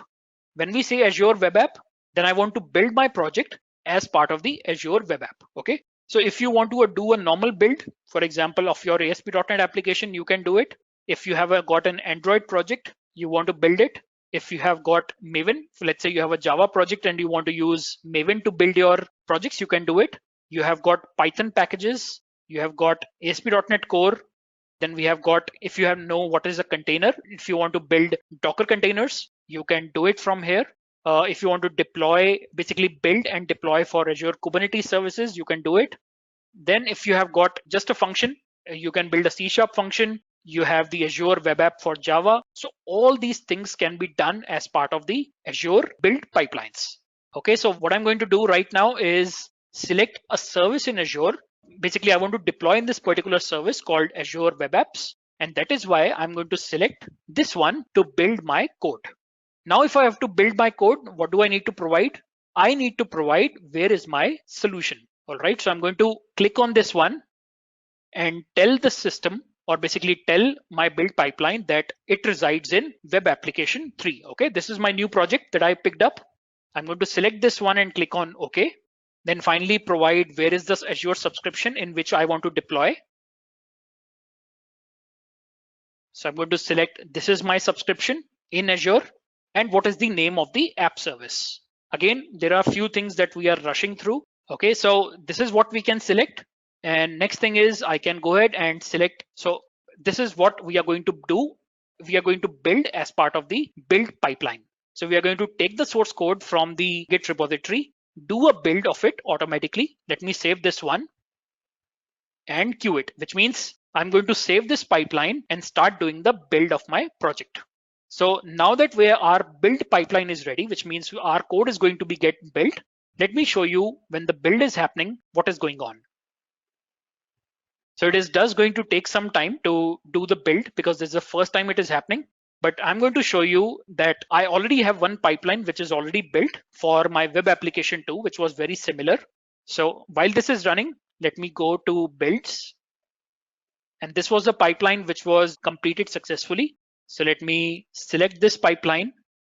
So this is how the build happens. So if you open up anything, it is going to give you the detailed logs of how the build happened. So it picked up the code from your source control, it did a build, and you can see all the build activities which happened as part of this pipeline. So you can see here it picked up the web application 2 project and it started doing the build. It did all the copied files to output directory and cleanup and all that stuff. And finally, it did a build of my project. Now, once I did a build of my project, what next? So you can see here, it approximately took 5 minutes to do the build. So what you can do as part of your Azure DevOps, as soon as somebody checks in the code, it will automatically trigger a build pipeline using which your application will be built. And if there is a failure, then the person will be informed back using a mail that your code is not correct. Okay, so you have to rectify your code as soon as possible. Now, once we have done all this build activity, what next do we need to do? We need to release it to a production environment or maybe to a UAT environment. How do we do that? We do it using something called as releases. So now that this one is ready, either I can click on release and build up a new release pipeline. So let me click on this one. And I'll say I want to create a new release. So I'll click on release 2. And what you will see here, now that the complete build which happened, now it is asking me that where do you want to release it? So I've already created a release pipeline. In fact, let me click on this and let's create a new one as well. Releases, new pipeline. And it is asking me where do you want to do the deployment? So I'm telling Azure that I want to do the deployment in Azure App Services. You can deploy a Java application. You can deploy a Node.js application. You can install it in Service Fabric. You can install it, deploy a Rails on Ruby application on app service. You can deploy an IIS website. All right. So all these things you can do. And I'm going to deploy in Azure App Service. All right. So once I select this, I just need to provide what is the application basically which I want to build and what is the Azure subscription in which I want to deploy the application. Let me select this one. So there is one I've already created, my test app service. Once I've done this, I can save it. So this is my release pipeline is ready. So now my code has gone into source control. My build pipeline, which is picking up that source code and building it, that is ready. Now this is my release pipeline, which is going to take that build code and going to do the deployment. Okay. So I can click on here and say create a release and that's it. Or in fact, one more thing I can show you. If I go back to the main pipeline, I can even set up who will approve it before it goes into a particular environment. So I can click, for example, pre-deployment conditions and say who is going to do the pre-deployment approval. If your team lead needs to approve the overall release before it goes into UAT or production, then you can specify who is the approver. So in this case, I'm going to put in my name. All right. And I'm going to save this one. So this means as soon as the deployment will start happening, it is going to ask me for the approval. I'll get an email that please approve the release deployment. Then only it can go to production. So I'm going to click on now create a release and click on create. So go to the release which has been created now. And you can see it is saying pending approval. What I can do is, because right now I am the owner, so I can click on approve and say, yes, I want to basically approve this particular release. And then it will continue further to do the deployment. Now you can see here the approval is done. And right now this is under queue, which means as soon as the resources are available in Azure, it is going to start the release deployment. And while this is right now, it's in a queue state, I can show you the one which I deployed for web application 2. So I'll go back to the releases. Okay, so this one is already done. In fact, not this one, just give me a second. Okay, so this one is already done. So what you will see here, after basically everything is done, or basically the release starts and it starts deploying, you can see the logs here. If there is a failure in your pipeline, it is going to inform you that there is a failure in the release. You will get email so you can quickly act on that. Otherwise, it will download all your build artifacts. In our case, it was a web application. So it downloaded all the artifacts of my web application, and then it is started deploying it to the Azure App Service. Okay, so you can see all the logs. In fact, you can even write custom logs here that this is what we are doing as part of the release deployment on Azure App Service. All right, so you can see here successfully updated the deployment history. App Service application is running at this particular URL, and then you can use this URL. Now, once this release completes, this means our code which we created has been deployed into production. Let me go back to Azure now. Okay, and I'm right now into Azure portal, which you can get from portal.azure.com. You can click on My Test App Service, which we are using for deployment. And if I run this particular app service, which is basically a platform for hosting the websites, or in fact, platform for hosting different websites, APIs, mobile applications. So I can click here and see my application is successfully deployed. So just to summarize all this stuff, now you can see here the application is ready. There are 5 components basically of the Azure DevOps, which means that we have got Azure boards in which you can manage your work items. You can manage the tasks. You can create either the Scrum boards, Kanban boards, or you can have the agile process. All this is being handled as part of the Azure boards. Now, second thing is about Azure repos, where we have got Git and TFS in which you can check in your code and you can manage all the branches. You can manage complete Git functionality, which is available as part of the Azure repos. So you can check in your source code there. The third thing is about Azure pipelines, in which after you have done the check-ins, you can build your solution and you can also release your solution in multiple environments like dev, pre-prod, UAT, production, all that stuff. Next thing is about Azure test plans, which we haven't covered. I just wanted to give you an idea of what is a test plan. So test plan is something where you can run your automated, manual, exploratory testing under Azure test plans. And finally, you have the Azure artifacts in which you can store some dependencies. So this is the overall picture of Azure DevOps.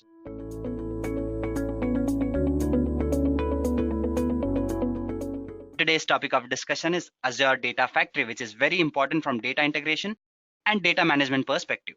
But before we do go ahead and dive into the concepts of this particular term, let's quickly start by taking a look at today's agenda first.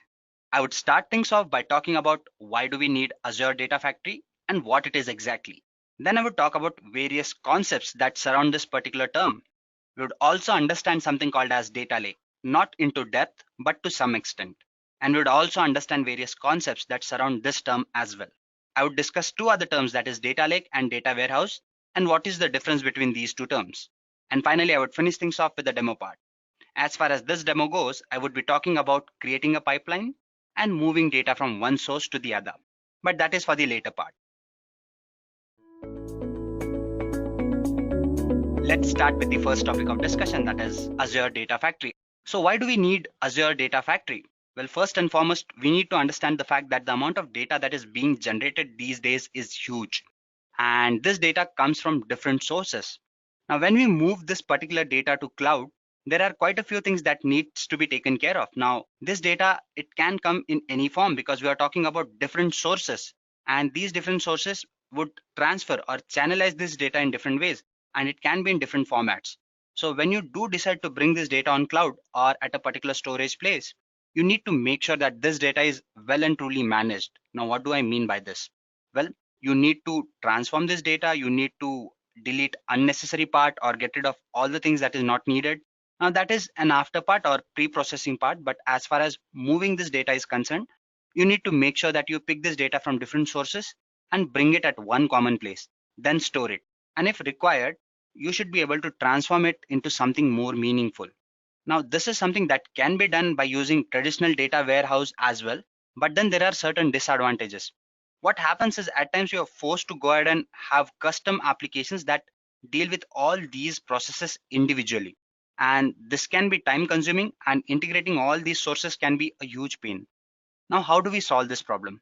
Well, if there was a way to automate this process or create proper workflows, this burden would have been taken care of. Now, this is where Data Factory steps in. What it does is it kind of helps you automate this complete process. Instead of saying automate, I would say it helps you orchestrate this process into more manageable or organizable manner. Now, that is something that is needed, and that is why we need something called as data factory, which lets you automate all these processes. Let us move further and try to understand exactly what data factory is. So if I just go ahead and talk about its definition, I would say it is nothing but a cloud-based integration service which lets you do quite a few operations like create data-driven workflows basically, and to go ahead and orchestrate all the sources that are there. But what exactly does it do? To name few common operations, what it does is it helps you create pipelines which are nothing but, you can think of it as a logical pipeline which supports various processes that happen. It lets you ingest data from different sources and then process it.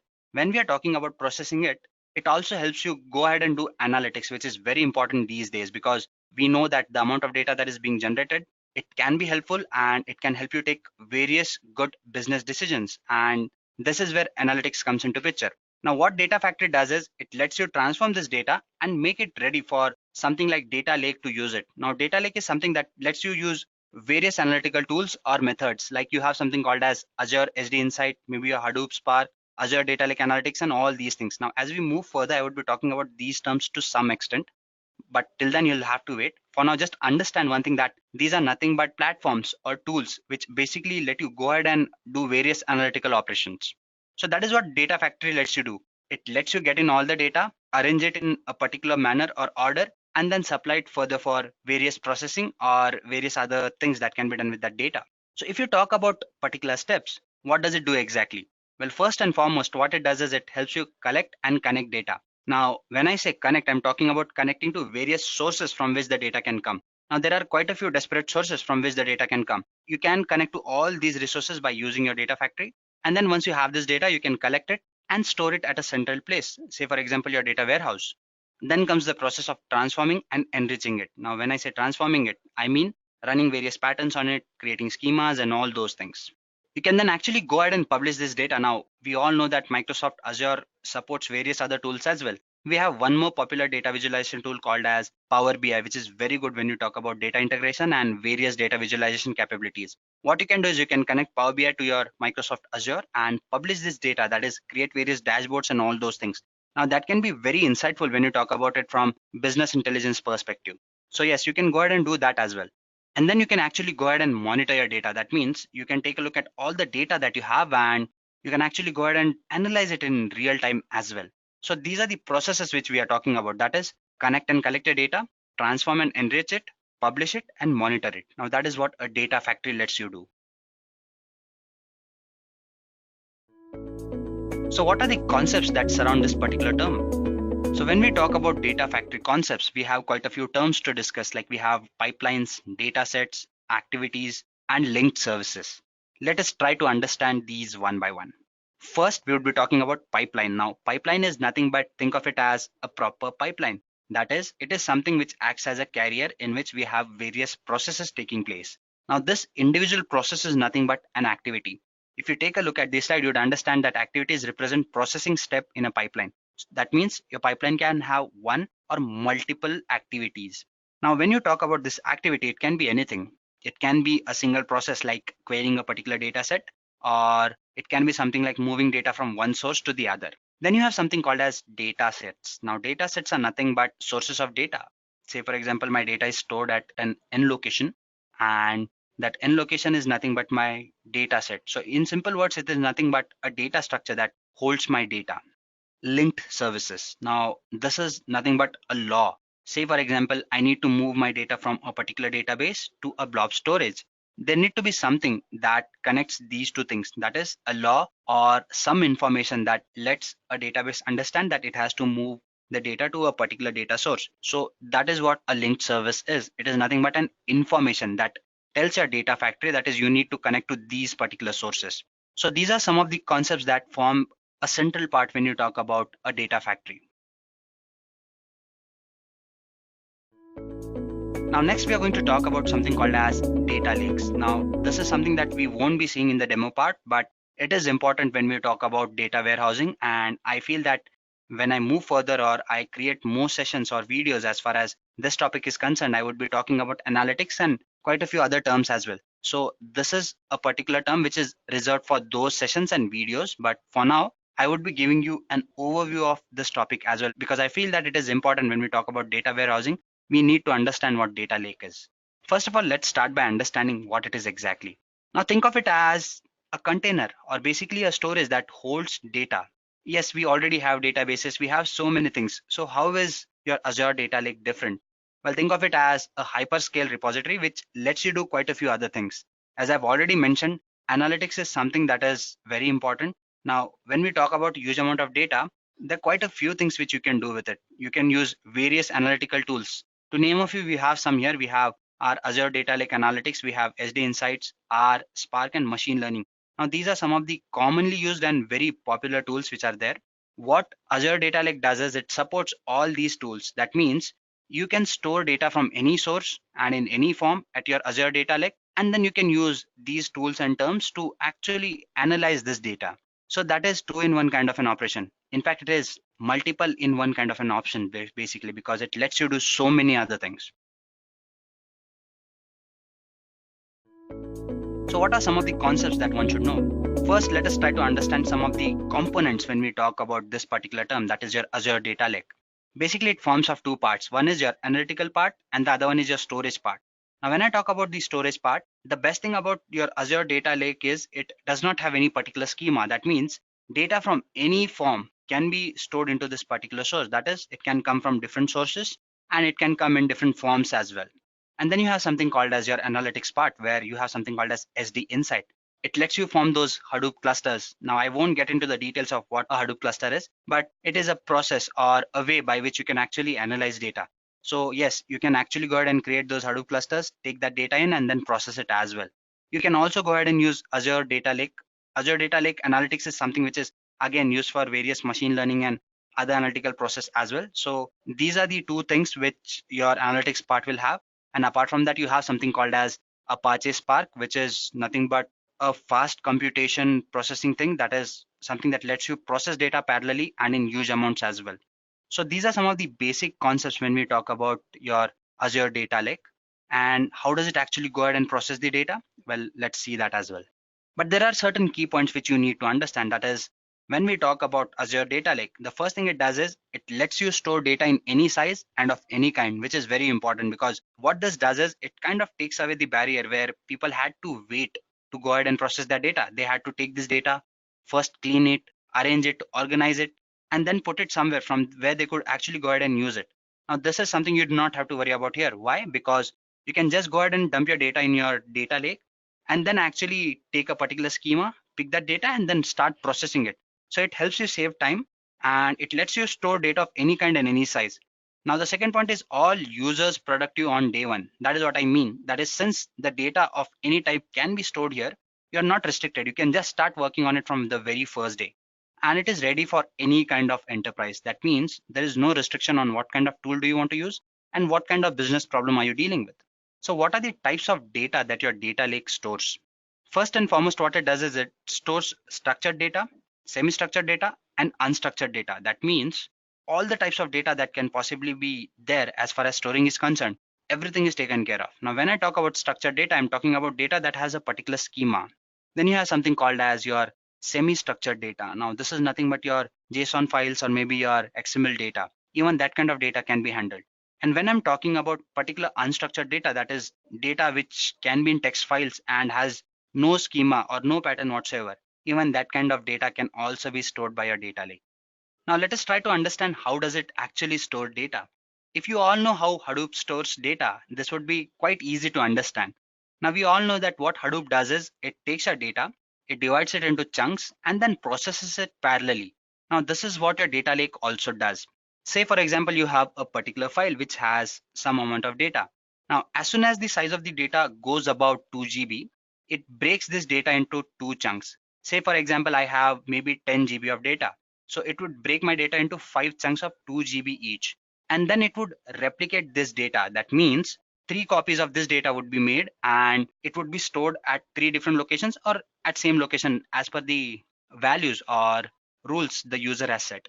So when you store this data and replicate it at 3 different locations, what happens is even if your data goes down at one place, it is still available at the other place to use it or to recover it rather. Now, when you talk about this particular data storage method, you can read something called as extents in the slide. Now, extents are nothing but these chunks, those 2 GB chunks which are there. And when you process this data using something called as SQL, which is a language that your data lake uses, it actually goes ahead and maps various vertices, which lets you keep track of all this data that is there. So yeah, these are the terms, that is extents and vertices. Now what happens here is, since you're replicating this data and dividing it into chunks, you can actually go ahead and process this data parallelly, saving a lot of time and giving you high computation. It also supports replication of data. This is something that I've already discussed, so I would just move further and try to talk about other concepts as well. Next, we are going to understand what a data lake is and what a data warehouse is. Now, why did I bring this topic up? Well, data warehouse is something that is a traditional approach towards storing data, and it is still used widely. But then why do we need data lake, and why am I comparing these two terms? Well, quite a few people confuse these two terms, as in what is the difference between them exactly. Well, they're quite similar to each other, but there are slight differences which are important, and I felt that we should have gone ahead and discussed those. That is why I put this slide here. So let's try to understand that as well. Well, this is a clear differentiation between these two things. That is, first of all, you need to understand that your data lake is nothing but something that is complementary to data warehouse. That means if you have your data at a data lake, that can be stored at data warehouse as well. But there are certain rules that need to be followed. Now, when you talk about your data warehouse, what happens is you can use again your data lake to bring in data. But the main difference is, when you talk about a data lake, the data is detailed data or a raw data. That means it can be in any particular form. You just need to take the data and dump it into your data lake. That is not the case with your data warehouse. Here the data is filtered, summarized, refined. Now you might wonder that, okay, if everything is happening here at your data warehouse, isn't it better? In some situations, yes, definitely it is better. But as I've already mentioned so many times in this video, the amount of data that is generated these days is huge, and it can come from any particular source. This might not be the best of options to deal with. Why? Well, your data lake has something called as schema on read, and your data warehouse has a schema on write kind of an approach. What this does is, if I talk about it from a data warehouse perspective where you have schema on write, that means when you're writing your data to your data warehouse, it is written in a structured form or in a particular schema. So when I'm reading this data, I have to read it in that schema only. But when you talk about a data lake, here you just dump your data. It is not structured. So when you're using this data, you are free to go ahead and define your schema in a number of ways as it suits your needs. So this is where the benefit lies in. That is, your data does not follow a particular schema. You can just go ahead and pick a schema for it. So that is a plus point. Again, one more point. Your data warehouse, basically it works in SQL. That is, it uses SQL to query or question your data. But when you talk about your data lake, no matter the data comes from different sources, it can be queried by using one single language, that is your USQL. And again, that actually helps you reduce various barriers because you're talking about different data sources, but still something that lets you access the data is one single programming language. So these were some of the concepts I felt that you all should know. That is what a data factory is and what a data lake is. Again, the reason I talked about data lake was it is an important part when you talk about data warehousing and data integration, because all these topics would form a base when you talk about analytics and processing data. And that is why I wanted you all to know all these terminologies. Now, since we started our session talking about data factory, let us move back to data factory and try to visualize all the concepts that we talked about, because I talked about something called as pipelines, activities, and all those things. So what I'm going to do now is I'm going to go ahead and give you a demo where I'm going to actually go ahead and create a database, probably load a table in it, and then move that data from that particular source to a blob storage using a data factory. So yes, this might be a lengthy demo, but I'm sure that you all would like it and have something new to learn out of it. So let me quickly switch to my Azure and we can actually go ahead and see how it works. Okay, so there you go. What I have done is I've gone ahead and I have logged into my so-called Microsoft Azure portal. For people who are completely new to this term, that is Microsoft Azure, what you should do is you should go ahead and take a look at other videos if possible. I've created quite a few videos in this series, and those videos talk about various concepts as far as Microsoft Azure goes. There are certain basics, as in how should you use it and what are the things that you need to do. One of the things that is there is creating a free account, which is very important. Now we are going to go ahead and use our free account or our subscribed account. What Microsoft Azure does is it lets you have a free account. You need to just register for it, and quite a few resources would be made available to you, and some credit is also given to you which you can use. That is, you would be charged for these resources, but since you are given certain credit, you can use that, and that means the services are freely available to you. If you already have an account, then that is not a problem. We are just going to go ahead and take a look at the demo part. As far as this demo goes, what I'm going to do is I'm going to go ahead and create a database. For that, I need something called as SSMS. Let us go ahead and try to understand what that is first. But if you do not have that thing, you need to go ahead and install it. So how do you do that? Just go to Google basically and type SSMS. This is the first link that you get, and you open it. You have your SQL Server Management Studio. Now this is something that we would be needing. You just come here and you click on it, and it would start the setup download. I guess it's getting downloaded twice. I don't need that. I've actually gone ahead and I've installed that thing on my system. I'm doing this for you people. What you need to do is you need to download this particular file. Now, as you can see, it is somewhere around 800 MBs. That is approximately equal to 1 GB. So you need to download that file. And once you do go ahead and download that file, you need to install it in your system. The installation can be a lengthy process. Now, when I say lengthy process, it can be time consuming. It is not difficult to do. All you need to do is open this file and double click on it. It would give you an option to install it, and just say yes. Once you do that, it takes care of all the processes. And once you do go ahead and install that thing, now this is something that would help you have your own server, and that is on your local device basically. So this is something that we would be using in the later part. But what I would suggest is you come to this website and download this particular thing if you do not have it. And once you download it, I would suggest that you go ahead and install it as quickly as possible. Again, let me tell you, it might take some 10 to 15 minutes depending upon the processor you have and the internet speed that you have. So yeah, once you're done with this, then what we do is we again switch back to our Microsoft Azure account. Now what I'm going to do is I'm going to go ahead and create a database here. So how do we do that? Well, you go to your portal basically.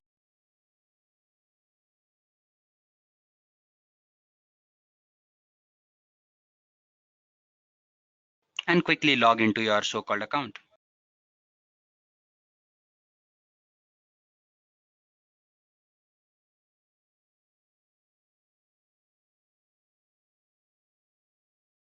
My internet is fairly slow today, so yep, it might take some time.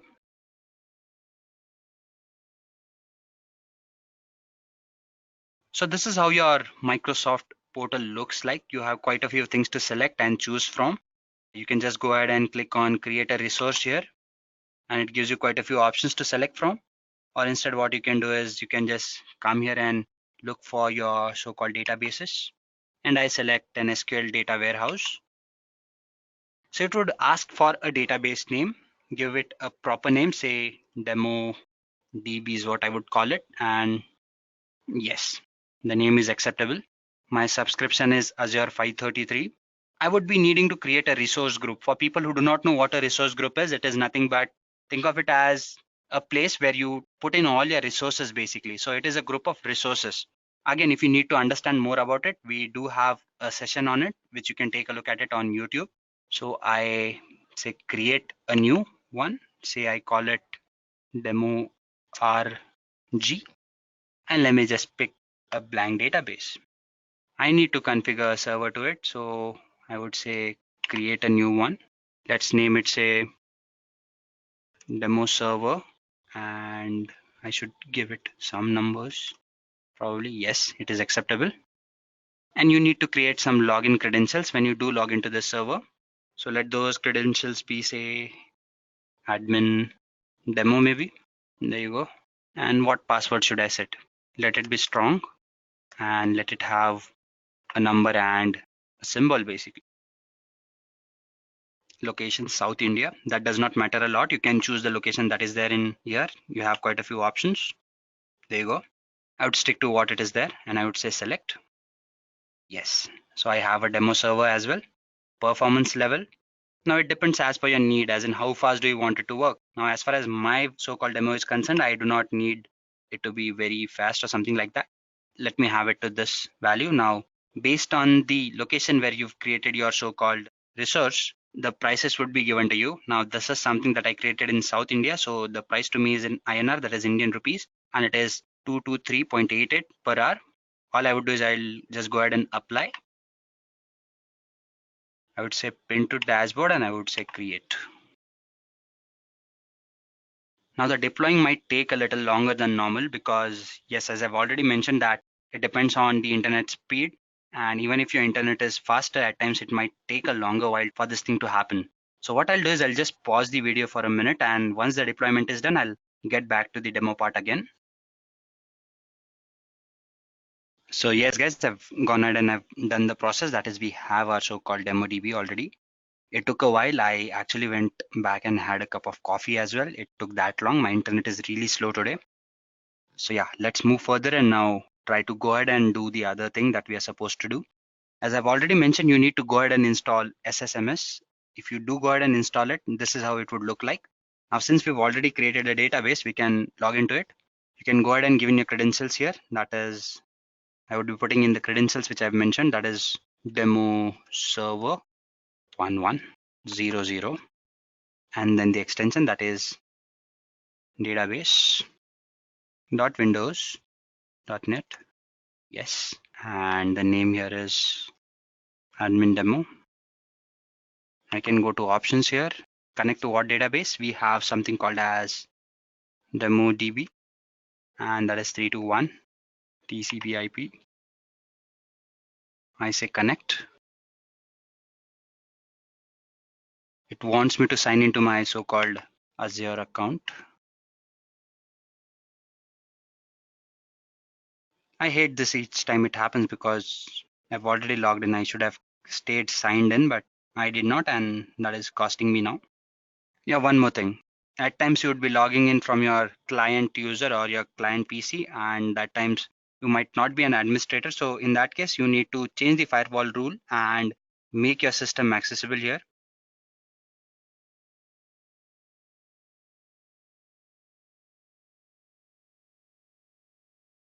And there you go, I've signed in.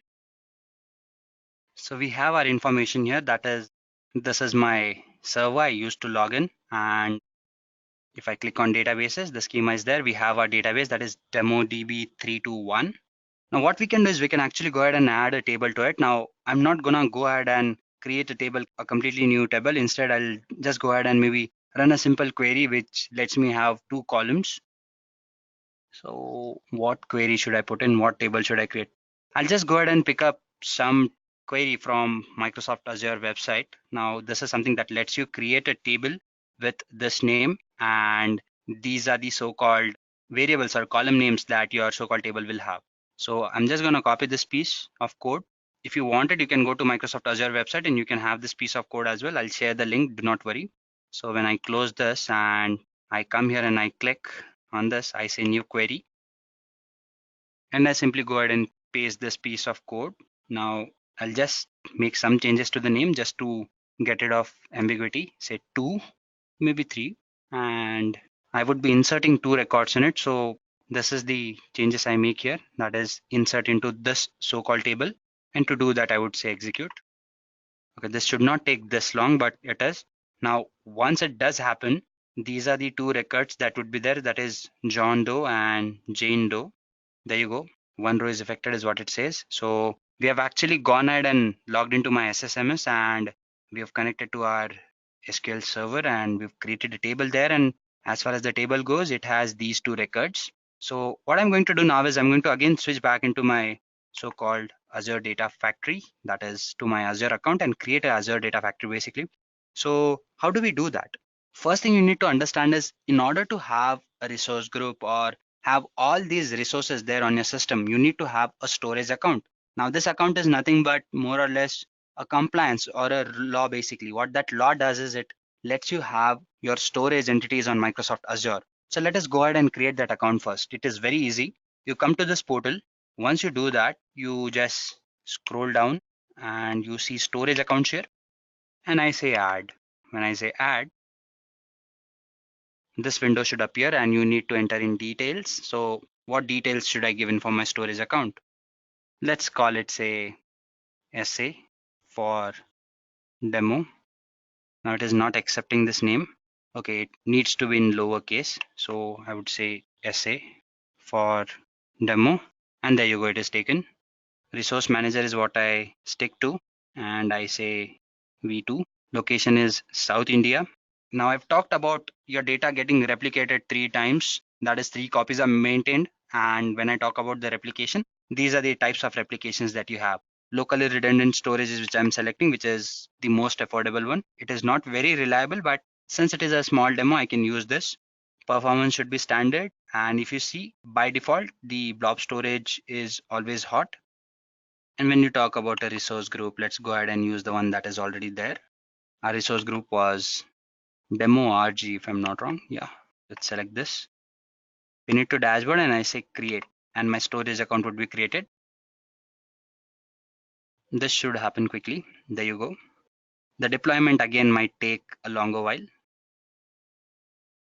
So yeah, what we've done is we've gone ahead, we've actually created a database. We've connected to a server, put a table there, and now I've created a storage account. Since I have a storage account, I can go ahead and create again containers, and then I can use data factory to basically move data between various sources. As you can see, it has been deployed. Do I want to go there? Yes, I do. Now, when you come here, you see this so-called tab. Here you have something called as access keys. What you can do is you can actually come here and copy some of the data that is here. This is the name of your storage account, which you would be needing. Now, there are quite a few terminologies that you need to remember when you are using or going through this demo. Like I mentioned, you have created a database. You need to know its name or remember its name. You need to know the server name. What is your server admin credentials? Plus, what is the name of your storage account, which is this in this case. The key, I'm not sure whether we would be needing it or not, but if we do, I would still say that you copy this first key that is here, Control A, Control C, and I would just paste it. There you go. Now, when you move back to this page, you have this option here, blobs, where we're going to go ahead and create a container. You can click on it. As you can see, there's no container here. So you click on this plus sign and you have an option to create a container. So what do we call this particular container here? Let's call it, say, blob. Again, you need to use something small, that is demo new blob, maybe is what I'll name it. And I'll let the public access level be the way it is. And I would say, okay. And my blob is created here. Now, I won't be adding a destination folder or something here because when you do go ahead and move your data, a destination folder is created automatically. So let's not do that. Let it be the way it is. So I have a blob storage or a container with me. Now I need to go ahead and create a data factory here. So how do we do that? Come here, search for data factory directly. There you go. Now this is not where I want it to be. So I close it. I click on analytics. And here I have the option of data factory. I click on it. Yes. So I can create a new data factory. So what should I call this? Let's say demo df. Okay, it's still not there. So that is surprising. Okay, let me just try a few names and come back quickly. So this name is accepted now. So use an existing resource group. Which resource group did we have? It was demo RG if I'm not wrong. There you go. V2 is the latest version that we have. And do we need to bother about this thing? Let's say, okay, these are the areas that are there in the option. We select this, pin to dashboard, and I say create, and I have a data factory with me. So this might take a while. So let me again pause it and switch back to the time. No, I don't need to do that. It's created. Okay, so I have a data factory with me. Now I need to come here and click on this because I need to go ahead and move my data. So I come here. When I click on this thing, I would be given quite a few options to deal with. So I need to copy my data. So I click on this icon. There you go. I need to give a name to the task that is there. Let's call it, say, copy from DB to blob. And I go to next. I need to select an SQL server here. So I come here and I scroll down. Now the interface might vary from different portal accounts. This is what it looks like as far as my so-called system goes. SQL server, here it is, I select it. and I say create a new connection. There you go. You'll have to scroll down right at the bottom. SQL server. Okay, did I miss it somewhere? Yeah, here it is. You select it, say continue, and you need to give a name to your new linked service. Now, what name should you give it to you?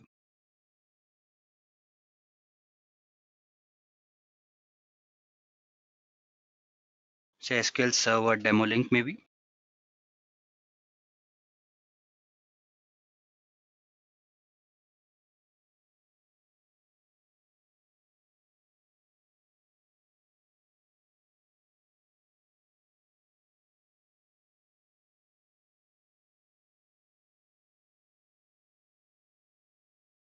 And I also need to go ahead and create an integration environment. So I come here and I click on this thing and I say create new public network. I say next. So what name should I give it to it? Let's call it say demo integration maybe.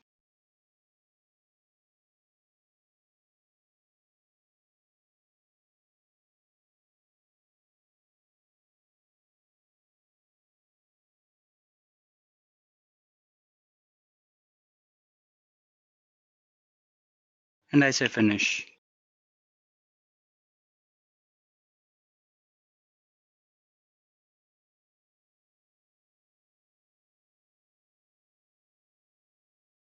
Now, as you can see, what we've done here is I've gone ahead and I've given in details for my so-called source. That is the place from where I'm going to go ahead and use all the data. So I have this. So I need to go ahead and give in my server credentials again. So if I'm not wrong, the name was, I'm telling you, you need to write everything down because you would be using all these names. So a best practice would be to write everything down. So in my case, it was something like demo server 0011 if I'm not wrong. Sorry, 1100. The extension is .database .windows .net. There you go. The database name was demo DB 321. SQL authentication username was admin demo if I'm not wrong. I scroll down and I enter the password, that is, and I say finish. So yeah, my source details are given in already. That is, this is my source data store and these are the informations, or this is the place from where I would be wanting to move in my data. So I go to next and then I enter the details about the destination now. But before that, what we do is I need to select a table. If you remember, we had run a small SQL query to give you the details. I do not remember the name. It was, what was the name of the table? Was it EMP3? Was it? Yeah. Let me just refresh it to see if the information is there or not. I scroll down and it is here. So I select it and it would load the preview saying that, okay, these are the records that are there. Now these were the records that we entered. So I say next.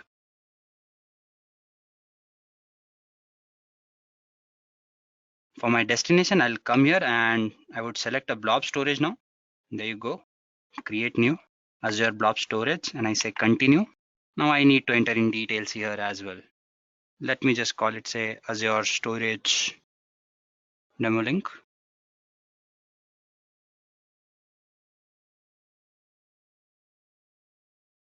Let me just do this thing again quickly.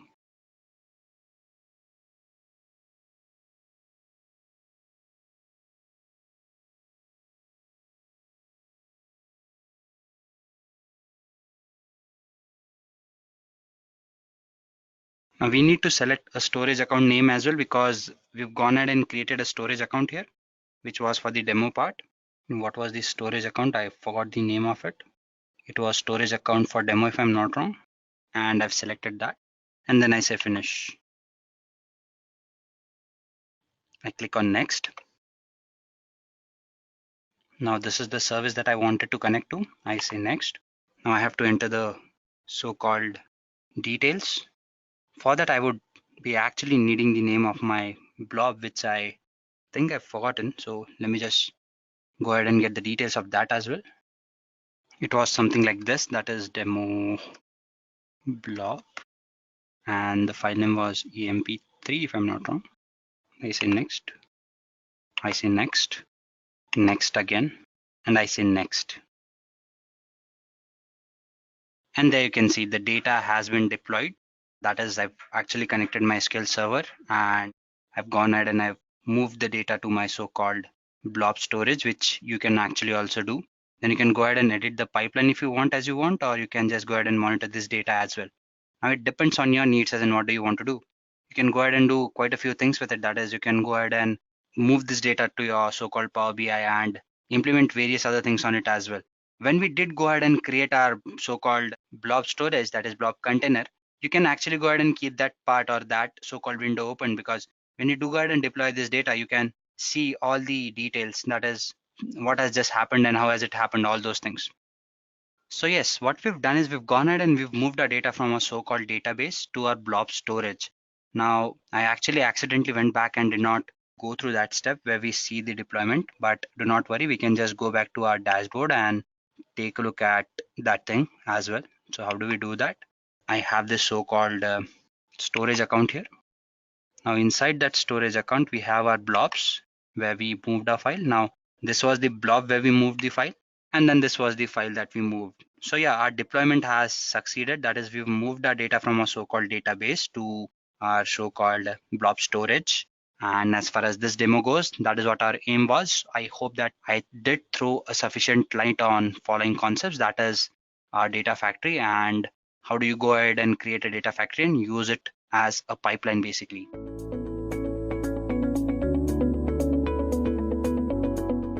Today we are going to go ahead and talk about machine learning. And to implement machine learning models, we would be using Microsoft Azure.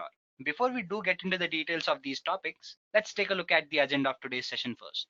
So first and foremost, I would be introducing you to machine learning.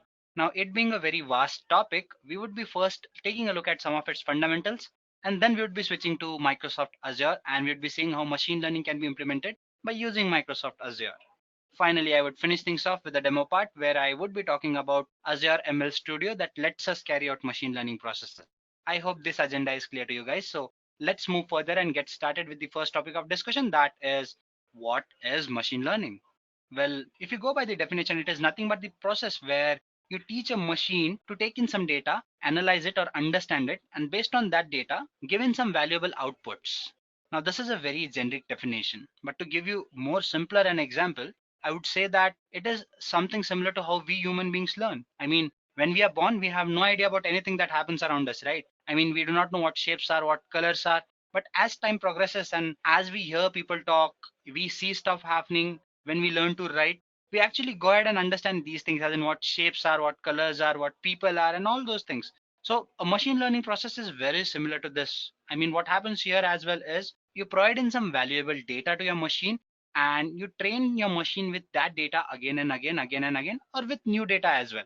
Now, your machine takes in this data and it builds in a pattern or an algorithm using which, if similar data is given to that machine, it would be in a situation where it can probably classify this data or predict something or collaborate this data into something else. So this whole process is machine learning. Now, as I've already mentioned, machine learning is a very vast domain. As we move further, we would be discussing these terminologies as in classification and all those things. But for now, in simple words, it is nothing but the process where you give in some kind of data to your machine. It understands that data, and based on that data, it helps you take better decisions. So let's move further and try to explore or understand some other topics as well.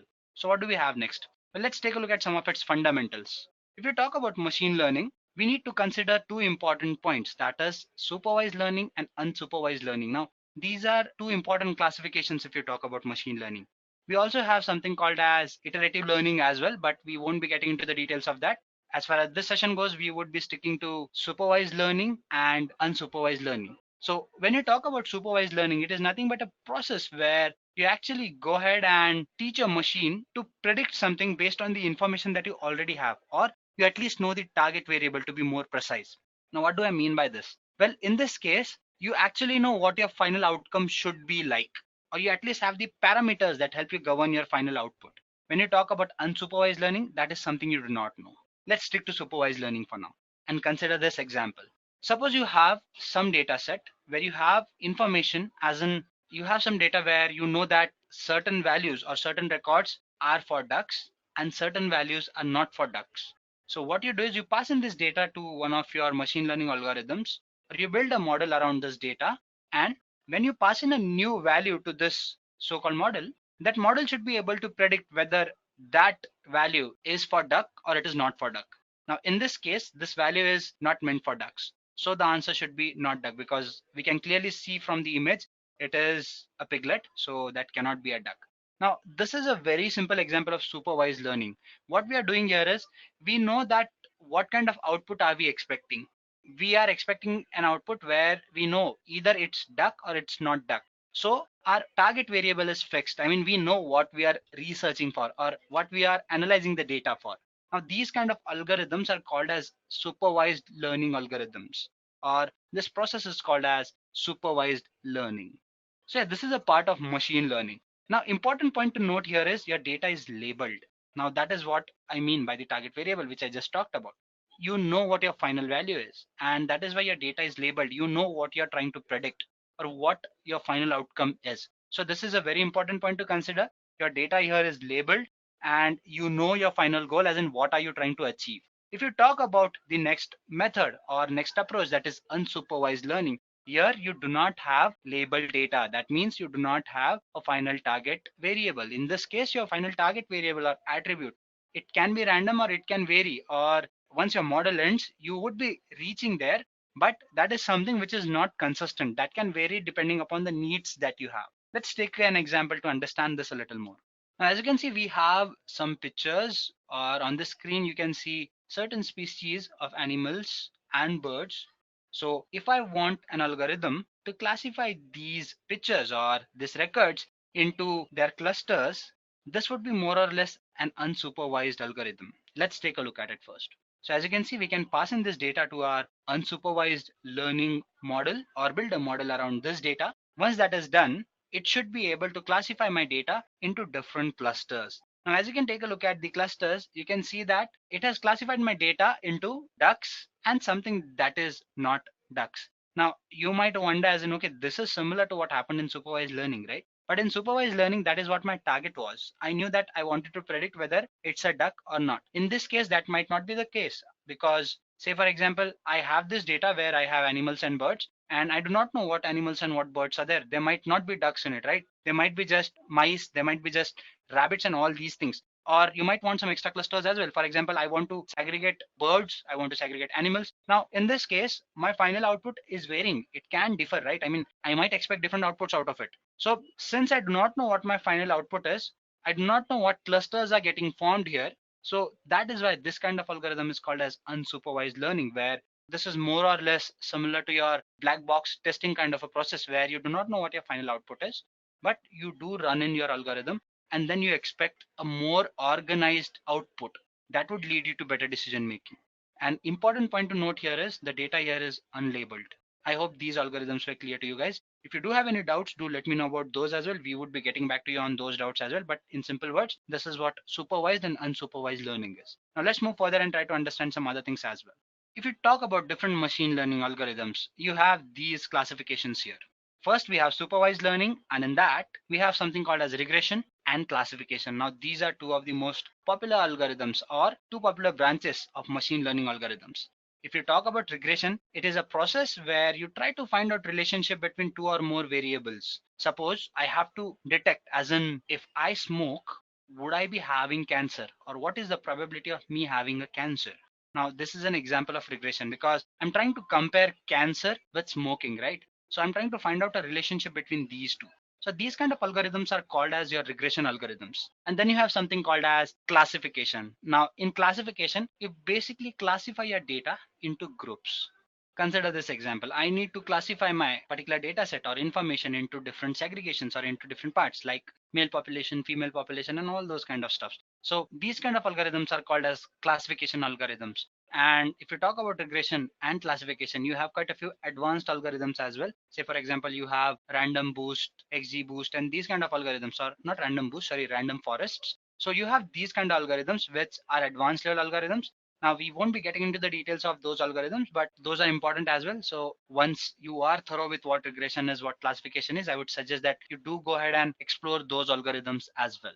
Moving further and talking about unsupervised learning, we have algorithms like clustering. The example which I gave you in the unsupervised learning slide was of clustering. So that is one method or one type of algorithm that unsupervised learning supports. Then you have something called as association. Now we all go to supermarkets, right? We buy stuff. Probably we go to buy some breakfast stuff. In that case, you would be buying breads, butter, maybe milk, right? So what shopkeepers do is, or what supermarkets do is, they normally place in products that people might buy in bunches or in groups. And this kind of process is called as collaborative filtering, or implementing association laws rather. So what these association algorithms do is they help you predict, as in what is the probability of people buying certain products combined with other products. Because it is understandable for people who are buying breakfast stuff, there is more probability that if you buy milk, you would be buying bread with it as well. So yes, this is something that falls under association and association laws. But that is a topic for some other time. I just wanted you to give you an introduction of what supervised learning is and what unsupervised learning is. I believe the idea is clear now. So let's move further and talk about something else. Yeah, so now we've talked about what machine learning is and what different kind of machine learning algorithms that are there. Now I would like to brief you through the process of how machine learning works actually. And this is pretty much common for most of the algorithms that you're going to implement. First and foremost, you would be needing data. Now I've already talked about the point that data is centric to machine learning. If you do not have data, you cannot make any predictions. And more the data, the better it is for you. So the first part is having data. And once you have the data, the next point you need to confirm or make sure is the data is appropriate for machine learning. And this is where pre-processing steps in. What pre-processing does is it helps you process the data that you have and prepare it for machine learning. I mean, your data might not always be clean. There might be some missing values, some repetitive values, which you do not want in your data when it is getting processed, right? So in this case, we filter out this data, we clean it, we fill in certain values, we predict certain values, and we put in those values there. And once this data is up and ready for working, then we pass it on further, and then we provide a particular machine learning algorithm to it. Now, this again is a trial and error kind of method where it seems simple at times because we've discussed all those machine learning algorithms, right? So to naked eye or to naked mind, basically, we might think in this direction where we would think that, okay, this is the kind of problem I'm dealing with, so this is the algorithm I might use. But that is not the case. At times, the data is misleading. We are not sure what kind of algorithm I want to use, what kind of data I want to pass, and how much data I want to pass. In that case, what we do is we first allot a particular algorithm, use it, implement it, then we test the values, then we try out some other algorithms as well, and then we come to a conclusion as in, okay, this is the best algorithm, and using which I've generated a model which is best to meet my needs. And while doing that, there are quite a few processes that happen, processes like training, testing, validating, where you pass in certain amount of data, you build the model, you train the model, and then again you pass or keep some data behind, which you later pass to test these models, as in are they working properly or not. So this is an iterative process, and this might take in more than one iterations to actually go ahead and jot down or settle down onto a particular point.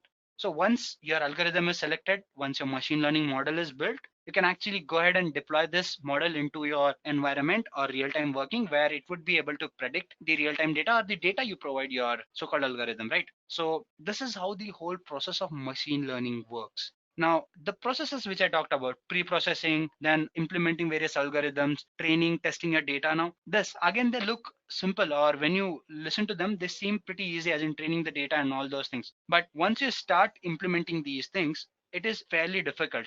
Ask any data scientist and that person would tell you that pre-processing is something that is very difficult to deal with, and mostly 60 to 70% of the work is done in these phases only. So what if we had something that could actually help us here? Wouldn't that be easy? I mean, if we could just speed up this process of pre-processing, algorithm selection, training and testing data, instead of doing these manually, can we do all these things automatically? The answer is yes. Now, this is where your Azure machine learning steps in. What Azure machine learning does is it helps you carry out the whole process. But as you can see, we have something called as ML Studio, and it focuses on your pre-processing, application of algorithms, and deployment processes. So bulk of the task which can be repetitive or which can require you to put in more efforts to implement manually, it actually helps you automate or speed up that process. So that is what ML Studio is basically. It is a studio or a service in a very popular cloud service provider, that is Microsoft Azure, which lets you implement various machine learning algorithms, and it carries out the bulk of tasks or the bulk processes which you would otherwise not want to do. Now, this is not something that actually is used to replace data scientists. You cannot do that. So no offense to any data scientist who is listening to this video or going through this video. It is more or less complementary to data scientists. You would be needing statistical knowledge, and hence we talked about machine learning a little, because even if you build models using Azure or any platform, you would be required to have proper statistical acumen or knowledge about data science, something that would help you understand the output of the models that you've built. So yes, some statistical knowledge would always help and you cannot replace that. But definitely if you are working on machine learning and you need to speed up this process or make it more efficient, then Microsoft Azure and ML Studio in particular is a very important resource for you to have.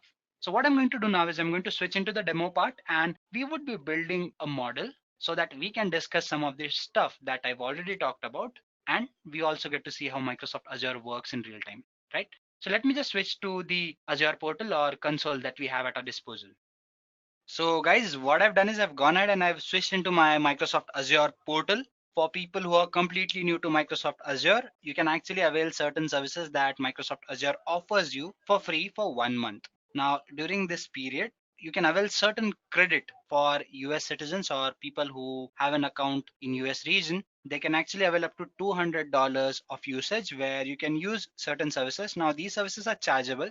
That is why the free credit that is made available to you, so which I believe is more than enough for 1 month's practice. So if you're somebody who's new to these platforms, I would suggest that you go through or sign up for Microsoft Azure and you can avail those services. Now, since I am from India, we have Indian rupees as our currency, and for our usage we are given somewhere around 13,300 INR or Indian rupees, which is a very big amount if you talk about using a service for a month's time. So it actually serves my purpose. I have been using it for a long time. That is this particular account. I've had a couple of accounts, but this one is something I created some 15 days back. And as you can see, I still have like 12,400 something something, which I can use. And we would be not needing this much today, somewhere maybe 10-20 rupees to the max. So yes, you can go ahead and create this account. Once you do have this account, then you'd be having access to all the services that Microsoft Azure has to offer to you. You can go ahead and create all the resources you can have or utilize its compute services, storage services, database services, and all the services that it has to provide to you. But since we are talking about machine learning, we would be sticking to those applications as well. So in order to use your Azure machine learning, you need to create a workspace where you can actually go ahead and put in all your data. And once you create your workspace, you actually need to go ahead and sign into the Microsoft Azure ML Studio, which is an interface or IDE where you can actually go ahead and create all those models. So in order to go ahead and create a workspace, you just need to come here and type machine learning, and you might be having that thing in the suggestion. It was already typed, I believe, machine learning. And you have this place where it says machine learning studio workspace or service workspace. You can click on these. The studio workspace is something I've clicked on, and you need to put in some details, as in what is the name of your workspace, what subscription are you using, resource group. You can use the one if you already have one. If not, you can create one. Just give in some name. Now, resource group is something that holds in details about your resources that you're using, and then what kind of storage account you are using. You can create a storage account as well. It's not a big deal. It is nothing but think of it as a storage place where you can store in your data. That's it.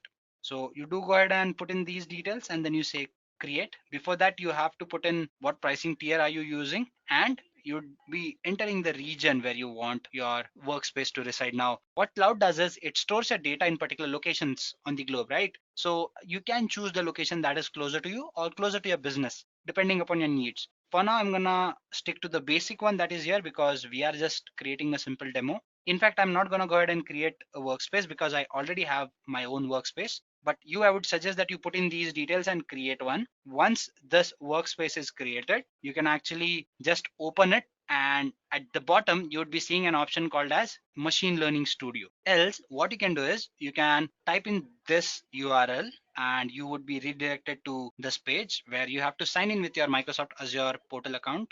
And once you do that, you would be redirected to the ML Studio that I'm talking about. So the workspace would be created. Once the workspace is there, you log into your Azure ML Studio. And once you do that, this is what you'd be having at your disposal. Now, these are some of the experiments that I might have worked out or worked on in last week or so. Some of them are finished, some are still in drafts. So you can actually go ahead and create these workflows or these kind of workflows. Now you have so many options here.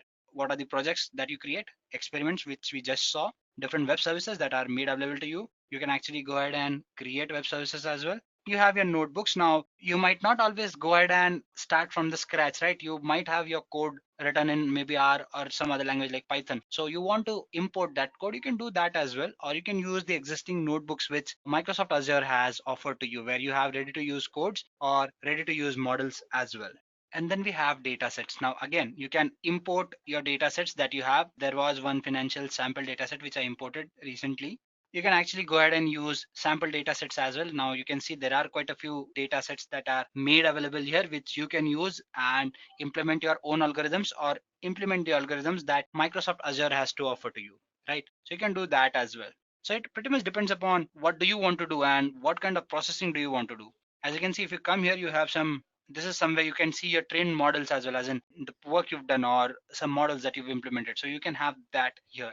In this case, we are going to go ahead and implement one of the algorithms or algorithms that are implemented by Microsoft Azure. So if I come here to experiments and I go to samples, you can see that we have so many implementations. So we would be taking a look at one of these and then we would be implementing that on our own. Do not worry, we won't be copying it right away. So we have quite a few options here, as you can see.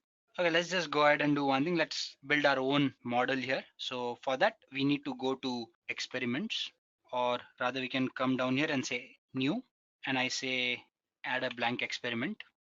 Let's just go ahead and try to build a recommender system or something like that. So to do that, let's call it say my recommender. There you go, and save it. Okay, there are no modules, so you cannot save it. So first, let's get started. Now, in order to create a recommender, for people who do not know what a recommender is, it is nothing but you pass in certain data and it might suggest, or the model might suggest you as in what you might like or what you might want to do. Say for example, when you shop on Amazon or any other website that is there, you normally have some suggestions, right? I mean, you may like this, you may like that. Same as with YouTube, you go through certain videos and it gives you suggestions as in you preferably might like these videos as well. So that is a recommender system. So let's go ahead and create one recommender system. Let's create one for movies. So let's just go ahead and practice or play with the data that we have. For that, we would be needing a data set first, right? Now, if you talk about ML Studio, it is very simple. You just drag and drop stuff, just like creating workflows. It is as simple as that. Now, in order to use a particular data set, we have these saved data sets here. Samples. Let's make a recommender systems for movies maybe. Yep. So movies. Do I have something in movie? Yeah, there you go. Movie ratings. So we would be using this data set. Now, once you put in this data set, it is available. You can just go ahead and take a look at it. So let's just visualize this data. And as you can see, the information is here.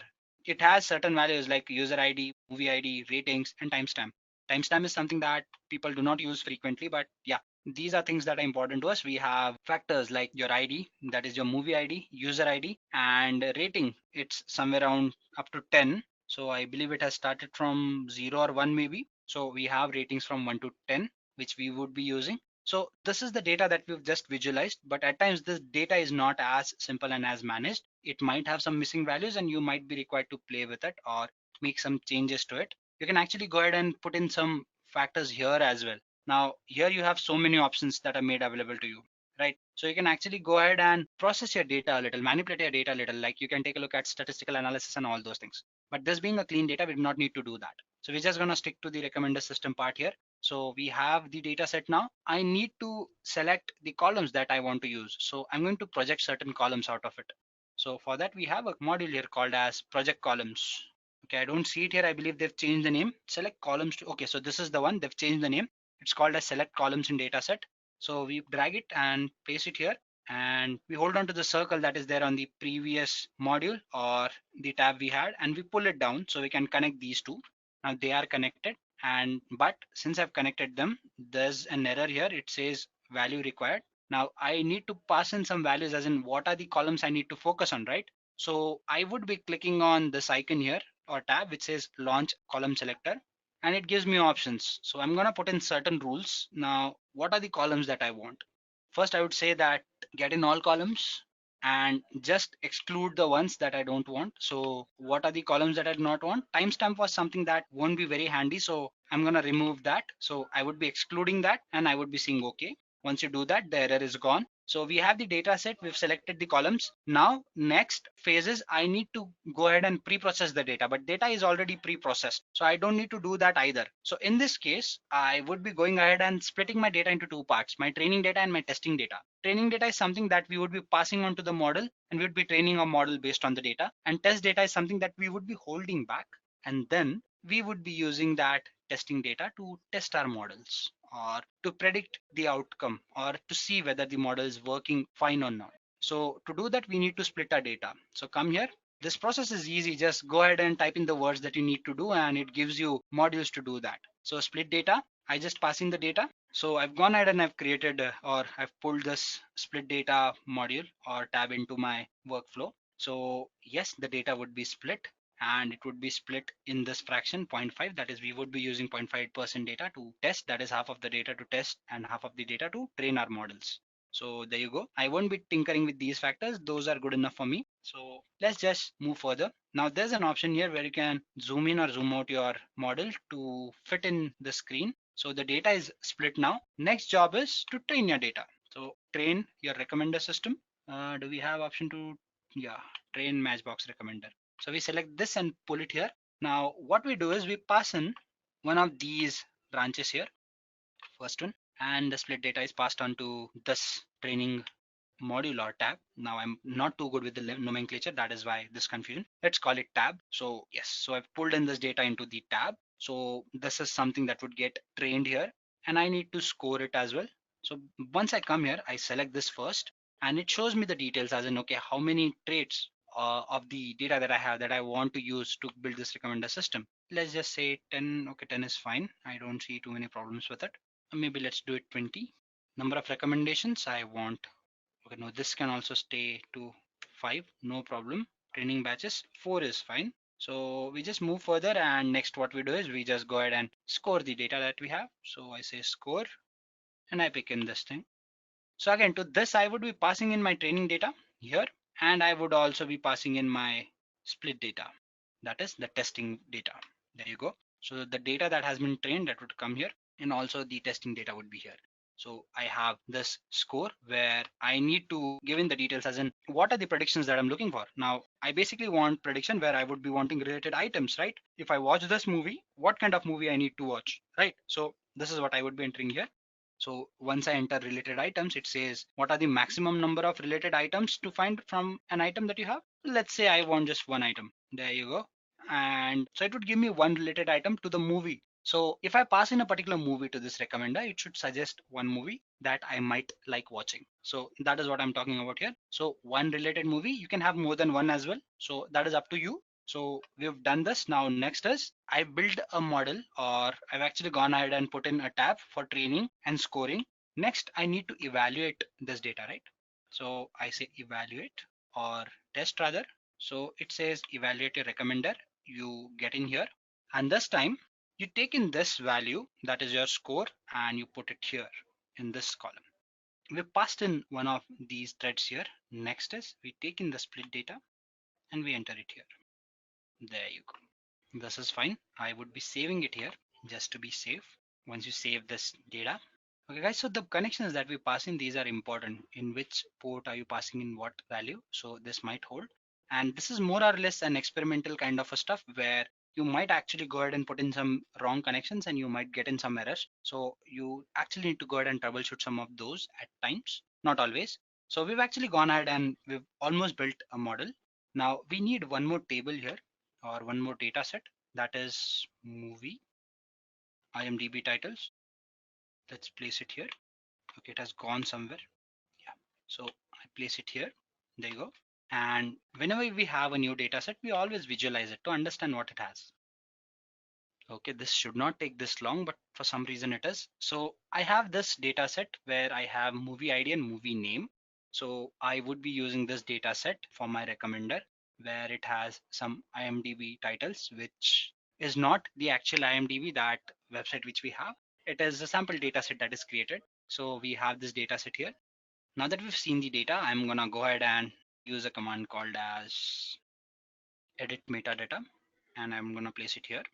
And as usual, I'm gonna go ahead and put this thing in here. Now, if I come here, as you can see, there's this column here which says select certain columns which you want to use. So what are the columns that I want to pass to my metadata basically, or what is the metadata that I want to use? So I'm going to go ahead and click on launch column selector. And in this case, with rules, I would start with no columns and I would say include. So what are the columns I need? First is I need item. So you have to hit the enter button. You won't be given a suggestion here.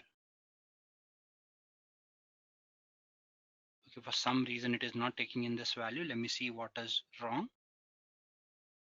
Okay, we need to pass in first values to this so-called metadata. Before that, we won't be able to deal with items because we just took a look at this data set and it does not have item value. That is why we are not able to pass in that value. So let's pass in other values to it, the values that are more relevant to this data set. So we'd be coming here and we'd be selecting some other values. Now you can see that we have these values that are available. So let's just go ahead and select those. There you go. And I say okay. So the error is gone now.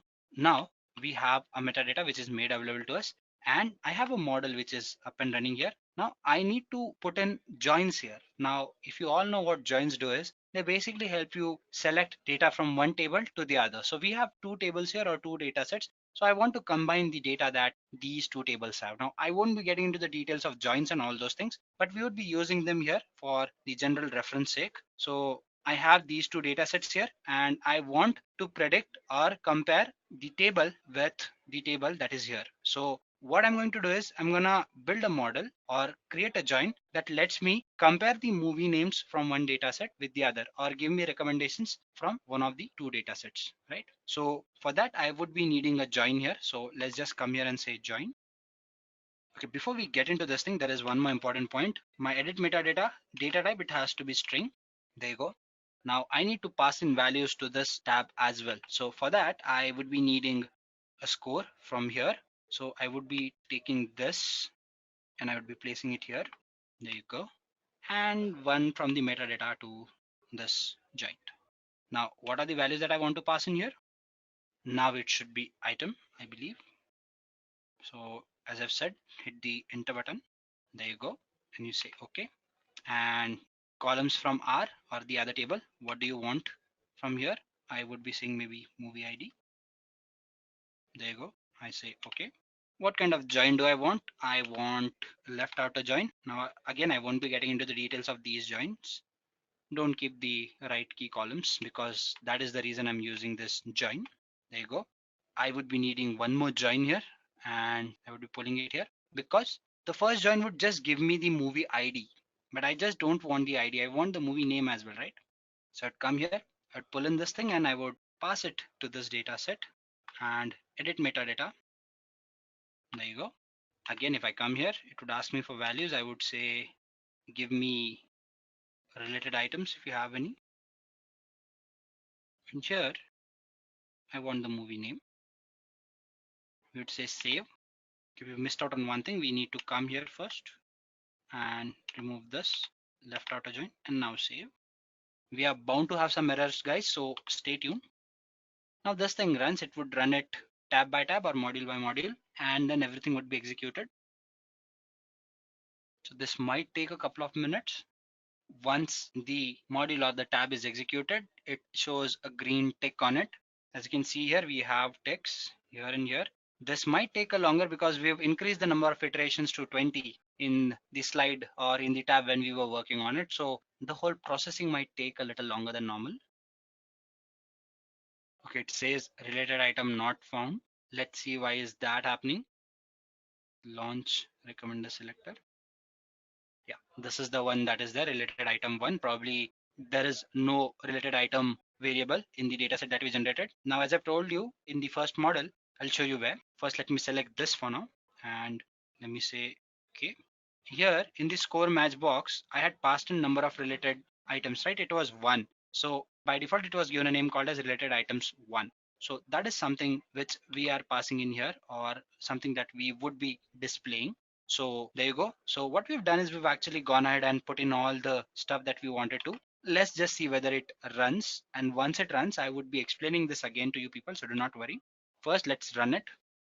Now this time around it should happen quicker because most of the stuff is done. We just have the error in the last tab or the last module. So the other parts should be done quicker, as you can see. And now the last one would be implemented and it is done already. So guys, our model is up and running. Let's just go ahead and check. So when I click on this icon and I say visualize, it should give me some values. See how relevant values these are. Let's just verify it. Now this being a model, it might not be that accurate, but let's hope it gives some values. It is not giving me the movie name and movie ID for the other section or the related item. Let's see why is that the case. But it says if you have seen this movie, you might like this movie, but we do not have that movie. So let us see where we have gone wrong first. So there is some error here or here. We have a movie ID here. So let's just come here and see. Okay, so we can just match ID to ID or map ID to ID. So let's remove this for now and say movie ID and then see whether we get the output. So I say save, not save as. I would say save and I would run this. So again, it should run quicker than the last time.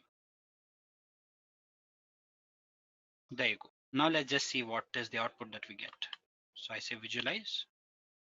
And there you go, guys. It's as simple as this. I mean, we put in or pulled in some values and we've edited certain values and we have the result here. Now, this is an Indian movie called as Talash, and it says that if you like this, you might like this. Oblivion, probably Jack Reacher. I haven't seen either of this. Iron Man, you might like Stand By Me. So I don't think this recommender is that accurate, but probably I'm sure that there would be some movies in it which are more relatable. So, and for people who are big movie fans, they probably would be able to relate a lot more to the movies that I hear. So again, you can actually go ahead and select the number of related items that you want to select, and you might actually go ahead and tinker and tailor your algorithm a little more. For that, you have to play with the values that are there you have in this algorithm. You can just come here and switch in these details, and probably the answer might vary depending upon the inputs that you pass to this algorithm. So this was my basic aim. I wanted you to get some hands-on on Azure Machine Learning Studio and nothing more than that. But as far as this model goes or this particular session goes, we've actually gone ahead and taken in two data sets. We've actually gone ahead and built a model, trained it, tested it, and then we've used a join to actually go ahead and see what would be the possible movie that you might want to watch if you liked one of those movies. So again, as I've already mentioned, it might not be that accurate. You are free to go ahead and play a little more with it. You can pass in your own data sets as well.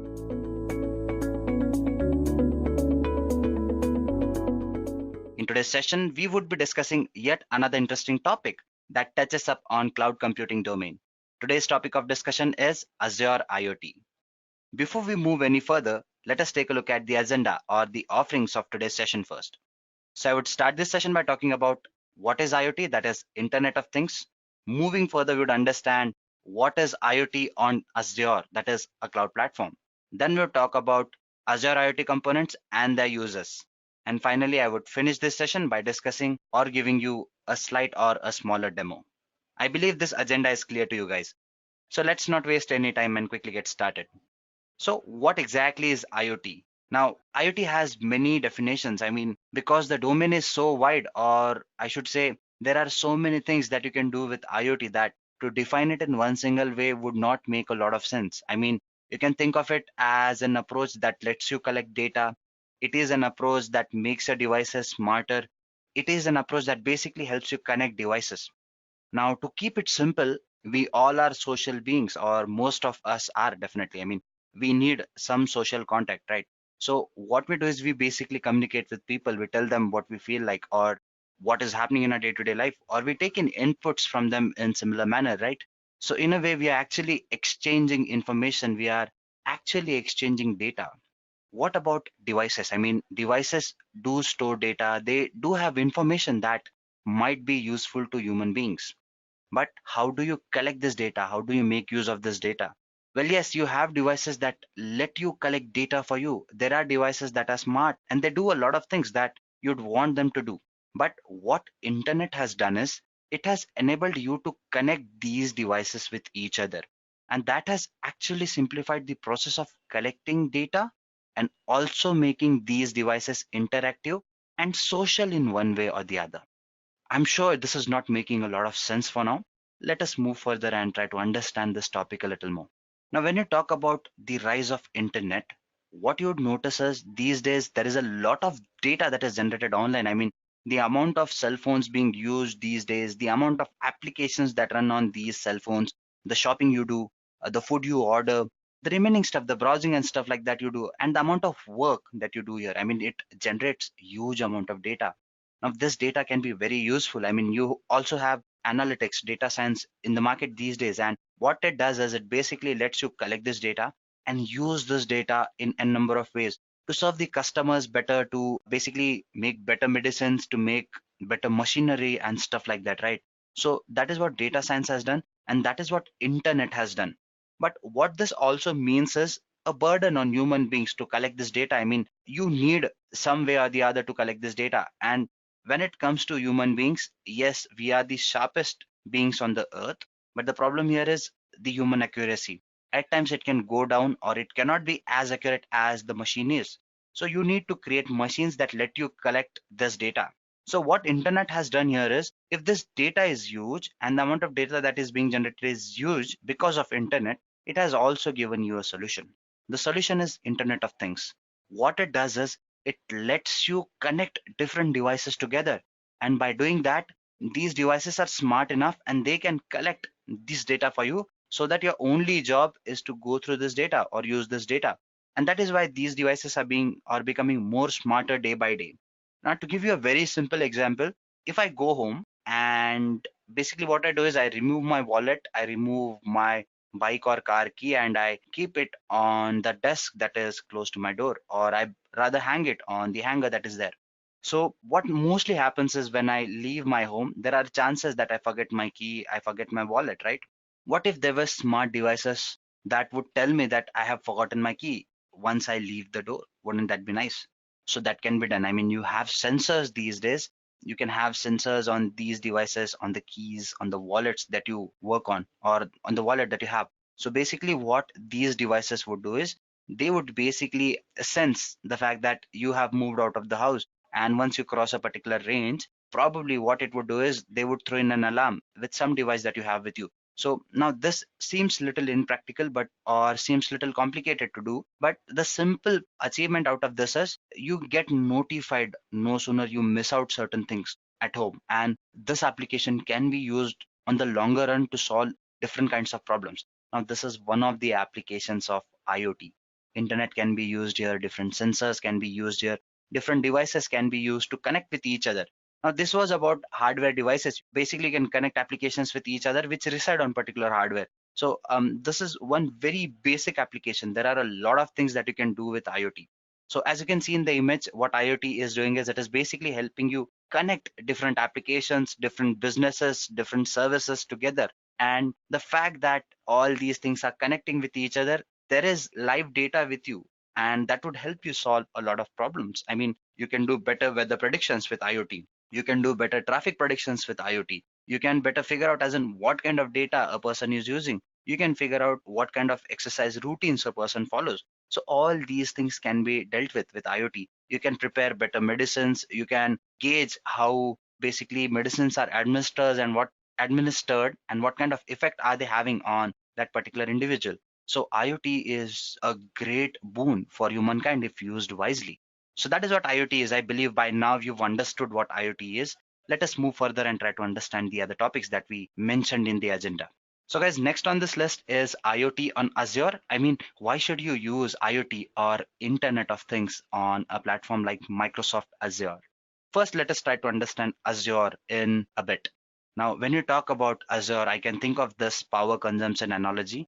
I normally use these in my sessions. So let me just throw in some light on these topics so that we can understand what Azure is. So basically, think of Azure as a platform that basically provides you with services that help you solve various computation, storage, and application development issues.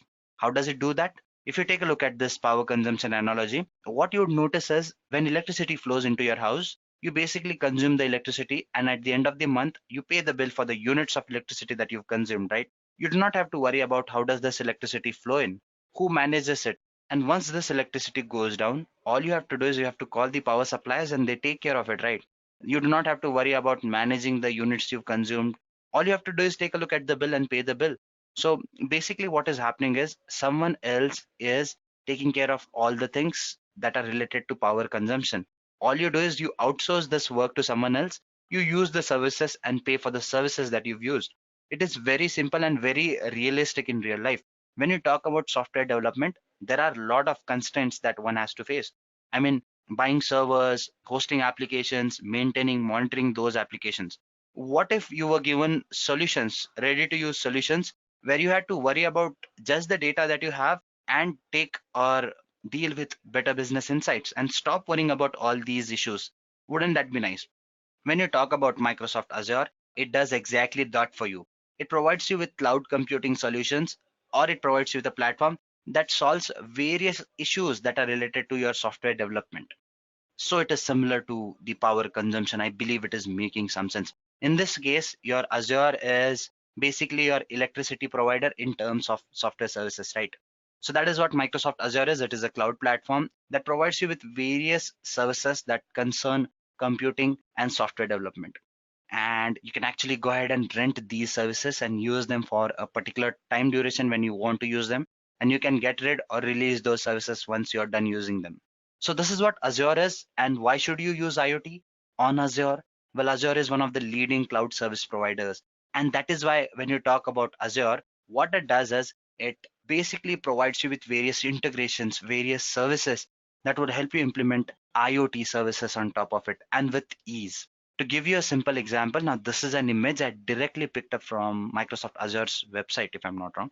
I would be giving credit to them. Do not worry about that.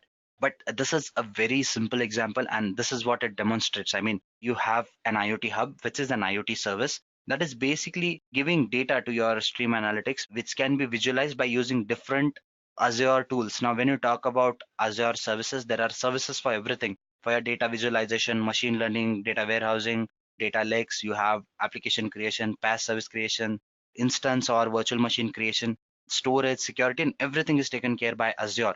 So basically, if you have applications that run on Microsoft Azure, you can actually go ahead and apply Internet of Things to it to make them more smarter. And if you do not have applications on Azure, you can actually go ahead and create those using Microsoft Azure, and you can again use IoT on top of it. So yes, if you talk about IoT on Azure, it is a very good choice and a very good option that people can opt for. What all can you do with IoT on Azure? Let us take a look at some of the important IoT components on Microsoft Azure. Now, when I say components, you can think of these as services that cater the need of Internet of Things on top of Azure platform. Let us try to understand those. So guys, first and foremost, you have your Azure IoT Central.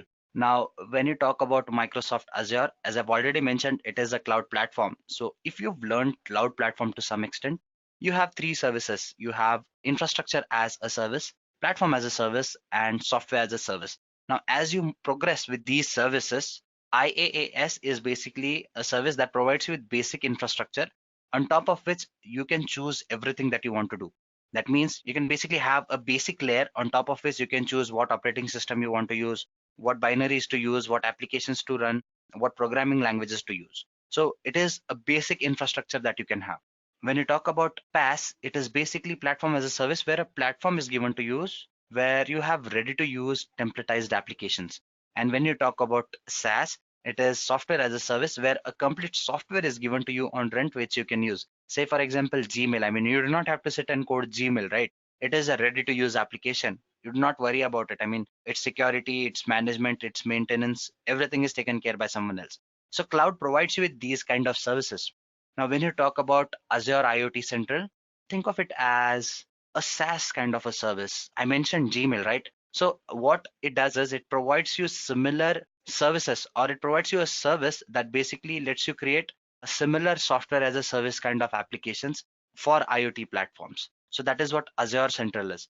When you talk about Azure IoT accelerators, it is more of a PaaS kind of a service that lets you create templatized applications or templatized IoT applications, which you can use to create ready to use IoT services. Now, what is the difference between these two? The major difference is now Azure IoT is a SaaS service. That means it would require you to put in lesser efforts. I mean, it is more ready to use kind of a service, just like your Gmail. So it is easy to create, but the disadvantage of this service is it does not give you a lot of customizations. I mean, you cannot go to Gmail and decide to hard code it again, right? You can't. But when you talk about Azure IoT accelerators, it again provides you with templates to create applications, but it is platform as a service. That means it gives you a platform. So this platform, it forms a way or paves a way on which you can actually go ahead and put in your applications, decide what kind of platform, what kind of software you want to run on top of it. So it gives you more flexibility. So it would require more efforts. So it is not easier, but it gives you more flexibility. So yes, these both services basically focus on templatized applications. Third on this list, you have Azure IoT Hub. Now, Azure IoT Hub is a very important service. Basically, what it does is it lets you connect other services and applications. So it forms a central point of communication for all these applications. So when you talk about the first two services, they are kind of dependent on Microsoft Azure IoT Hub to some extent. The other way around is not true. That means Azure IoT Hub is a fairly independent service. What it does, as I've already mentioned, it lets you communicate with other applications and other services. It forms that hub where applications communicate. Then you have Azure Digital Twins and Azure Time Series Insights. Now, these services basically what they do is they let you create models. Yes, they let you create models. And when you talk about digital twins, yes, it works in that way. When you talk about Azure Time Series Insights, basically, if you've learned analytics, you know you're talking about time series. That means how data varies from time to time, like your stock markets, right? I mean, the graph is not constant. It might go up, it might come down. So basically, a series of information that varies as per time is called as time series analysis. Now, when you talk about Azure Time Series Insights, what it does is it gives you insights or lets you build applications that helps you collect real-time data and generate insights out of it. So it is an analytics kind of an application. When you talk about Azure IoT, it helps you in data visualization and for various analytic approaches as well. Azure Sphere and Azure Maps. Now, when you talk about Azure Sphere, basically what it does is it lets you create devices those are hardware heavy. I'm not sure whether this is a right term to use. Now, when you talk about IoT, you're also talking about hardware devices that let you connect different sources. Now, when you talk about Azure Sphere, it has a set of devices or classifications which lets you do a lot of IoT things. Like basically, it has its sets of MCUs or microcontrolling units basically that help you in better IoT services. And when you talk about Azure Maps, I've mentioned an application called as knowing the traffic at different locations, tracking your cars and stuff like that. So for that, you need the location of the device, and Azure Maps help you in that aspect of IoT as well. So guys, these are most of the services that Azure IoT has to offer to you. We won't be getting into the details of all these services today. As we move further and we have more sessions on this topic, that is Azure IoT, probably I would be focusing on all these services individually and in a lot more detail. For now, let us just quickly move to the demo part. What I'm going to do is I'm going to quickly switch into the Azure console, and we are going to go ahead and kind of create a simple Azure IoT hub. So guys, when you talk about Azure IoT or when you talk about Azure in general, now you have your Azure portal. It provides you with free Azure services for a limited amount of time. If you are completely new to Azure, I would suggest that you actually go ahead and create a free tier account. All you have to do is give in certain details, your credit card or debit card details, and you're good to go. You can have that free tier account in which you have certain free credits. That means you can use these credits to use these services. I mean, these are paid services. So you can use those free credits to practice these services on your own. I would suggest that if you do not have a free tier account, you actually go ahead and create one. Now, in my case, this is a paid account, so I am kind of restricted to using these applications. So let us just go ahead and create a simple Azure IoT Hub first. So guys, this is the console. I mean, you have a number of services, whether you talk about your recently created services, whether you're machine learning, analytics, blockchain, compute, containers. Now, these are different domains that Azure touches upon.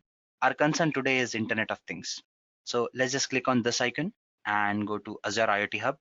If you move to these different services, you can actually go ahead and learn a lot about them. This is quick start tutorial, one for IoT Hub as well. So you can know what you can do with all these things or all these services. So when you talk about Microsoft Azure, there are a lot of documentations or a lot of documents that Azure provides you for free. So you can use those documents to understand these services to a lot more detail. So I would suggest that you actually visit their website and take a look at those services as well. Meanwhile, I've moved to this service. As you can see, the subscription is Edureka subscription here. Resource group, I can create one or I can use the existing one. So let us create one. Azure IoT demo 1, 2, 3, 4, 5. Guys, these are unique names. So probably you might be forced to give longer names. Let's just say okay.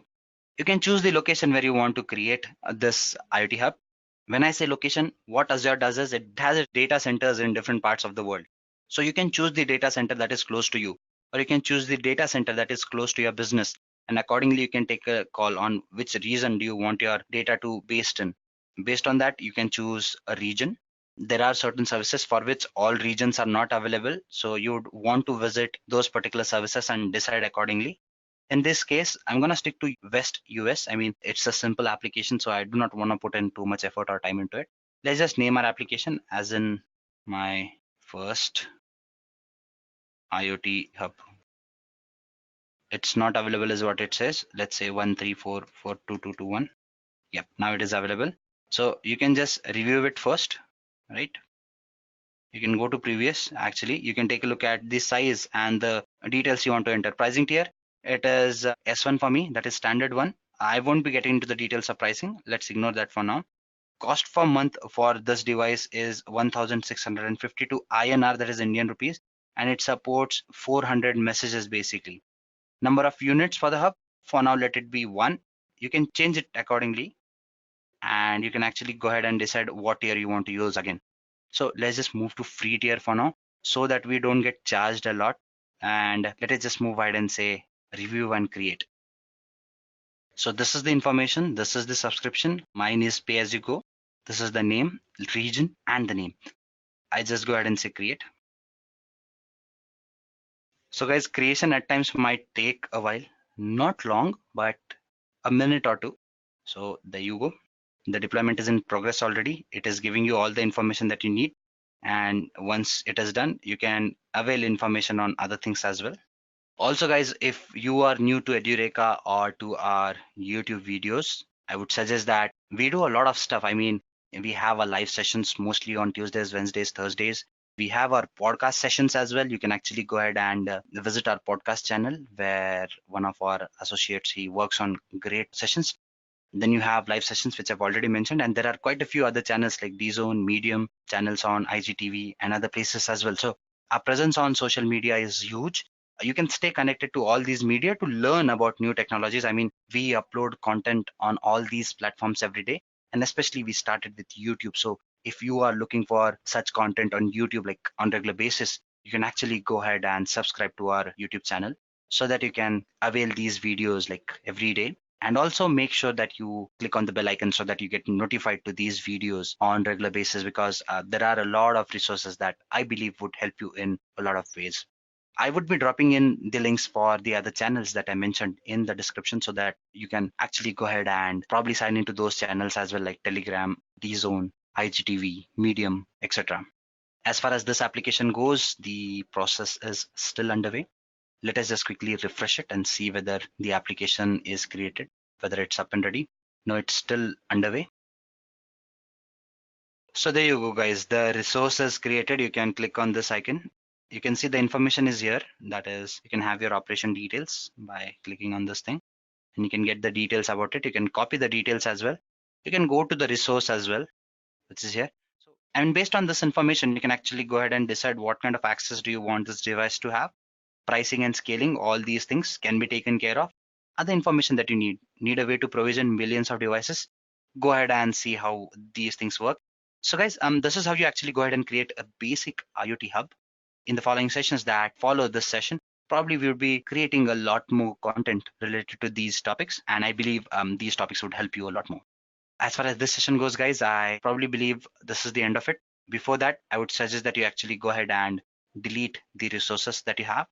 You'd have to enter the name of the app that you've created. So let me just go ahead and do that. Hub 123. I've given it a fairly long name, so there you go. Guys, the reason I'm asking you to delete these services is Now, this was under the free tier, but probably there are services that would cost you a lot more. And say, for example, if you launch a server and keep it running, so probably you'd be paying a lot of money, and I don't want that to happen.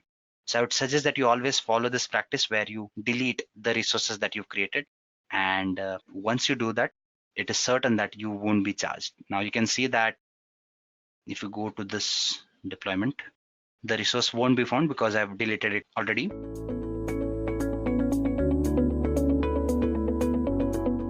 Today we are going to discuss Azure chatbots. Can we create chatbots using these cloud platforms? So yes, we can create chatbots by using cloud computing platforms. If you talk about AWS, you have a service called as Lex. And if you talk about Azure, it is Azure Bot Service. So this time around, I thought of using a different cloud platform, and that is why I went ahead with Azure. Let's continue with this session and take a look at the agenda for today's session. Well, as far as this session goes, following are the offerings, we would start by understanding what are chatbots. Next, we would understand what is Azure Bot Service and how can you use it to create a chatbot. There's a lot more to offer. As we move further, everything would unfold. So let's jump into the first topic of discussion then. First, we need to understand how communication has evolved with time. Now, if you talk about times when I was little, I remember my father writing letters to his relatives, or my grandparents rather. So in order to send these mails or letters, we had to attach those postcards, go to the post office, put the letters there, and then that postman would take that letter to the respective party, and that party would reply in the same manner. So this process would take days, isn't it? It had its own fun, but if you talk about current times, the technology has evolved a lot, and with that, the way we communicate with people has changed too. Nowadays, we have something called as mobile phones, right? Where if we do have to go ahead and communicate something to people, all we do is we just go ahead and type in a particular message and it gets delivered to that person within seconds. That is how communication has evolved. And what has this part done? Well, what it has done is it has made communication, one, easy, and two, more human-like. What do I mean by more human-like? Now, I've been in the age of chatting as well, and I know that how do we chat. It's very simple. Whatever we have to say, we just type it, right? Unlike the formalities that we do in other ways of communication. Say, for example, suppose if I have to apply for a leave, what would I do? I would go ahead and type an email, right? In that case, I would be putting in the details as in who it is to be sent to, what is the subject.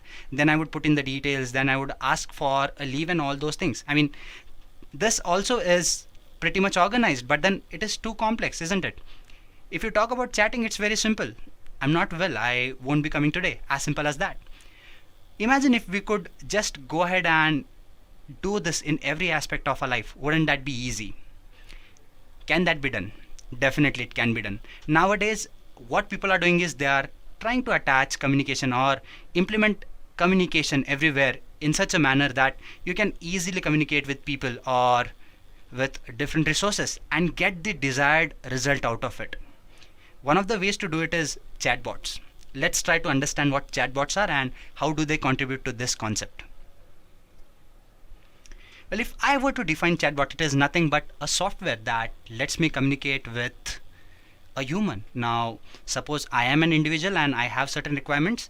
Suppose I visit a website. What happens there? A pop-up comes in, right? Saying that, how can we help you? What is the possibility that it is not a bot? In 90% of the cases, it is. So that is what a chatbot is. In more formal ways, it is nothing but a bot or a software that can have a conversation with a human being. Now, there are types of this chatbot. You have the standard chatbots and the self-learning chatbots as well. Now, if you talk about a standard chatbot, think of it as a device or a software that that takes in the data that is given to it. And if a query is thrown at this bot, the machine or the software would reply to that individual. It does not go ahead and make any modification on its own. This is where the second option comes into picture. You have something called as self-learning chatbots. Now, these are the bots that actually take in the data, understand the data, and then adapt to that data. In my previous session, I talked about recommender systems, right? For people who are completely new to the system, let me tell you what it is.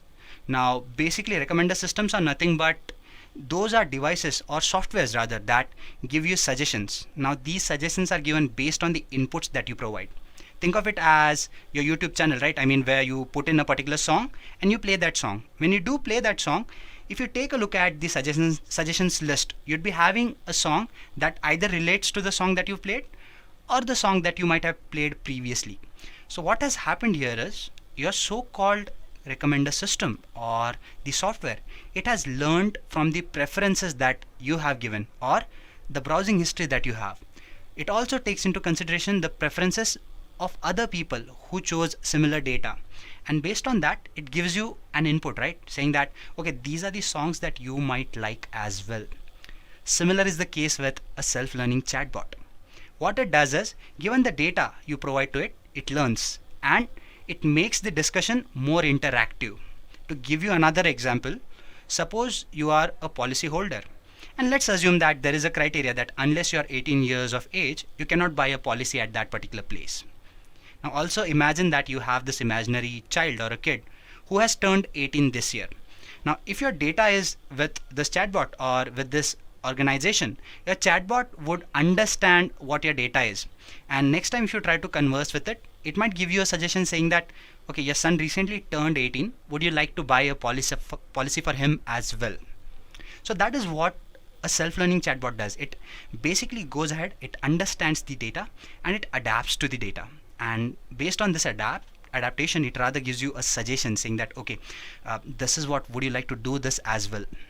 The aim here is to go ahead and make the interaction little more interactive than what it is already.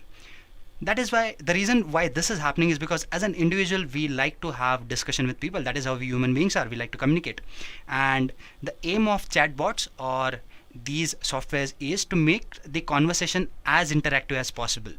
Plus the fact that we have chatbots everywhere, what companies are trying to do these days is they're trying to make their working a lot more easier. Instead of just giving you information, they're trying to understand your requirements and accordingly give you solutions, so you do not have to go through the documentation and all those processes. So this is what chatbots are basically. Those are nothing but softwares that try to understand the data that is given to them, and based on that they would either give you an answer or a solution to the problem that you have. Let's try to understand chatbots and the concepts that surround it a little more. So what is the need of chatbots? Now I've already discussed quite a few reasons as in why do you need chatbots, but there are some other reasons as well. Most important reason is when you compare it with a human being, a chatbot performs better. How is that? Now there's no competition to human brain, right? I mean, we all know that it's a great thing, and it is the thing that actually created your chatbot. But if you talk about precision and performance, if you have a software that has been trained, that could actually give you better replication and better throughput. How is that? Let me give you one more scenario. The next point, that is easy to replicate. What do I mean by this? Now suppose I have a human being who is sitting and answering certain queries. No matter how great or how brilliant that individual is, if I throw like 20 queries parallelly to him, he probably would be able to answer 4 to 5 queries, right? So this is where a chatbot is different. I mean, I can create one chatbot, I can program it in one way, and then I can train it for 20 different services. So when 20 different queries come in, I have 20 chatbots that can actually do the job that is needed. So when you talk about parallelization, this is where chatbots come into picture. So these are some of the needs. Apart from that, the major need is to make interactions a lot more interactive than what they are. So yeah, this is what chatbots are, and we are going to go ahead and implement chatbots by using Microsoft Azure, and in that we would be using a service called as Azure Bot Service. So let's try to understand what Microsoft Azure is, and then we can move into the demo part where I would be talking about the bot service and how to build a chatbot. So what is Azure? Well, Azure is nothing but a cloud service provider. Now if you compare it with Amazon Web Services, it again is a great cloud service provider just like Amazon Web Services, and it has a plethora of services to offer to you, whether you talk about your storage services, compute services, security services, whatever service it is, everything is taken care by Microsoft Azure. And what it does is it lets you create applications, deploy them, maintain them, monitor them, and also keep them secure. The best thing about Microsoft Azure is it is a Microsoft product. Now, when you talk about Microsoft, we all know that the plethora of applications or the Microsoft stack of products that is there, we all know that it is huge. And what that means is there might be some software in your life which you're using and that has something to do with Microsoft Azure. So if you're moving to cloud, you'd want to use or have the ability to move your so-called application or have the freedom to implement your applications that are there in Microsoft onto your cloud platform, isn't it? So if you are using Microsoft Azure, it becomes easier to migrate all these applications or integrate these applications to Microsoft Azure. So it actually gives you a freedom of using your favorite tool or your frameworks on Microsoft Azure.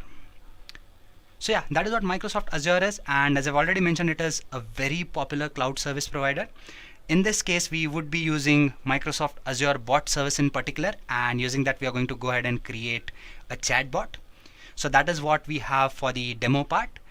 Let's just switch into the console of Microsoft Azure and let's take the discussion forward there.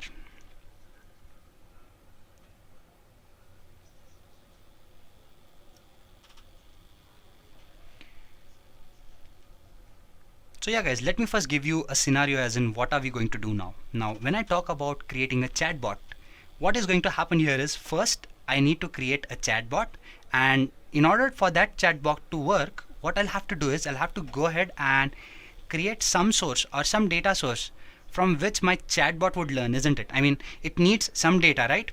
So for that we need to create something called as knowledge base. Now your knowledge base is nothing but basically a set of information. It can be achieved from anywhere, maybe a URL that has pages or two where the information is given, or it is a document that you own. So we would be using that document or that URL, and using that URL we would take in the data and we would create a knowledge base. Once the knowledge base is ready, we would go ahead and switch into Microsoft Azure portal, and there we would be creating a chatbot. Now what we would be doing is we would be giving that chatbot that information, and then we would test our chatbot as in whether it works perfectly or not. Once we are done with this, I'm going to take it a step further where I would be going ahead and integrating my chatbot with my Facebook Messenger app. So stay tuned and let's implement all these things one by one.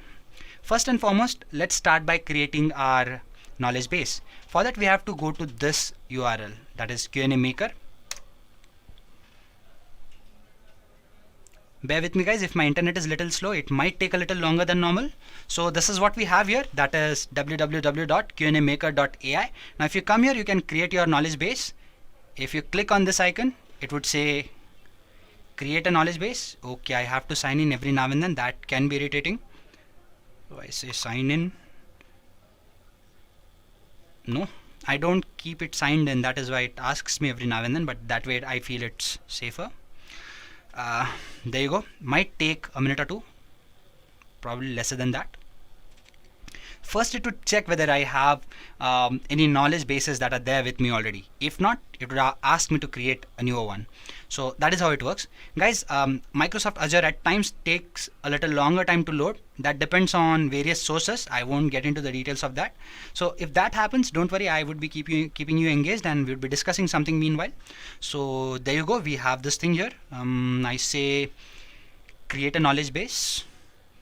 Okay, so guys, we are creating a knowledge base, right? So since we would be putting it on Microsoft Azure, we would be needing a service that is there on the platform that can attain to this knowledge base, right? So for that we have to create a Q&A service as well. So let's go ahead and create that service here. If I click on this icon, it navigates me to Microsoft Azure account. Now I've already signed in, so it would directly take me to the portal, and it would open that tab where we can just go ahead and create this so-called Q&A Maker. If you want to visit the website first or the portal first and then open this thing, you can type your Q&A Maker and it would take you to this page where you can click on create, and then this would appear. So this is the Microsoft Azure dashboard. We would be talking about it, do not worry. So we are going to go ahead and create this Q&A Maker service. Let's call it, say, demo 1234511.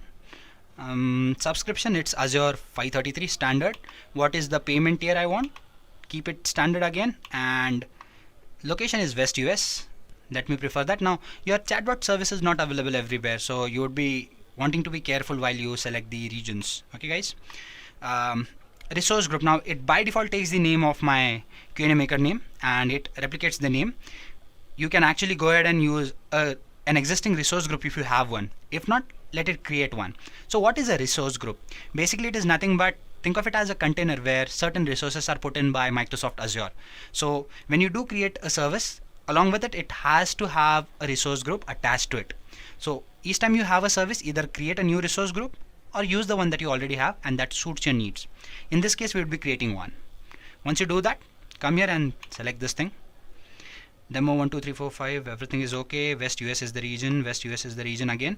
So guys, everything is pretty much in line. There's nothing that we need to discuss here. Let me just go ahead and say create.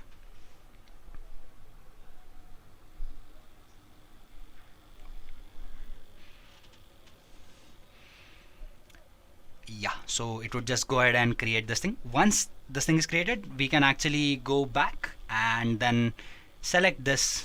Okay, it's deploying now. These are some of the applications that I created in the past. I do not need them right now, so I'm just gonna go ahead and remove these. Meanwhile, my application gets created here, service rather. Okay, it's deploying. So guys, as I've already mentioned, at times it takes a longer while. So yep, this is what might happen here. Might take a minute or two, or half a minute if we are lucky enough. So once we do that, we are going to come back here, select all the resources, and then we are going to create a knowledge base. Now what happens here? When you do create that knowledge base, basically what your Microsoft Azure does is, or your Q&A maker does is, it fetches the data from the source that we are generating or the source that we are giving. Now as I've already mentioned, you can either go ahead and probably give in a document or you can select certain URL. In this case, I'm going to go ahead and select a URL. So what kind of data would we like? If we have some FAQs, that would be better, right? So let's go ahead and select some FAQs. Let me just go ahead and search for Azure FAQs and we'll select the first one that is there. Now this is an ad, let's not select this. Let's select this thing. So guys, this probably has some Azure support FAQs. So some questions asked and some data given. So this would be one of the best data sets to use here. So let's copy this link. And as you can see that our service is created. Let me just pin it to the dashboard so it becomes easier to use. It has been pinned. Now I go back to Q&A maker and I refresh it. Guys, you need to refresh it once because else your so-called service won't be displayed here. Okay, loading your Q&A services. Please do that for me.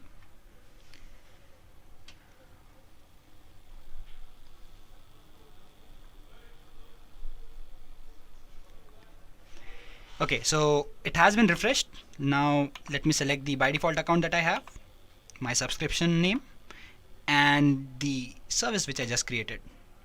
URL, I paste it here, and then I say create. Knowledge base name cannot be empty. Okay, I forgot to enter in the name. Let it be the same as we've already entered. It has nothing but, what was the name? Okay, let's call it, say, let's come here first. It's demo 1 2 3 4 5 1 1, right? So let me just give in that name. I like to have it ambiguous, guys. At times it's simpler to remember same names or use one name throughout the application. So ambiguity is good at times. So there you go. Let's hope it gets created this time around. Okay, so might take half a minute here, and once it's done, it would fetch in all the data and it would create a knowledge base which we can use. Now guys, once the knowledge base is created, it would be created based on the data that we've entered. But that is not how I would start the communication, right? Instead, what I would do is I would start by saying maybe hello or how are you or something like that. So when I say hello, I need an appropriate reply from the chatbot, right? So we would go ahead and use this knowledge base, but we would also go ahead and add a couple of comments or a couple of starters or endpoints for this discussion. So there you go, the knowledge base has been created. I would like to train it a little more by adding a Q&A pair or two. So in case if I just go ahead and say hi, I want my chatbot to reply something like this. Hello. How may we help you? There you go. So, and let me add one more Q&A pair. This time what I'm going to do is I'm going to, okay, what just happened? Okay, there you go. Let me just say thank you, and on this let it say glad we could help you, hope to see you soon. There you go. Somehow I'm not sure whether I added that hi thing, so if that is not added here, probably we'll just use this thing to test, as in if we say thank you, this is the output that we need, right? Or if we type some of these keywords, this is the data that should be displayed. So let's just say save and train. One pair cannot be empty, so which pair is empty right now? Okay,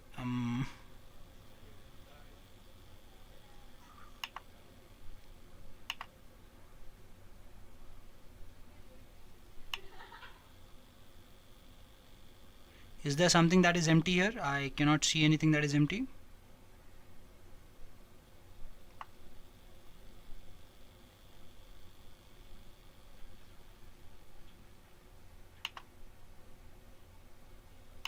Okay, what just happened?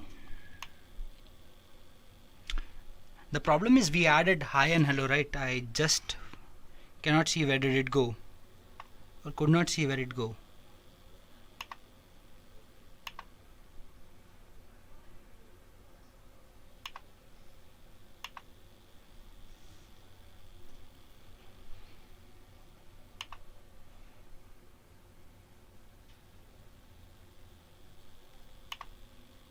Okay, it's saying that some key pair is empty. There is thank you here, and there is a plus here, so this is fine. This is what we have. Do we have anything else that we need to focus on? Okay, this is the part.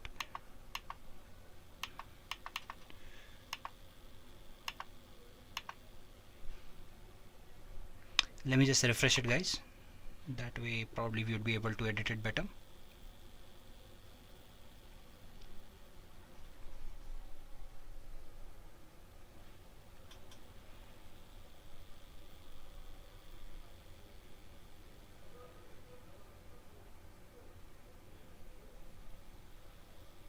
Again, the waiting time, that is something that I hate a lot when you work with these things.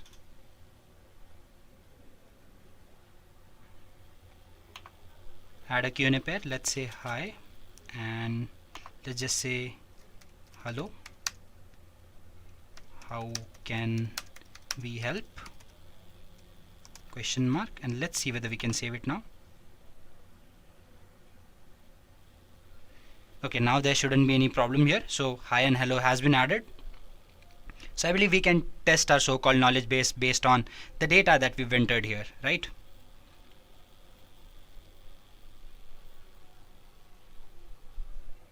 Yep, it has been added successfully. So let's test it, guys. I say hi and I hit the enter button. There you go. We have the reply. Hello, how can we help? You can ask other questions as well, like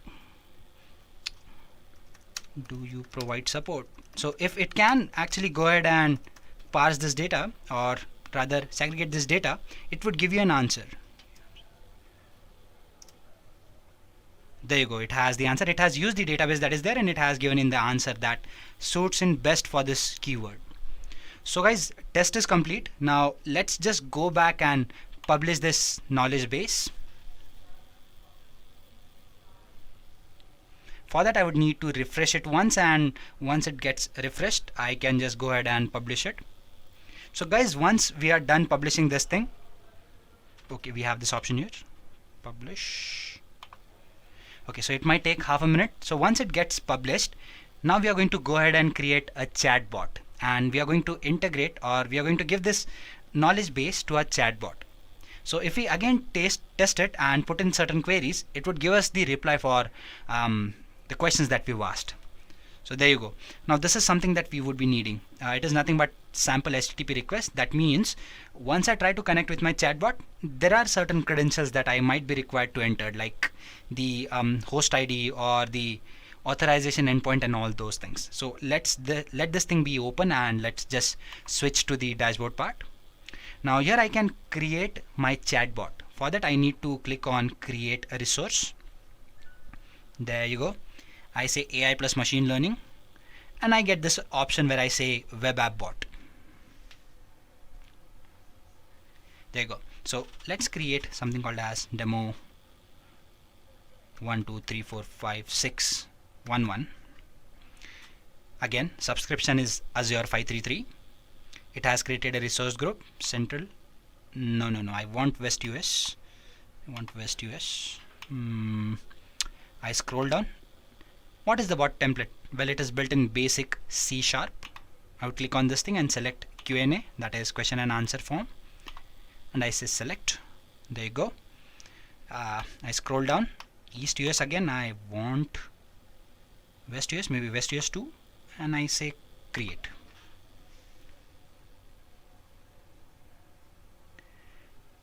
So guys, this thing takes a while. It takes a minute for my chatbot to get created.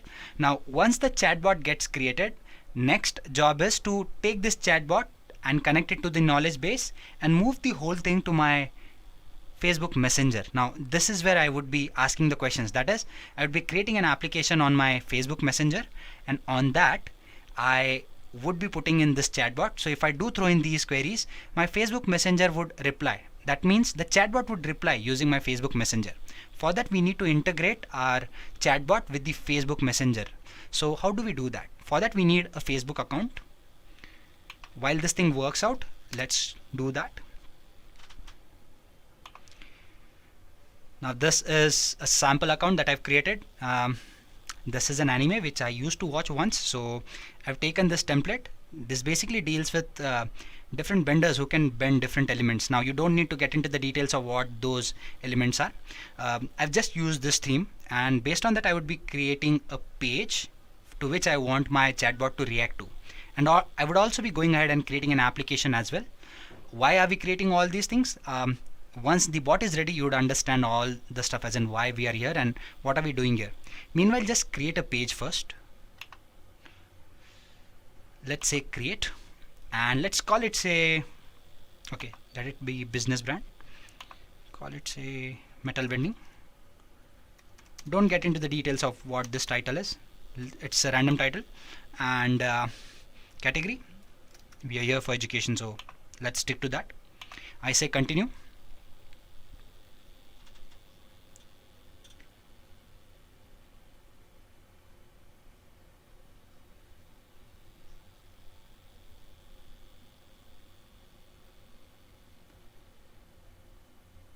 Okay, it says I have been blocked for some reason.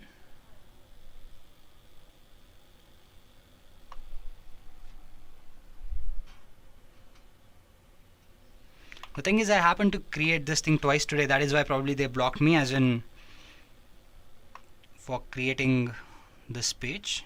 Let's see if we can choose some other category and see whether they allow us to create a page here.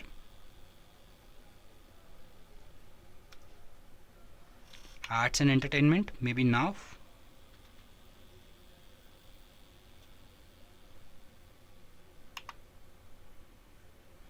Okay, they need other details as well, so let's skip. Let's try something else. Let's say it's a beauty salon. Again, they need in the details. If I put in education, that is when they don't ask anything else.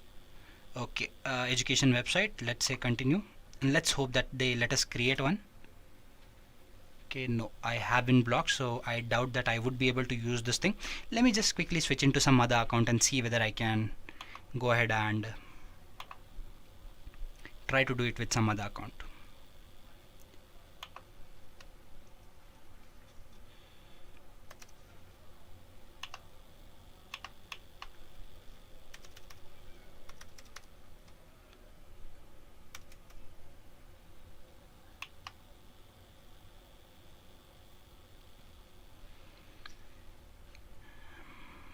Let's try to create a page now. Let's hope that it lets us create a page here.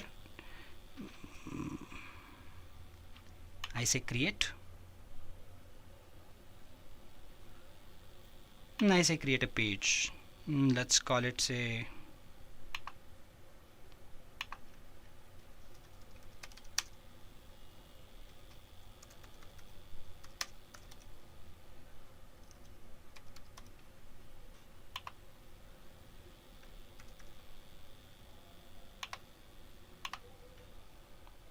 If it allows me, well and good. If not, then we'll have to switch to something else. Probably it is letting me create one.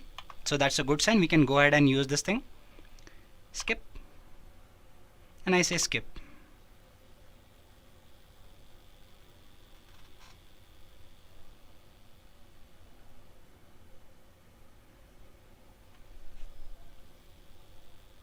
There you go, guys. We have a page here. Now once we have this page, next what we have to do is we have to go ahead and take a look at certain other details that are needed. Like if I click on this about page, I would be having an ID here which I would be using. Now this is my page ID that I would be needing. Okay, so we have a sample page and we are going to use this to test our application. Apart from that, I would be going to this Facebook developers, where I would be going ahead and creating an application as well. Now I am basically signed in as Vishal here, so that is good. Let me just go ahead and create one more app. Let's call it, say, demo for today. There you go. And I say create. Am I a robot? No, I'm not. Submit. So guys, an application would be created here. Okay, so we would be using this application and we would be attaching a messenger to it, and we would be attaching the chatbot to this messenger. Let me just quickly go ahead and check one more thing, because I do not want any more problems in this session. So let's just quickly say Facebook Messenger. If I open the messenger, let me just see what is the messenger that I have by default here. So as you can see, I have this thing which I do not want. I would rather go out and log out from here. So guys, yeah, want to continue as Vishal Padgan? Yep.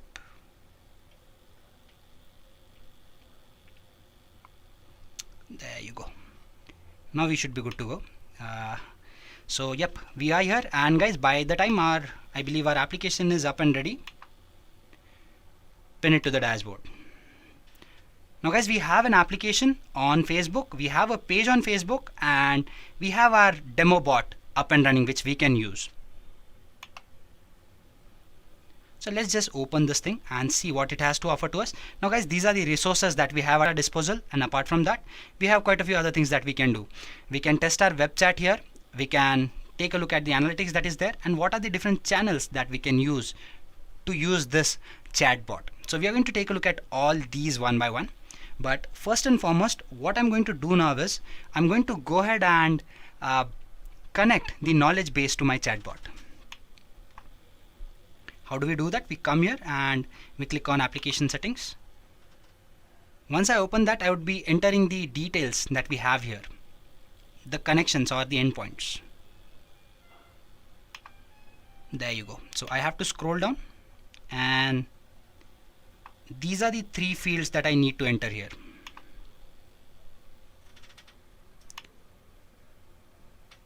So I copy this first. That is, now this is my ID which I would be entering here. The first place where I enter this thing is this. Okay, I also need the host name, which in this case is this.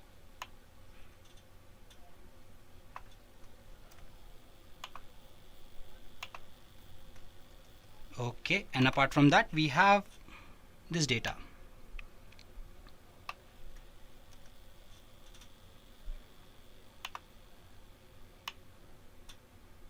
This is my authorization key.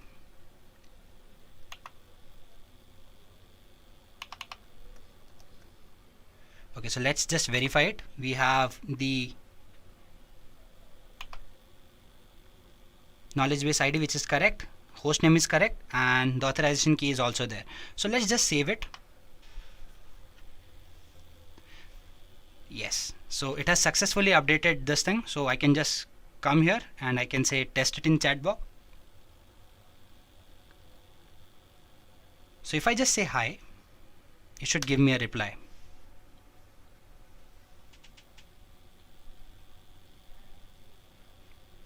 It's still sending the data. So okay, how can we help? So yes, it has been integrated or connected to my chatbot. Now next job is to connect this chatbot to my messenger app, right? So how do we do that? To do that, I would have to come here to channels, and I have some channels that are made available which I can connect to. First, I would just come down and select Facebook Messenger, the one which I want to connect to.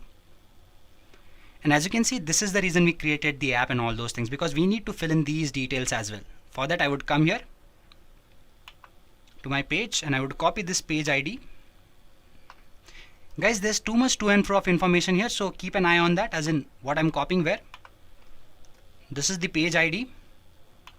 As I move further, I have this application here. So in that, if I go to settings, I have the basic settings option. I need to copy this ID as well. Now this is my application ID, which I would be copying here. Control V. And guys, lastly, we need the secret key, which is here. I need to copy this as well. Control C, and I paste it here. Okay, so guys, we also need something called as page access token, but that is something that would be given to us once we move further. I'll tell you how to generate that as well, do not worry.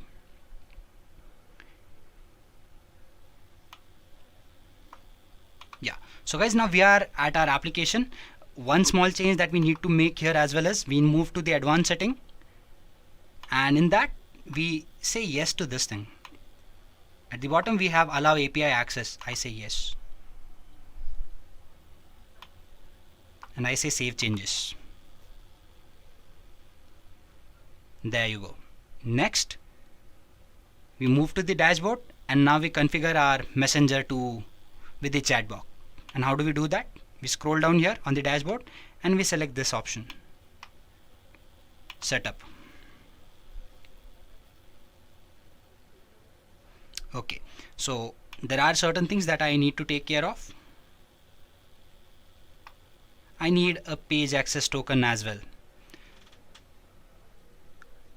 If I come to app review, guys, there are certain things that I would be needing to review, and before that I would be needing to enter in few details. We would be taking a look at those as well one by one, do not worry about it. Okay, so when you come here, first thing you do is again go back to settings, dashboard.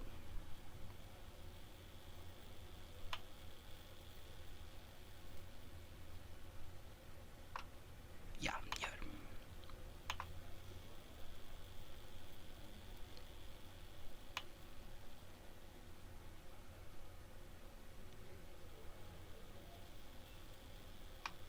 So what is the page that I want to refer? It is sample metal bending, if I'm not wrong. Yep. It would ask me for access. I would say yes, and I would say okay, give access. It would generate a token which I need to copy. Once it's copied, you would come back to the dashboard of your Microsoft Azure and you'd paste it here like this, and this thing is more than ready to go now. I come back here again. Okay guys, so I need an API through which I can actually communicate the messages, that is through and to and fro. So how do I do that? I have something called as webhooks. I won't get into the details of it, but it helps me in better communication rather. So I would be needing to enter in these details here. These are available here on my dashboard.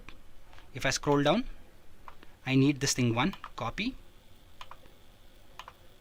I paste it here.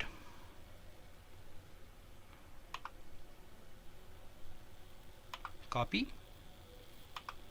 Again I paste it here, and these are the subscription fields that I need to respond. So I say verify and save.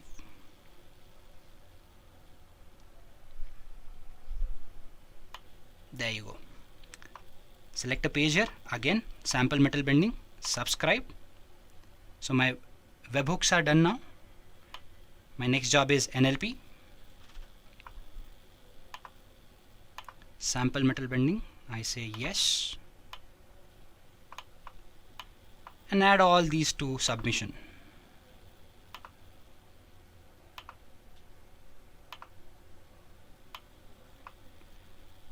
There are certain details that you need to enter. One is as in what kind of communication would you like to have here. First select the page. If I say hi, give me a reply saying hello. Okay, and I just scroll down here and I say save. There you go. Next is this. For better rendering. Guys, do not worry about this thing. This is just a basic input. Okay. Why do I need to access apps local? Better communication. I say save. And lastly, I have this thing. Okay, for better time management maybe. Okay, I say save. There you go, guys. So this has been saved and almost everything is done, and I believe we are good to go. So this information has been entered in properly. Before I do that, I need to set this thing live. It would give me an error here, I'm sure. Okay, you must provide a valid policy or a URL policy in order to make your application live. How do we do that? It has to be there somewhere in the setting part. So there you go. Private URL policy, we enter it here. Let's use sample.tv maybe, and I say save the changes. Now can I set it live? Definitely I can set it live now. So I said set it live. It would say select a domain first. Which domain do you want to target? Let's say education, and I say confirm. There you go. So this is done. Let me just go back to app review. My app has been set live. Start a submission for approval. Yes, please select all these fields.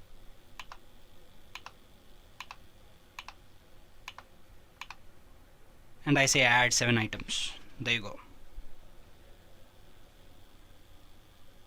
So this has been done, guys, and our app is good to go now. So I would just go ahead and save this thing.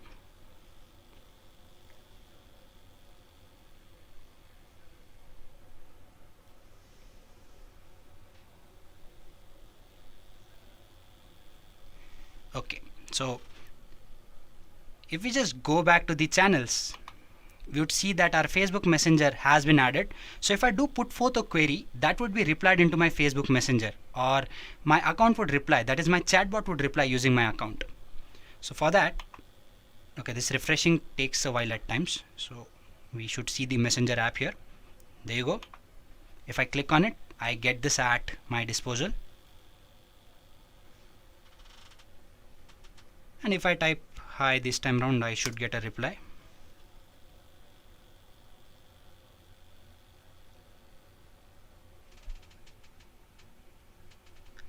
How can we help? Do you provide support?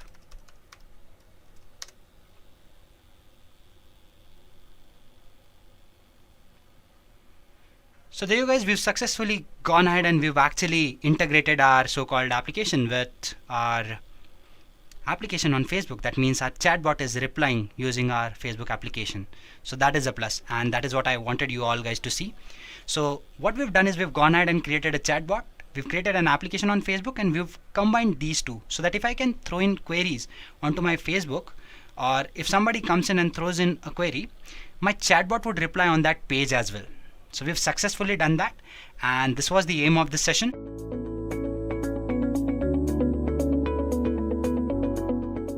Today, we'll be comparing these three powerful cloud platforms and see how they stack up against each other. So let's get started. Before we dig in, here's the quick intro. Amazon Web Services was established in year 2006. With 12 years of experience, it's the most popular player in the market. It offers a wide range of services across storage, compute, analytics, database, and many other fields. And like 6 to 7 years after AWS, Azure was launched by Microsoft. Though it's way younger compared to AWS, it has quickly built a reputation for itself in the market. And just like AWS, it offers a complete set of cloud services. And in the same year as Microsoft Azure, Google Cloud Platform was launched as well. The main reason of introducing GCP was to power their own services like YouTube and Google Search. But later on, they built enterprise cloud services as well. So you can say that Google Cloud Platform is still an evolving cloud computing platform. Now that we have an idea of foundation of these cloud providers, let's see where they stand in terms of market share. So here's the snippet of media interpretation, and you need to keep in mind that this information is with respect to first quarter of 2018. So Amazon Web Services delivered a 49% increase in sales, that is up to $5.44 billion. Then Microsoft Azure showed an increase of 17%, that's up to $7.9 billion. And Alphabet, Google's parent company, said that the division, which had GCP along with other services like Google Hardware and Google App Store, saw a revenue growth of 36%. That's up to $4.5 billion. And with all these stats, I can confidently say that Amazon Web Services is still in the lead and holds lion's share of market. So if I have to tell that in form of numbers, then Amazon holds 33%, that's almost about 1/3 of the total market. Then we have Microsoft, which holds about 13%, and finally Google, which holds about 6%. So to conclude, Amazon Web Services market share is bigger than its next two largest competitors combined together. Now that we know who leads the market, let's compare these cloud providers based on the services they offer. So first, let's consider compute services. The compute services offered by all these three cloud providers are equally powerful and yet unique in their own way. Amazon's primary compute service is EC2, which is Elastic Cloud Compute. As for the Microsoft, its primary compute service is known as Virtual Machine. Unlike Amazon's EC2, this virtual machine provides enhanced security, hybrid cloud capabilities, and integrated support for Microsoft software. Similar to Amazon's EC2 and Microsoft Azure's virtual machine, Google Cloud Platform offers Compute Engine. This Compute Engine offers automatic price discounts and it runs on an infrastructure that uses half the energy of typical data center. Well, that's about the primary compute services. Now let's take a look at additional compute services. I'm sure you know that all these cloud providers provide a combination of IaaS, PaaS, and SaaS services. But to say platform as a service is strong suit of Microsoft. So Microsoft Azure offers Azure Cloud Services, using which you can easily deploy, scale, and run an application on cloud. Amazon's Elastic Beanstalk and Google's Google App Engine are similar to this Azure Cloud Services. Moving on, let's say you want to deploy a virtual private server without bothering about the underlying infrastructure, then Amazon Lightsail is the best option. Similar to Amazon Lightsail, Microsoft Azure offers Virtual Machine Engine, and Google Cloud Platform is yet to launch one such similar service. So all these cloud providers also support Container Platform and they offer their own unique serverless computing services as well. To conclude, in terms of compute, all the three cloud providers offer equally powerful compute services. And yet, I can say that Google Cloud Platform is still lagging behind in some areas.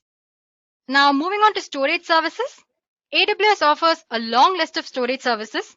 To name some, it offers Simple Storage Service, Elastic Block Storage, and Elastic File Storage. Talking about database options, it offers Amazon Aurora, a high-performance relational database, Amazon RDS, and DynamoDB, managed NoSQL database. AWS also offers a cloud-based data warehouse, which we know as Amazon Redshift. Though it doesn't offer a backup service per se, it offers Amazon Glacier for long-term archival storage at very low rates. Then talking about Microsoft Azure, it offers way more storage services than compared to AWS. And just for the basic storage, it offers 4 options, and for database, it offers 6 to 5 options. And like AWS, it also offers cloud-based data warehouse, which we call Azure Data Warehouse. And unlike AWS, Microsoft offers an actual backup service called Azure Backup. In addition to this Azure Backup, it also offers site recovery and archival storage. A final contender, Google Cloud Platform, when compared to AWS and Microsoft Azure, offers less number of storage services. But the storage services like Cloud Spanner and Cloud Bigtable are quite popular. And it doesn't offer backup or any archival storage service. So in terms of storage, Amazon Web Services and Microsoft Azure stand neck to neck, whereas Google Cloud Platform has still a long way to catch up with Amazon and Azure. All these vendors are actively launching services aimed at cutting-edge technologies like serverless computing, machine learning, analytics, and IoT. If you're talking about Amazon Web Services, it offers Athena and QuickSight, using which you can get data insights, It also offers a machine learning service called SageMaker and Lex, using which you can build voice and text chatbots. And as for the IoT devices, it offers GreenGas IoT messaging app. And as for Microsoft, it has invested heavily in artificial intelligence, and it offers a machine learning service called ML Studio and a bot service called Azure Bot Service. In addition to this, it also offers cognitive services like Bing Search API, Text Analytics API, Computer Vision API, and many other services. And then Google. Google Cloud Platform is known for its analytical background. I'm sure you might have heard of a service called BigQuery that enables interactive analysis of massively large data sets. In addition to all this, it also offers IoT and serverless computing services, but still they are in beta version though. One of the major benefits of most cloud providers is their competitive pricing strategies. And all these three cloud providers follow pay-as-you-go model. It means you need to pay on the basis of usage. Wherein Amazon charges you on hourly basis, Microsoft Azure and Google Cloud Platform charge you on minute basis. And all these three cloud providers offer you on-demand pricing. That is the standard price you pay when you access their services. And then in addition to that, Amazon also offers you spot instances, reserved instances, and dedicated hosts where you are liable to get certain discounts based on some conditions. Then as for Azure, it offers special price for developers and something called Azure Hybrid Benefit. Suppose your organization runs some sort of Microsoft software on its own data center, then using this Azure Hybrid Benefit, you can get 40% discount depending on the type of Microsoft software you're using. And as for Google, it offers customer-friendly pricing compared to Azure and Amazon Web Services. It offers different type of discounts. To name some, you have sustained use discount. These type of discounts usually kick in automatically when you keep using same instance for most part of the month. Then you have preemptible instances, which is similar to Amazon Spot instances. And one more thing is that all these three cloud providers offer you long-term discounts. So if I have to conclude, Google Cloud Platform is almost always the lowest cost provider. Then you have Azure, the second least expensive, and its prices are usually close to Amazon's. And if you're looking for long-term discounts, as in Amazon Web Services is the best option. The big takeaway here is that you won't know which vendor is least expensive until you know what you need with these cloud providers. So now that we've looked at the features and pricing, let's see which one of these cloud providers are easy to get started with. So any guesses? Well, if you're guessing AWS, it's right. AWS provides this nice and easy page to start using their services. You can see that they break it down by platform you want to work on. So whether you're making an iOS app or writing in PHP, they provide you some sample code so that you can easily get started with. And as for Microsoft Azure and Google Cloud Platform, the segregation of services here is not that great when compared to AWS. That's mostly because they are less experienced, so you need some getting used to before you feel comfortable to start using their services. So there you go, guys. We've compared all these cloud providers based on their market share, features, pricing, and implementation. To conclude, Amazon Web Services still remains to be the most popular cloud provider, mostly because of the 7 years head start it has over its competitors. And AWS services are far more evolved and functionally rich when compared to other services. It has its weak points as well. It doesn't support hybrid cloud strategy. And its counterpart, Microsoft Azure, though it was launched several years after AWS, it's doing fairly well in the market. It has its firm foundation and is actively competing against Amazon Web Services. You shouldn't be surprised if it overtakes Amazon Web Services in near future. And then our final contender, Google Cloud Platform, when compared to AWS and Microsoft Azure, is still not that popular, but it's known for its pricing strategies and machine learning analytical tools it offers. But other than that, it has a long way to meet up Amazon Web Services and Azure. So guys, every cloud computing platform has its ups and downs, but the best cloud computing platform or the one that's suitable for you usually depends on what you expect from these cloud providers or what kind of services you need from these cloud providers.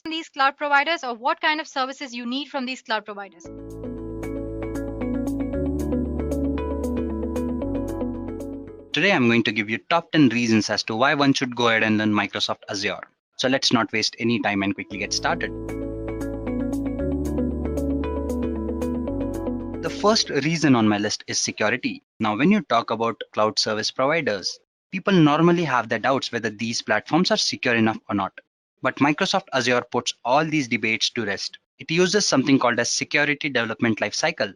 This ensures security even from the operations perspective and also from the customer's perspective.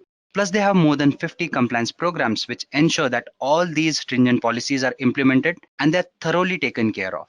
So if you're worried about security, do not. Microsoft Azure will definitely take care of all your security concerns. Integration. Since people want to move their data to cloud, we would be talking about a lot of applications. And when you talk about a lot of applications, you need to be able to integrate these applications with your service provider. That is why you need to have good integration and APIs. What Microsoft Azure does is it first of all provides you with .NET integration. Now we all know that .NET is a very popular language. And if you are able to incorporate or use Microsoft .NET with Microsoft Azure, it would be a big plus. And Microsoft Azure exactly does that. Apart from that, if you do want to go ahead and use other applications or maybe other technologies, you are free to do that as well, because it has something called as API management, which ensures integration or collaboration of various applications with Microsoft Azure. So again, integration is something that can be done very easily by using Microsoft Azure. Analytics and machine learning. Now, when you talk about analytics or machine learning, you know that you would be dealing with huge amount of data. Now, in that case, you need databases that can deal with both SQL kind of queries and no SQL kind of queries. That means both structured and unstructured data. Microsoft Azure makes arrangements for these type of queries and databases as well. It also supports blockchain as a service and various other algorithms like your machine learning algorithms, your artificial intelligence algorithms, and a lot of things that you can do in machine learning and data science basically. Now, we all know that these technologies and terms are very popular in recent times, and they are here to stay. And Microsoft Azure will ensure that it takes care of all these technologies and approaches as well. DevOps. This is another approach which is very popular. What it does is it brings in developers and operators together. When you talk about software development, now it has various phases, and these two teams play a very important role in it. And they normally have a conflict because they share similar interests, but they deal in different environments. What DevOps does is it brings these two teams together, and that ensures breezy development, and it also ensures fine tuning of various applications. Microsoft Azure also incorporates this approach. So if you are interested in DevOps, Microsoft Azure will let you do that as well. Sixth on this list is hybrid capabilities, or in simple words, customization. You need to have a platform that is highly consistent because you're talking about different applications coming together. Microsoft Azure provides you with that kind of a platform. Plus, it also ensures high level of connectivity. It uses something called as CDNs, that is content delivery networks and VPNs. Now, these things ensure static movement of data and applications, and that is a very healthy point to have when you're talking about hybridization or customization of your applications. Fifth on this list, we have PaaS offerings. PaaS stands for Platform as a Service. What Microsoft Azure does is it provides you with a platform where you can easily set up your applications. That means you can build them, you can manage them, you can monitor them, and also take care of all the security issues as well. And also, all these things happen at a very low cost. That means your cost to set up is very less. Fourth on this list, we have learning curve.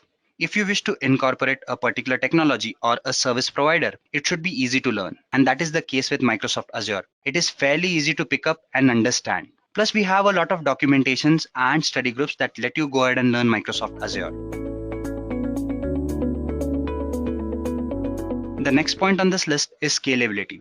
This is often the problem with cloud services. The reason why cloud came into existence was it wanted to overtake or overcome this problem of scalability because it was difficult to pre-decide how many servers or space you're going to use. So people moved to cloud. And Microsoft Azure definitely takes care of this issue because it enables granular scaling and it lets you scale up and down as per your need. This makes the system very flexible and easy to make changes. That is, if you want to have a completely serverless application, you can do that as well. Cost efficiency. Now, this is a very important point because when you talk about money, people normally tend to look at businesses where they can save a lot of money and yet end up making a lot more money than what they've invested. Microsoft Azure ensures that you use a model called as pay as you go. That means you would be paying only for those services that you use and only for the time duration you are using them. Plus, you can also go ahead and keep track of all the costs and the money that you would be investing or you have already invested. That means you have ready to use metrics which tell you as in if you use these services for this longer period of time, you would be charged this much. So you can keep a perfect track of how much money you would be investing or you are using right now. So if cost efficiency is something that is there in your mind, Microsoft Azure will definitely make sure that you pay very less money. The final few. Now, when I was jotting these points down, I realized that I had more than 10 points. So I just went ahead and jotted few points for my last point. Serverless on demand. I believe I just discussed this point. That means while you create your applications, you would not want to get into affairs where you have to deal with your servers or at least maintain or monitor them. What Microsoft Azure does is it maintains your servers and softwares for you. So you can focus on your business problems and create your applications independently. So it is truly serverless on demand. Container services. Now, this is nothing but an approach again. This lets you have containerization or rather virtualization at the operating system level, which ensures that you can go ahead and build your applications with much more ease. Now, there is a containerization technique called as Kubernetes. And what Microsoft Azure does is it lets you use Kubernetes. That means you can simplify your process of building applications again. Identity provider. This is an important point as well. Now, when you're talking about a lot of applications, you will have to go ahead and sign in for every application. Identity provider, what it does is it lets you have a single sign in. So you do not have to worry about going ahead and signing in again and again. And this brings us to the last point, that is application monitoring. Since you are dealing with so many applications again, you want to be in a situation where you have all the metrics or all the data that is moving around, and you would want to keep a track of all this data. What application monitoring does is it provides you with a feature called as insight management, which gives you metrics at a single click, and you can have all the information that you want to have. So these are some of the points I feel which are very important, and I felt that these were the top points that I wanted to discuss with you people. If you people do have any different suggestions or you feel that there are certain other points which are more important than these, you can definitely share those points in the comment section below.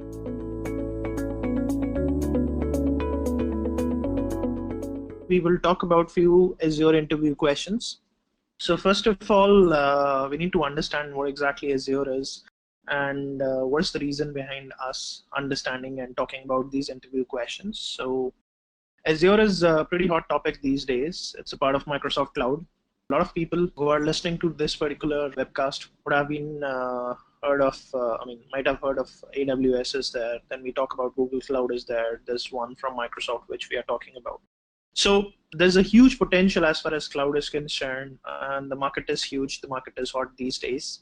And I will share a few of my experiences as far as the interview is concerned and the questions relevant to Azure. So if you talk about this particular interview session, the question and answer session, I would say rather, not interview. So this covers two major courses in Azure. One is 533 and one is 534.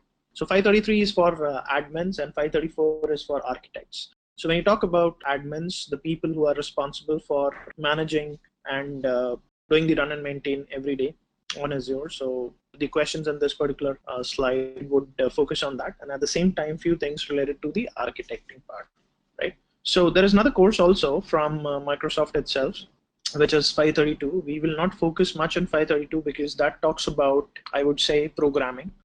So how do you use Azure, I would say, services in order to put your services, I would say, your applications on Azure. So that basically focuses on that. So we would not talk much in terms of that. So this will again focus on 533 and 34.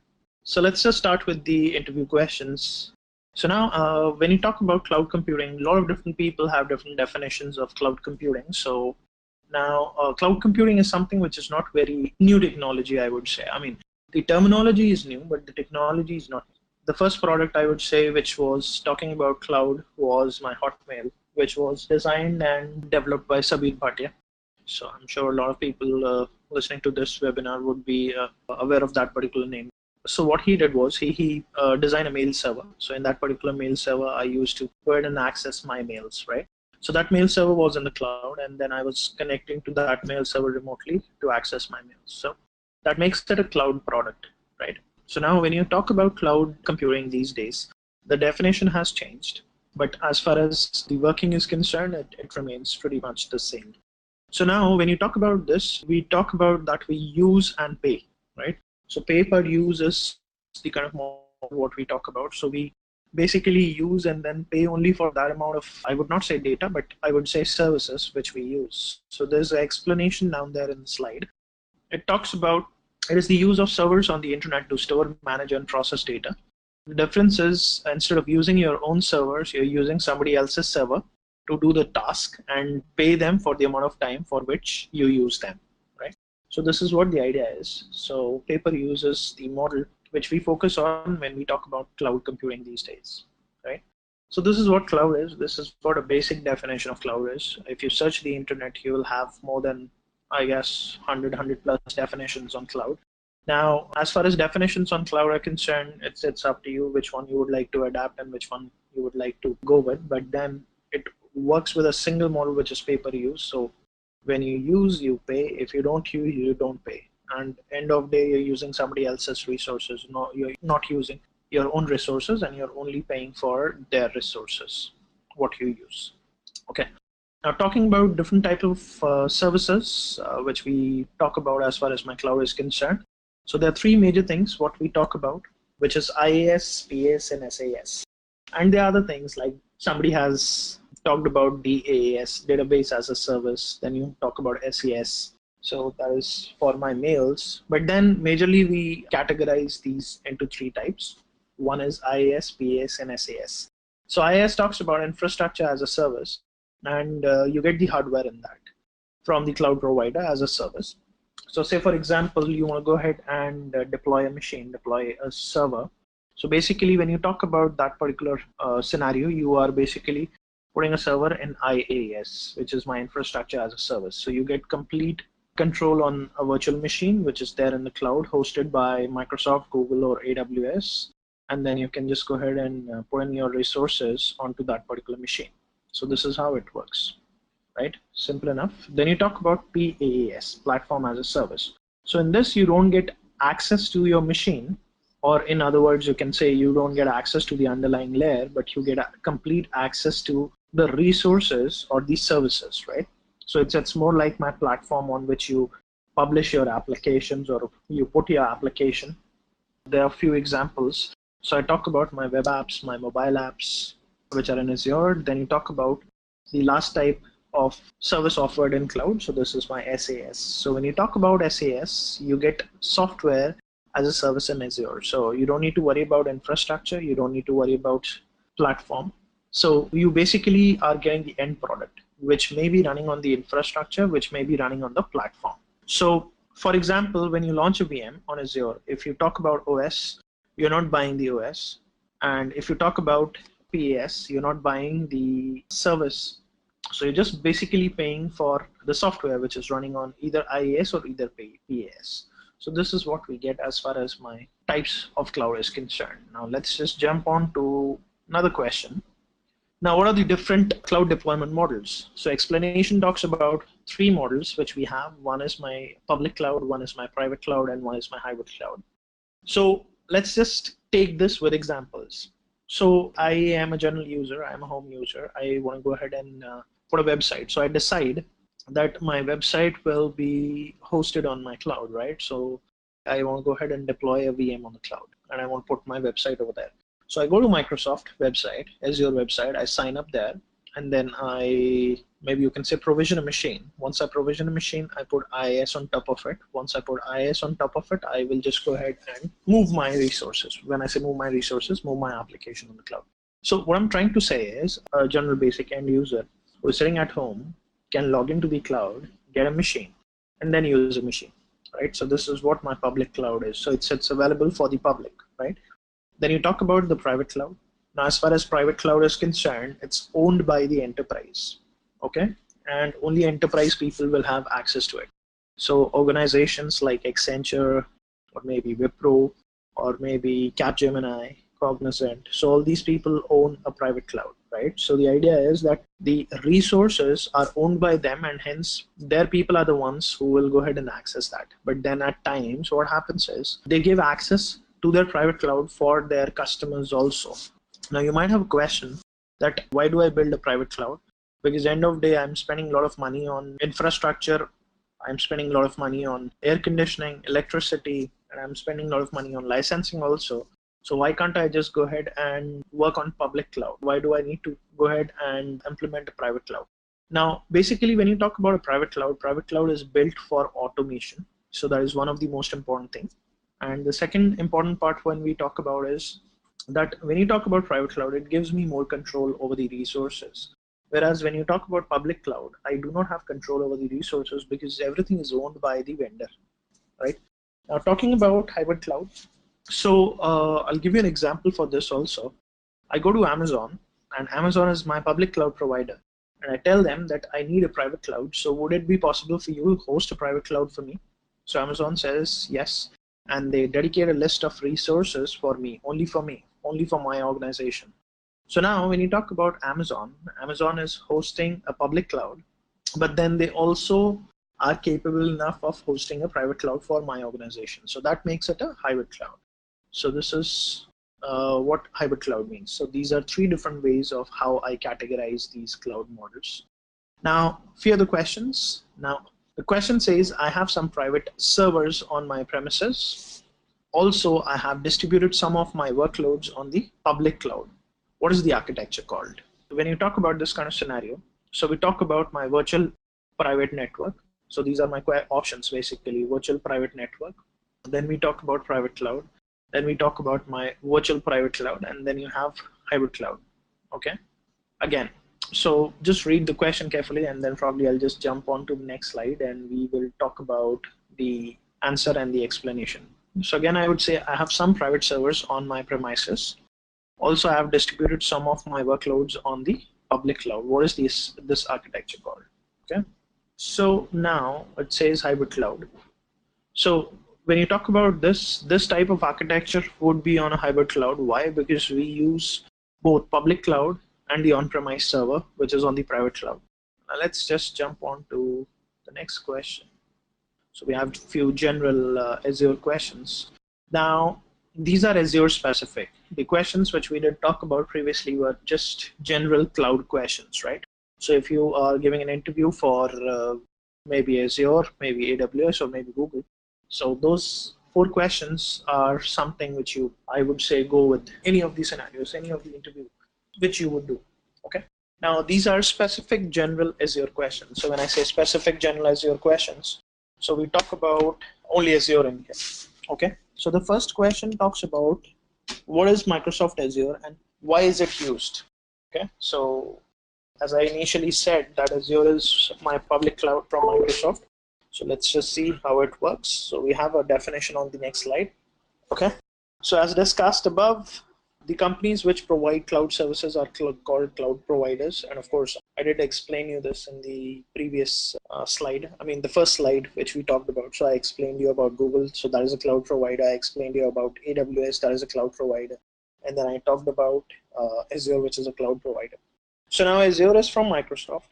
And the idea behind this is it's more like my public cloud. So you can go to Azure, you can log on to Azure, create a machine, and then start working on that. So this is one of the cloud providers. So Microsoft is one of the cloud providers, one of the major cloud providers these days, right? So this is what my Azure is. Now talking about which services in Azure is used to manage resources in Azure. So we have few options. I have my application insight. I have my ARM, which is my Azure Resource Manager. Then you have my Azure portal. Then you have my log analytics. Okay. So as far as this is concerned, so we talk about my ARM. So this is a service which is basically on the newer portal, right? So now when you talk about these services, which is on the newer portal, so it is used to manage the infrastructure, which involves a number of Azure services. It's basically my fabric. So I'm not sure how many people are aware of what is an Azure fabric, but then the idea behind this is that when you talk about my Azure Fabric now runs on something called ARM. Previously, in version 1 of Azure, it was using the service management model. So now this is the new thing, right? So when you talk about managing the resources in Azure, so we basically talk about my resource manager model and then how services run on it, how they work, and how they interact with each other. There are a lot of things which you need to work on and which you need to learn as far as my ARM is. But for the time being, you just need to remember that we talk about my Azure Resource Manager. So this is something which runs everything and takes care of a lot of different things as far as my Azure is concerned. So when ARM came, a lot of different things started coming in. So tag was one of them. Resource groups was another one. So if you are familiar with resource group, great. If you're familiar with tags, great. If you're not, just go to Google and search for it and you'll find your answers. Okay. Then we have few questions. Which of the following web applications can be deployed with Azure? Okay. So we can, of course, put ASP.NET applications in Azure. Now you might have a question, where exactly I can use these applications, or where exactly I can deploy the applications. So to answer that, you can deploy it either in IaaS or you can deploy it either in PaaS, right? So you can, of course, deploy ASP.NET, you can deploy PHP, you can deploy WCF. So the answer is all of the above.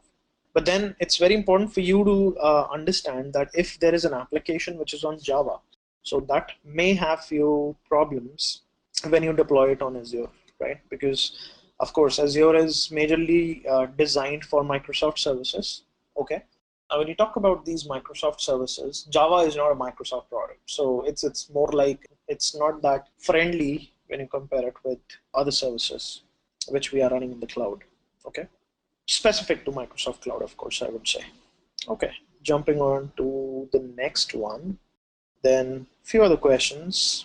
So these are my fill in the blanks. A dash role is a virtual machine instance running Microsoft IaaS web services that can accept and respond to HTTP or HTTP request. Okay, so we have four options in here. One is my web, one is my server, one is my worker, and one is my client. Okay, now when you talk about this, the answer to that is web role is something which is basically hosted on a virtual machine and is running on Microsoft IaaS web server, and that is capable of accepting HTTP and HTTPS request. So basically on the web role, what you do is you can upload your website and your website runs on top of it. And then of course, you know that my website works on HTTP and HTTPS. So hence my web role is the one which is capable enough of running that particular maybe application or software or web services. Okay. The other question what we talk about is what is the use of roles in Microsoft Azure? So when you talk about what is the use of roles, we talk about three roles. One is my web role, one is my worker role, and one is my VM role. Okay. So now when you talk about my web role basically is for hosting and deploying my websites. Okay. The worker role is the one which basically helps the web role to execute the background processes. The example I can give you is my web jobs. I'm not sure how many people are aware of web jobs, but if you want, you can again search on the internet. So my web role is residing on worker role. Worker role is the one which supports my web role, and the worker role is the one which actually resides on my VM role. Okay. So this is the one which talks to the underlying layer. It's more like a framework. It acts as a framework. So that means on the operating system, I have my worker role. On top of it, I have my web role. So my web role is the one which will host my services. I would not say services, but the applications rather. Okay. So jumping on to the next one.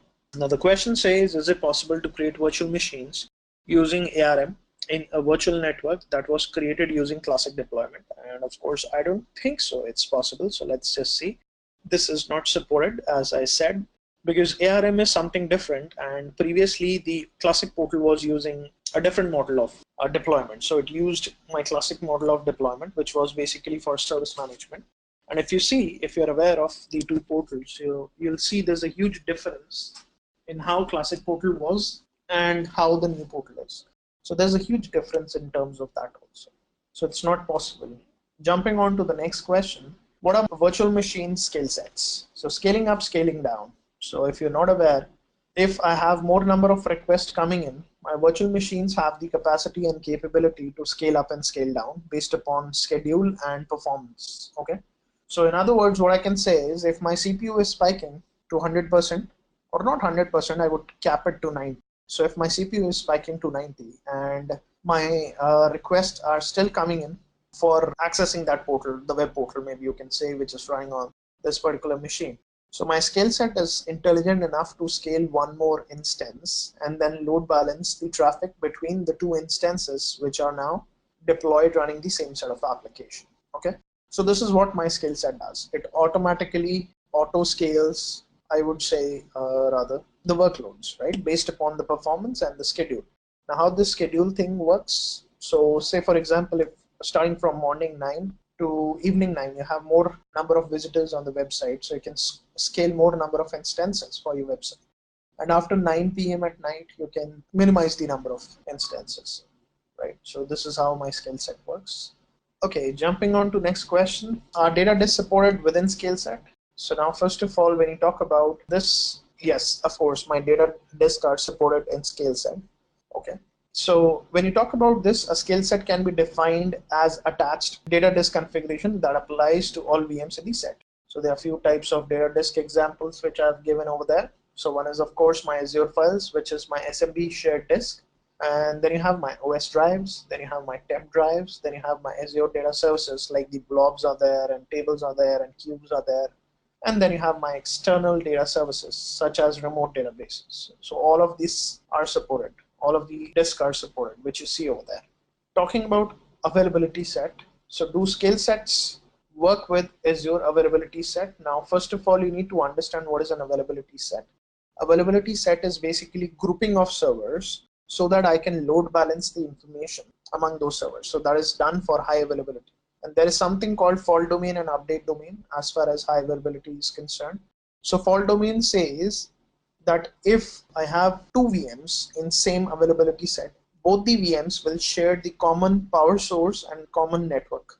Okay. As far as update domain is concerned, so update domain talks about that if I have, say for example, 10 VMs and I would keep the value of update domain to 2, so I will have sets of 2 to each, right? So I'll have a group of 2 to each, right? And at a given point in time, if Microsoft needs to perform a planned maintenance, only one update domain will go down at a given point. So this is what my update domain means. So now, does it support my availability set? The skill set supports my availability set. Yes, the skill set supports my availability set. And you can just go ahead and fetch some information about the availability set if you're not very much well versed with availability sets as far as my Azure is concerned. Okay, and there is a small description also over there. So I'll just read that for you. Yes, a skill set is an implicit availability set with 5 fault domains and 5 update domains. Okay, skill sets of more than 100 VMs span multiple placement groups, which are equivalent to multiple availability sets. Okay, so this is what it means. And then I would just skip the other part because I've given you enough explanation for this. And I would definitely recommend that you read availability set. Okay, now the question is, what is a break fix issue? Break fix issue is a technical problem which is like your environment is running and then all of a sudden a problem comes, right? That is a break, and then fixing that particular problem is my fix, right? So technical problems are called break fix issues. It is the industry term which refers to work involved in supporting a technology when it fails in the normal course of function, which requires intervention by a support organization to restore the service. Okay, so this is what break fix is. Now, it's not specific to Azure actually. It's just a common term what we use as far as my services are concerned. So even if I talk about on-premise networks, so we still talk about break fix issues, right? So I'm not sure how many people have got a chance to call Microsoft and open a support case in case you have issues with any of the things in your environment. So those issues are basically my break fix issues. Jumping on to next question, why is Azure Active Directory used? Okay. Now, when you talk about Azure Active Directory is used for identity and access management, first of all. And it's a PaaS-based service. Azure Active Directory is a PaaS-based service. Now, it is used to grant access to employees to specific products and services in your network. So there are a lot of examples, Salesforce.com, Twitter, right? I can give you a few more examples, Office 365, Intune, which are two different products from Microsoft. So they work with Azure Active Directory, right? Now, Azure AD has some inbuilt support for applications in the gallery, which can be added directly. Okay, so there is a gallery, and then you can just go ahead and add support for Azure Active Directory to any application which is available in the gallery. Okay, talking about a few other questions regarding Azure AD. What happens when you exhaust the maximum failed attempts for authenticating yourself via Azure AD? Okay, so we have a more sophisticated strategy to account lockout, which is based on IP of the request and the password entered. Okay. So now when you talk about on-prem, we talk about account lockouts. So if you enter incorrect passwords more than 3 times, so your account is logged out. and it will be unlocked after maybe 15 minutes or half an hour or 1 hour based upon how your administrator has configured it. Now the same thing happens in Azure AD, but then it happens based upon the IP address.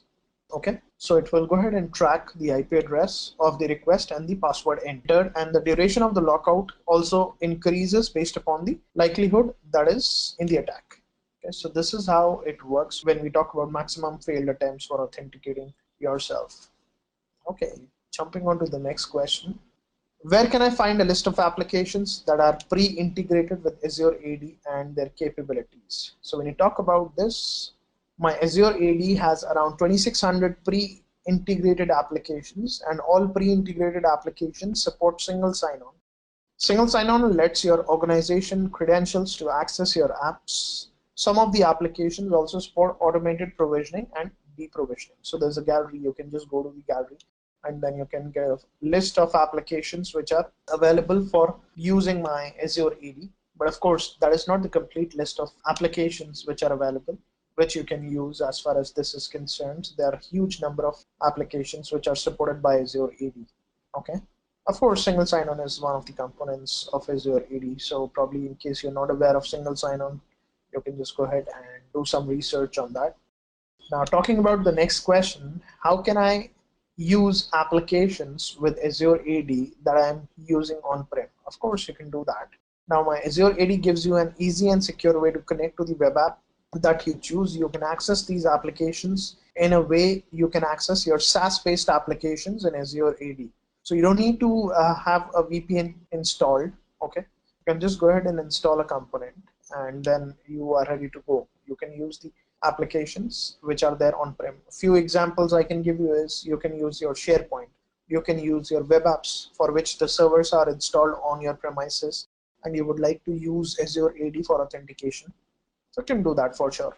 Now the question, important question, very important question. What is the Azure Fabric, Service Fabric? So when you talk about that, my Azure Service Fabric is a distributed system platform that makes it easy to package, deploy, and manage scalable and reliable microservices. Okay, so this is the guy which actually controls your network, your storage, and your compute. Okay, which are basically the most critical components of my cloud. So if my fabric will not be running in the backend, so nobody will be assigning IP addresses, nobody will be assigning resources, and nobody will be assigning the storage. Okay, so this is the guy which actually runs everything, I would say, in the cloud infrastructure, right? Okay, let's go further. Service Fabric also addresses the significant challenges in developing and managing cloud applications. Developers and administrators can avoid complex infrastructure problems and focus on implementing mission-critical, demanding workloads that are scalable, reliable, and manageable. Now, my Service Fabric represents the next-generation middleware platform for building and managing these enterprise-class Tier 1 cloud-based applications. Okay, now what is VNet? VNet is basically nothing but my virtual network. So VNet is a representation of your own network in the cloud. It logically isolates your instances launched in the cloud from rest of the resources which you have in the cloud. So this is my whole network based on which my configuration of machines depend. I mean, the subnets, the address space depends on, right? Talking about few other things, what are the differences between subscription administrator and directory administrator?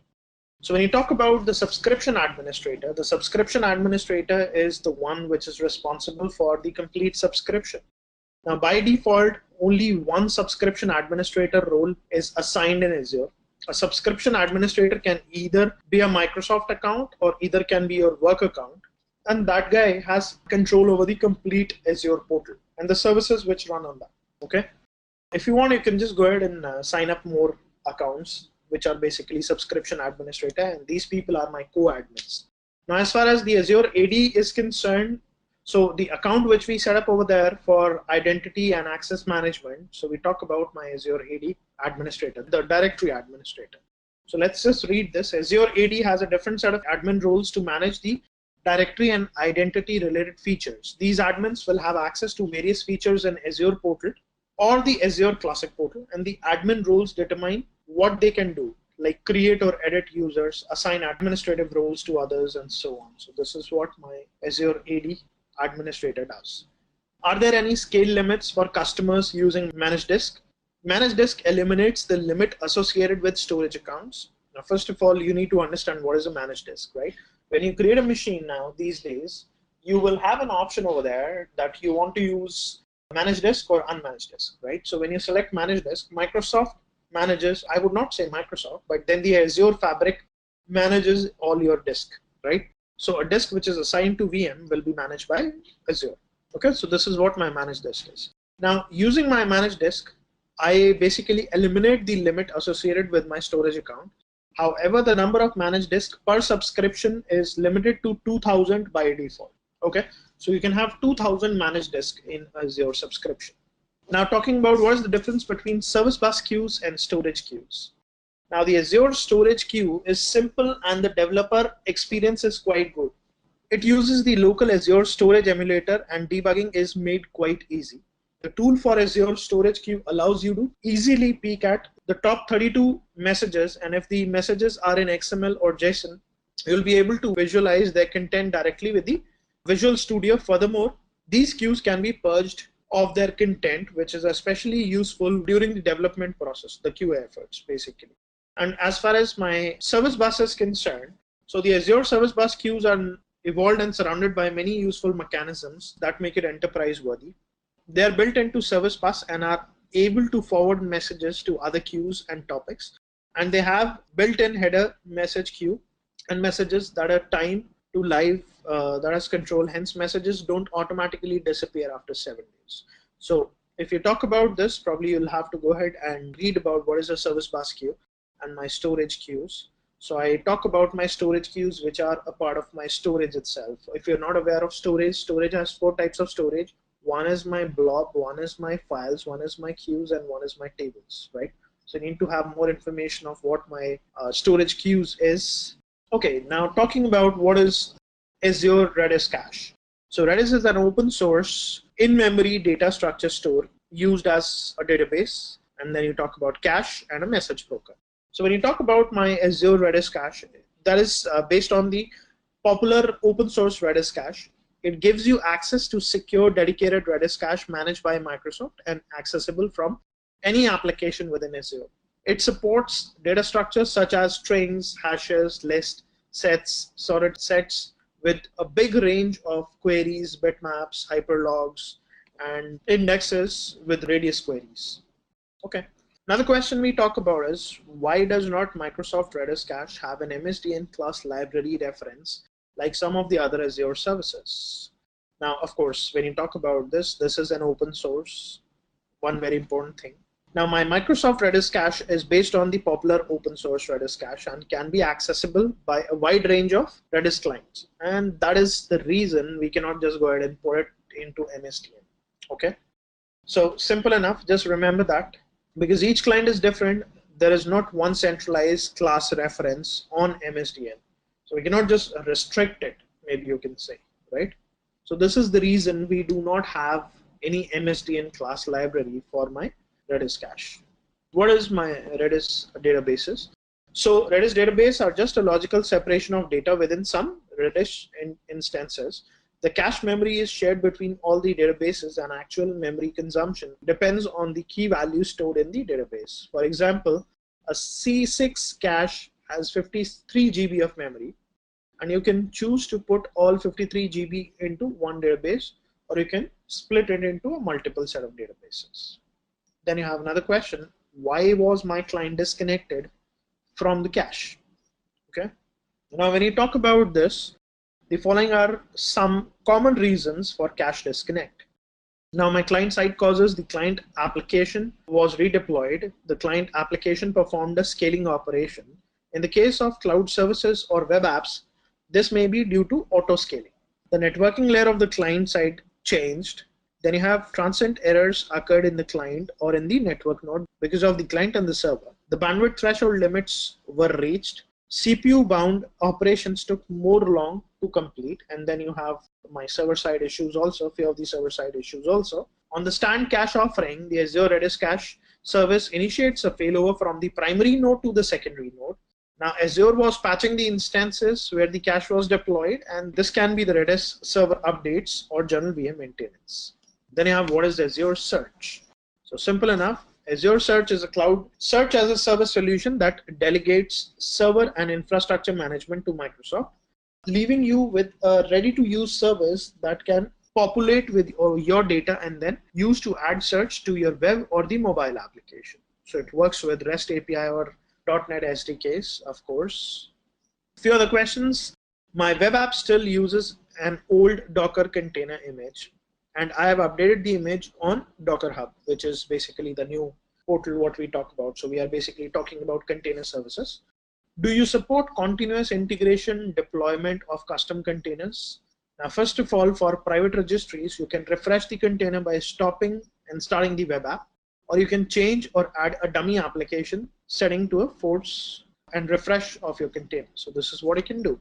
Now, talking about few other things, what are the expected values for startup file section? And I configure the runtime stack. Now, for JS nodes, you specify PM2 configuration file or your script file. For .NET Core, specify your compiled DLL name. For Ruby, you can specify the Ruby script that you want to initialize with your app. Okay. How your Azure Marketplace subscription is priced. So we have these models. One is monthly fee, so pay as you go kind of thing. Usage based. Then you have free software. So Microsoft gives you a free subscription. So free subscription is valid for a period of 1 month and you get approximately $200 in that. So you can use that. Then you have the free. So this is for the customers who are not charged marketplace fee for use of the offerings, the Microsoft offerings. And you have BYOL, bring your own license. Okay. So these are the subscription models, basically how these are priced, you can say. So jumping on to the next one. What is the difference between price, software price, total price in the cost structure for virtual machine offerings in virtual machine? So let's just see. Price refers to the cost of Azure virtual machine to run the software.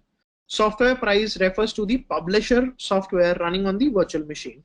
Total price refers to the combined cost of these two. Simple enough. I don't think so you need to get more details of this because it's very simple. Price of VM, software price, total price. Total price is equal to price of VM plus software price. Now, the other question talks about what are stateful and stateless microservices for Service Fabric. So Service Fabric enables you to build applications that consist of microservices. So stateless microservices such as protocol gateway and web proxy do not maintain mutual state outside a request and its response from the service. Now my Azure Cloud Service Worker role is an example of a stateless service, and my stateful microservices such as user accounts, databases, devices, shopping carts, and queues maintain a mutual authoritative state beyond the request and its response. So this is how it works. Now, what is an application partition? Okay. Now, when you talk about the application partition are a part of Active Directory system, and having said so, they are directory partitions which are replicated to domain controllers. So usually domain controllers that are included in process of directory partition hold a replica of the directory partition. Now, maybe you can read some more information. My domain controller has 4 types of partition. One is configuration, one is schema, one is my domain partition, and then you have my application partition. So all the information related to the application goes in the application partition.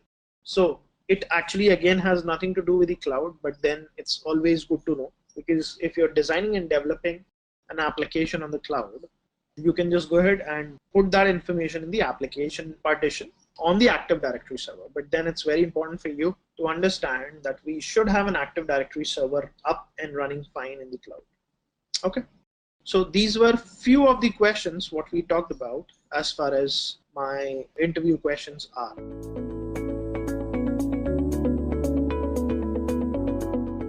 So first and foremost, I would start by talking about different job trends that are there in the current market. If you talk about cloud engineering, we would also discuss certain parameters that affect a cloud engineer's salary.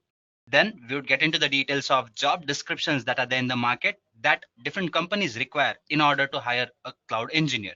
Moving further, I would also talk about what skills you should possess and how should you actually go ahead and shape your resume in order to apply for certain companies. Having said that, guys, let's just move further and take a look at some of the job trends. Now, guys, what I've done is I've actually gone ahead and jotted down certain figures for job vacancies in US and in India, which tell the number as in, okay, these are the vacancies. Now, these numbers are specific to Indeed, which is a popular job portal. There are quite a few other portals.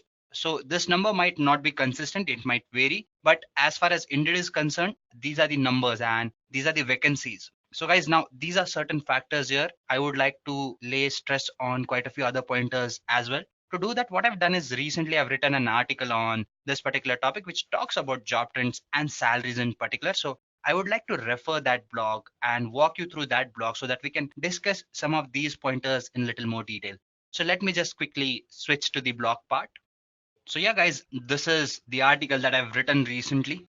If you take a look at it, there are certain factors here. Now, Zip Recruiter, they gave in a number of or the average salary of a cloud engineer, and they state that it is in the range of somewhere around 104K to 145K dollars. Now, that is a huge amount if you talk about US dollars. And even if you talk about the salary in India, now the fact that I'm recording this session from India, I believe I should give the number in Indian rupees as well. And the currency states that, or the figures state that the amount is somewhere in the range of 15 to 20 lakhs for a mid-level ranged experienced person. Even for a fresher, the amount is fairly high, but it actually depends on the skill set that you have. Having said that, it also states that is ZipRecruiter that it goes as high as somewhere around 250K US dollars, which is a very big number, right? And if you can actually go ahead and pick up the right amount of skills, you would be getting a high amount of salary is all I can say. Having said that, let's just move further and take a look at some of the other trends that are there in the market. Now, this is another interesting image which is given by Tech Target. Now, they have put in certain stats in front of you. Now, if you take a look at it, they say that the average salary in USA is somewhere around 115,000. Now, guys, this number might vary depending upon the number of data you take in because different people refer to different websites and they pick up data from different sources. So, based on their data set, this number might vary a little. As I've already told you, it is somewhere in the range of 105 to 145K US dollars. Again, if you put in or take in data from other sources, that might vary a little, but that is more or less what the salary that you can expect. Another important pointer here is that you can expect a lot of growth rate in cloud computing in recent or in near future. If you take a look at it, it says that it's a 121% growth rate for job postings between 2013 to 17. So these are the number of job postings that are there in the current market, or these are the numbers that have actually taken a rise in recent times. And guys, this number is going to rise. Why? Take a look at the number of global spend these companies are doing these days when you talk about cloud computing in particular. 2017, it was somewhere around 153.5 billion. Then it moved to 186.4 billion. And by 2021, it is expected to go somewhere around 302, which is almost the double that you had in 2017, guys. So the fact or this fact in particular states that companies are ready to invest in this particular domain. And that means they would be requiring people who have skills in this particular domain and hence the need for this kind of a role. So if you talk about job trends, salary, cloud computing is something that is booming and it is going to boom in near future as well. So you can expect good pay scale, you can expect good kind of life if you talk about a career in this particular domain. There's one more fact here, guys. These are some of the skills that employers normally demand a lot. As you can see, Python is something that is trending. If you talk about programming languages, everybody knows how important Python is because it's making news everywhere. People even claim that it has dethroned Java. I do not know whether it's true or not. I don't get into those kind of debates. The reason people are claiming that is because it has actually changed the way programming happens these days, and that is why the popularity. And one more factor that I would like to state here is if you take a look at its predecessor, not predecessor, but the one that follows before Python in this chart, it is AWS. It says 50% or 58% of people normally demand the skill in the market. So yes, you can gauge by it as in how popular AWS has become. It is a popular cloud platform. So the fact that AWS goes well with all the programming languages or all the tools that follow in this chart, you can make sure that, or you can assume how popular AWS or cloud platform has become. So again, this stat states that if you try to make a career in this domain, it is going to be a good option for you, or it's going to be a bliss for you is all I can say. Let's move further, guys, and take a look at some of the other factors as well. Now let's jump into the salary part, which follows our pattern in the agenda which I discussed. So when you talk about different parameters that affect salary, one of them is what are the companies that are trying to hire cloud engineers and what is the salary they're offering. Now guys, if you take a look at some of the numbers here, Resolute Technologies, VMware, Amazon, Accenture, Microsoft. Now these are popular companies, guys. And on an average, they're paying you somewhere around 170, 160,000 US dollars, which is a huge amount. And again, if you ask me about the companies that are going to hire for cloud engineering, almost all the major companies that deal with computing or data processing, they are going to switch to cloud in near future. Companies like GE, General Electricals, they've actually gone ahead and moved to cloud already, which is a big company, and quite a few other companies. Now, if you talk about Amazon, if you talk about Google, Microsoft, they themselves are marketing cloud computing. They have their own service providers that actually act as vendors in providing these cloud computing services. So yes, major companies are going to move to cloud and they're going to hire you as a cloud engineer. Having said that, let's take a look at some of the other factors that concern a salary of a cloud engineer. Now, guys, if you take a look at salaries based on the job roles, now these are the three major job roles, that is a solutions architect, a DevOps engineer, and a SysOps engineer.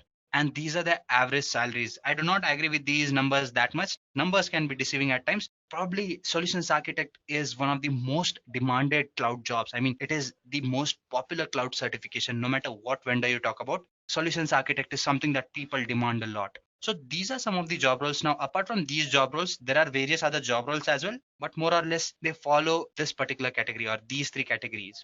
As we move further, we would be talking about these job roles. Do not worry about that, but these are some of the numbers I want you to take a note of.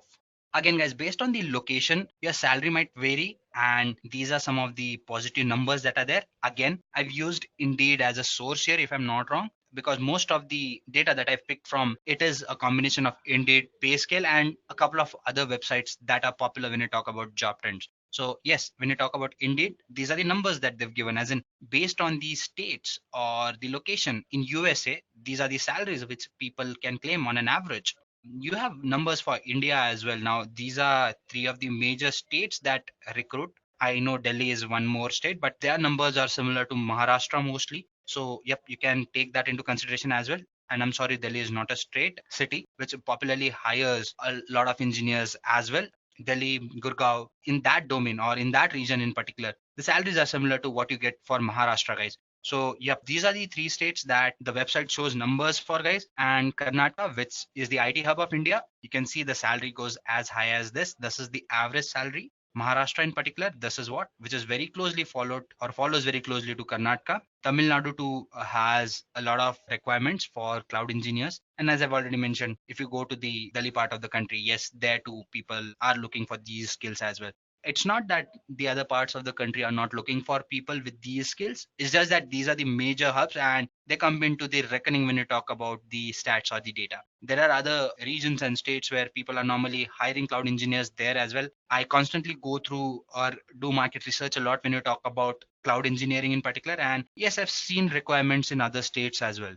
Again, guys, these are the number of job vacancies which you saw in the presentation. So guys, yes, these are certain numbers that are there. And again, the numbers are based on Indeed, guys. If you take a look at the other websites as well, you might find more numbers. So again, this is just a parameter, guys. And to be honest, there are a lot more vacancies than what these numbers state.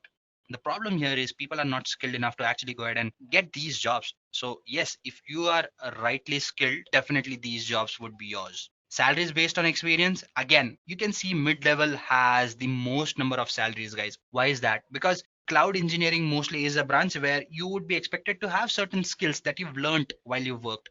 So an experience of 3 to 4 years is the best place or the best time for you to move to cloud. Even 2 years is what I would say. It's not that freshers should not move into this role. They can, but again, the number of placements that happen for freshers is lesser. Why? Because the chances of them getting picked as a cloud engineer mostly happens through campuses. I would be talking about this factor as well. Do not worry. Once we talk about the resume part, I would help you even if you are an entry level person, a mid level or mid skill person, or a senior person. I'd be talking about these pointers. I'm just stating certain numbers here. So entry level people normally find it a little difficult. The most expected part is mid level. Why? Because salary is something that companies can bargain on, and these people are rightly skilled. Senior level two, people hire these people. But what happens is, since you are very experienced, you normally would be expecting managerial kind of positions, right? So you cannot have too many manager positions. So it is understandable the number is not that high. But considering that as well, 180 on an average is a good number. So guys, these were some of the parameters I wanted to talk about salaries and certain job trends. I hope I've discussed enough. So guys, let's just move further and switch to the presentation part where I would be discussing certain other pointers that concern cloud engineer. So guys, let's just move further and talk about cloud engineer skills and also the job description. Now guys, I've actually clubbed two topics from the agenda here, and I would be actually going to and forth while discussing these pointers because I feel they are very interlinked or very connected to each other. So let's talk about these pointers. First and foremost, let's talk about certain skill requirements. If you want to become a cloud engineer, what are the stuffs that you should know? Now, guys, for people who have experience, you probably might know some of these pointers already, but I am wanting to take everyone on this similar page. And while doing that, I would be talking it from the very basic part as well. So let's get started with the basics first, as in what are the skills or knowledge set that you have in order to becoming a cloud engineer? So you need to have an understanding of why do you need cloud computing and what are the different domains that impact cloud computing, because based on that you'd be able to decide as in okay, what do you want to do with cloud computing? It is a very vast domain and it has various services that are there or that are made available to you, using which you can do so many things. You can focus on marketing, proper software development, architectural part. For that you need to understand why do you need cloud computing, what are the different domains that it affects, and once you do that, probably you would be in a better state to decide how do you want to use cloud computing for your own benefit. Moving further, you would also be required to have knowledge about different cloud service models, as in these are something that tell you how can you use your applications or how can you build your applications using cloud computing. That is why understanding of this topic is important. You need to have an understanding of different deployment models, which again is similar to or related to cloud service models as well. It is the way cloud services are provided to you by your cloud vendor. That is why understanding of different deployment models is also important. You should understand why do you need to move to cloud computing and why is it different from an on-premise architecture or an infrastructure rather. Finally, you need to have an understanding of different cloud service providers or vendors in the market, because having an understanding and thorough knowledge of at least one cloud service provider is very important. And guys, when I say a cloud service provider, it is very important to understand that there are various in the market, but preferably people normally start with AWS and they gradually move to Azure, which are two of the most popular cloud service providers. So what are the computing fundamentals that you need to have? Now, as a cloud engineer, guys, I won't lie to you. I won't say that you don't need any prior programming experience or anything like that. As a cloud engineer, guys, you need to have understanding of computing fundamentals, and it is very important in becoming a good cloud engineer. What should you know? Networking is very important, guys. Now, it is not that much into programming, but understanding of computing, it starts with networking. You need to understand how routing works, what are different network protocols, what are different networking layers, etc., and how do you use networking for an organization, because it is very important. You would be talking about a lot of applications, a lot of data, a lot of scalability, application building and stuff like that. So for that, networking becomes very important. Computer security, guys. Now, when you talk about cloud, the first question people ask is it secure? Most of the people do not know what cloud computing does or how it ensures security. Let me give you a fact. They use shared security model. What it is, I won't be getting into the details, but you and your cloud vendor, you actually go ahead and decide certain security principles and those are implemented. So if you are working on a cloud platform and if you are into the security part, you need to ensure quite a few things, as in how to make your application secure. What are the protocols that you should follow and stuff like that. And for that, you need knowledge about access policies, encryption, etc. Understanding of systems is very important, guys, where you need to know what are the different design principles, what kind of methodology are you using, and where do you get the knowledge for these things, your computer architecture. You need to have an understanding of databases. You need to learn SQL, which is very important because you are going to deal with a lot of data.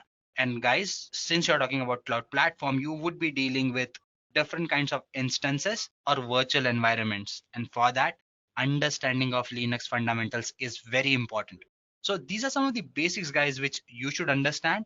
And I would suggest that if you are completely new to cloud computing, focus on these pointers as well. So these were some of the basic skills that you needed to have. Now let's just go ahead and take a look at certain job roles. And based on those job roles, what are the skills that you should pick up? Guys, now again, these are the responsibilities that even major companies would be expecting from you. So when I said I would be talking about job description, now these are certain roles and the pointers that I'm going to talk about, the responsibilities, those are the skill sets that major companies expect from you when you actually do go ahead and try to apply for cloud engineering jobs. So first and foremost, we have a cloud architect, cloud developer, and an admin. SysOps admin is nothing but system operations administrator. So guys, let's try to talk about these roles in detail. Guys, I won't be getting into the definition part. I would be sticking to what I've experienced till time when you talk about cloud engineering. So my definitions are going to be very general and basic so that everybody can understand. So if you talk about a cloud architect, these are the people who are responsible for drawing the blueprint.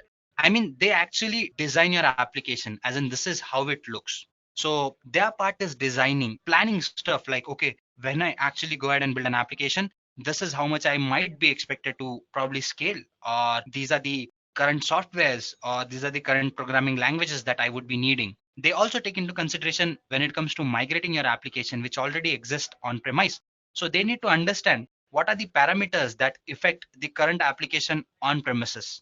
And based on that, decide as in, okay, these are the changes that we need to make when we move this application to cloud. So this is what a cloud engineer does. They actually help you design a flow for your application to actually go ahead and work on cloud. Let's just move further and take a look at some of the common responsibilities that a cloud engineer or a cloud architect is actually responsible for. They're actually responsible for designing and deploying dynamically scalable, available, fault tolerant, and reliable applications. Something I talked about while going through the definition part. They actually design and deploy applications. Now, these are some of the pointers that concern an application, like how available it is, how easily can scale, how fault tolerant it is. Let's not get into the details of that. I'm sure nobody wants to get into the details of that. You should be able to select an appropriate cloud service to design and deploy for your applications. I mean, you would be dealing with different cloud vendors. So you should know, okay, if I have real time data, what kind of an application do I use? If it's static, what kind of application do I use? So having an understanding of these things is also very important for an architect. Again, I talked about migration. What are the factors they need to consider while migrating an application to cloud? Again, you are expected to design and deploy enterprise-wide scalable operations. Now, again, it sounds similar to the point which I discussed, right? But again, you also need to have an understanding of operations that are performed while your application is working.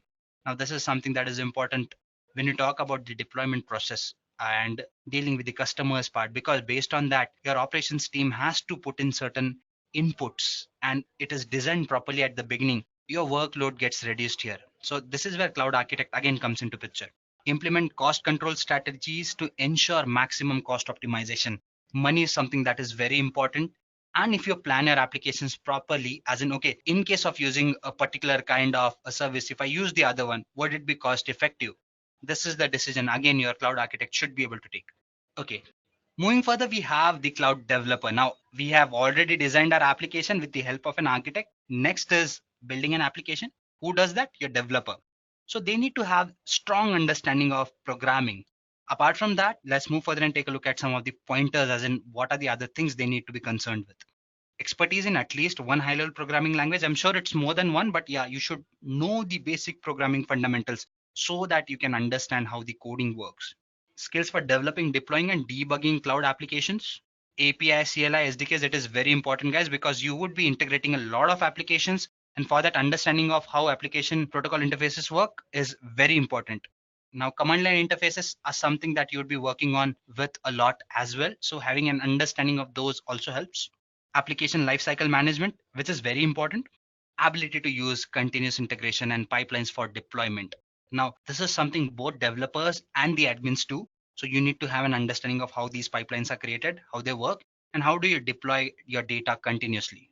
You should have the knowledge or the understanding of key features of service providers, guys, because again, if you're building an application on cloud, guys, you should know how these service providers work, because you would be using a particular service to go ahead and actually build a particular part of your application. So an understanding of different cloud service providers is very important. You should be able to code and also make sure that you are thorough with the security essentials. Skills in writing and correcting and debugging code. Again, testing and building is something that goes parallelly. Serverless applications. Cloud computing supports serverless computing, and that is where you should know what serverless applications are and how should you use containers. Containers are something that are trending in the market, and you need to have an understanding of those as well. If you take a look at the resumes or the job descriptions in the market, people expect you to have understanding of different service providers, understanding of different APIs, at least one programming language, and they have this thing mentioned there, as in a knowledge in Kubernetes or Docker would be an add-on. So that means they consider these skills as well. Then we have the admin guys. Now our application has been designed and it has been developed. Now it needs to be maintained by someone or monitored by someone. Who better than an administrator? So their job is to actually go ahead and make sure that the application runs perfectly in the production environment. What do? They need to have an experience as a system admin, and they should be able to understand how virtualization works, something which is very important for scaling your application in case of peak times. Monitor and audit your applications. Again, have understanding of networking, which is very core for an admin role, and to translate architectural requirements because they are the ones who take care of it in the production atmosphere or the environment. They should be able to actually go ahead and control the data flow because again, if something goes wrong somewhere, that is during the process of CI/CD, they should be able to detect that and get in touch with the developers team as well. Appropriate service based. They should also have the knowledge of security. If something goes down, how should they actually go ahead and take care of it? Again, optimization is something that is not the concern to a greater extent as far as your architects are concerned. Administrators have lesser responsibility in it. Okay, networking is something that has repeated, I believe, but yeah, we've discussed that already. And migration is something they are also concerned with because I've already talked about the fact that they deal with the production environment. So guys, these are some of the responsibilities that different cloud engineers take care of. And these are some of the responsibilities that companies would be expecting you to be skilled in. So these are some of the pointers I wanted to talk about. That is about the job description and the roles and responsibilities of a cloud engineer.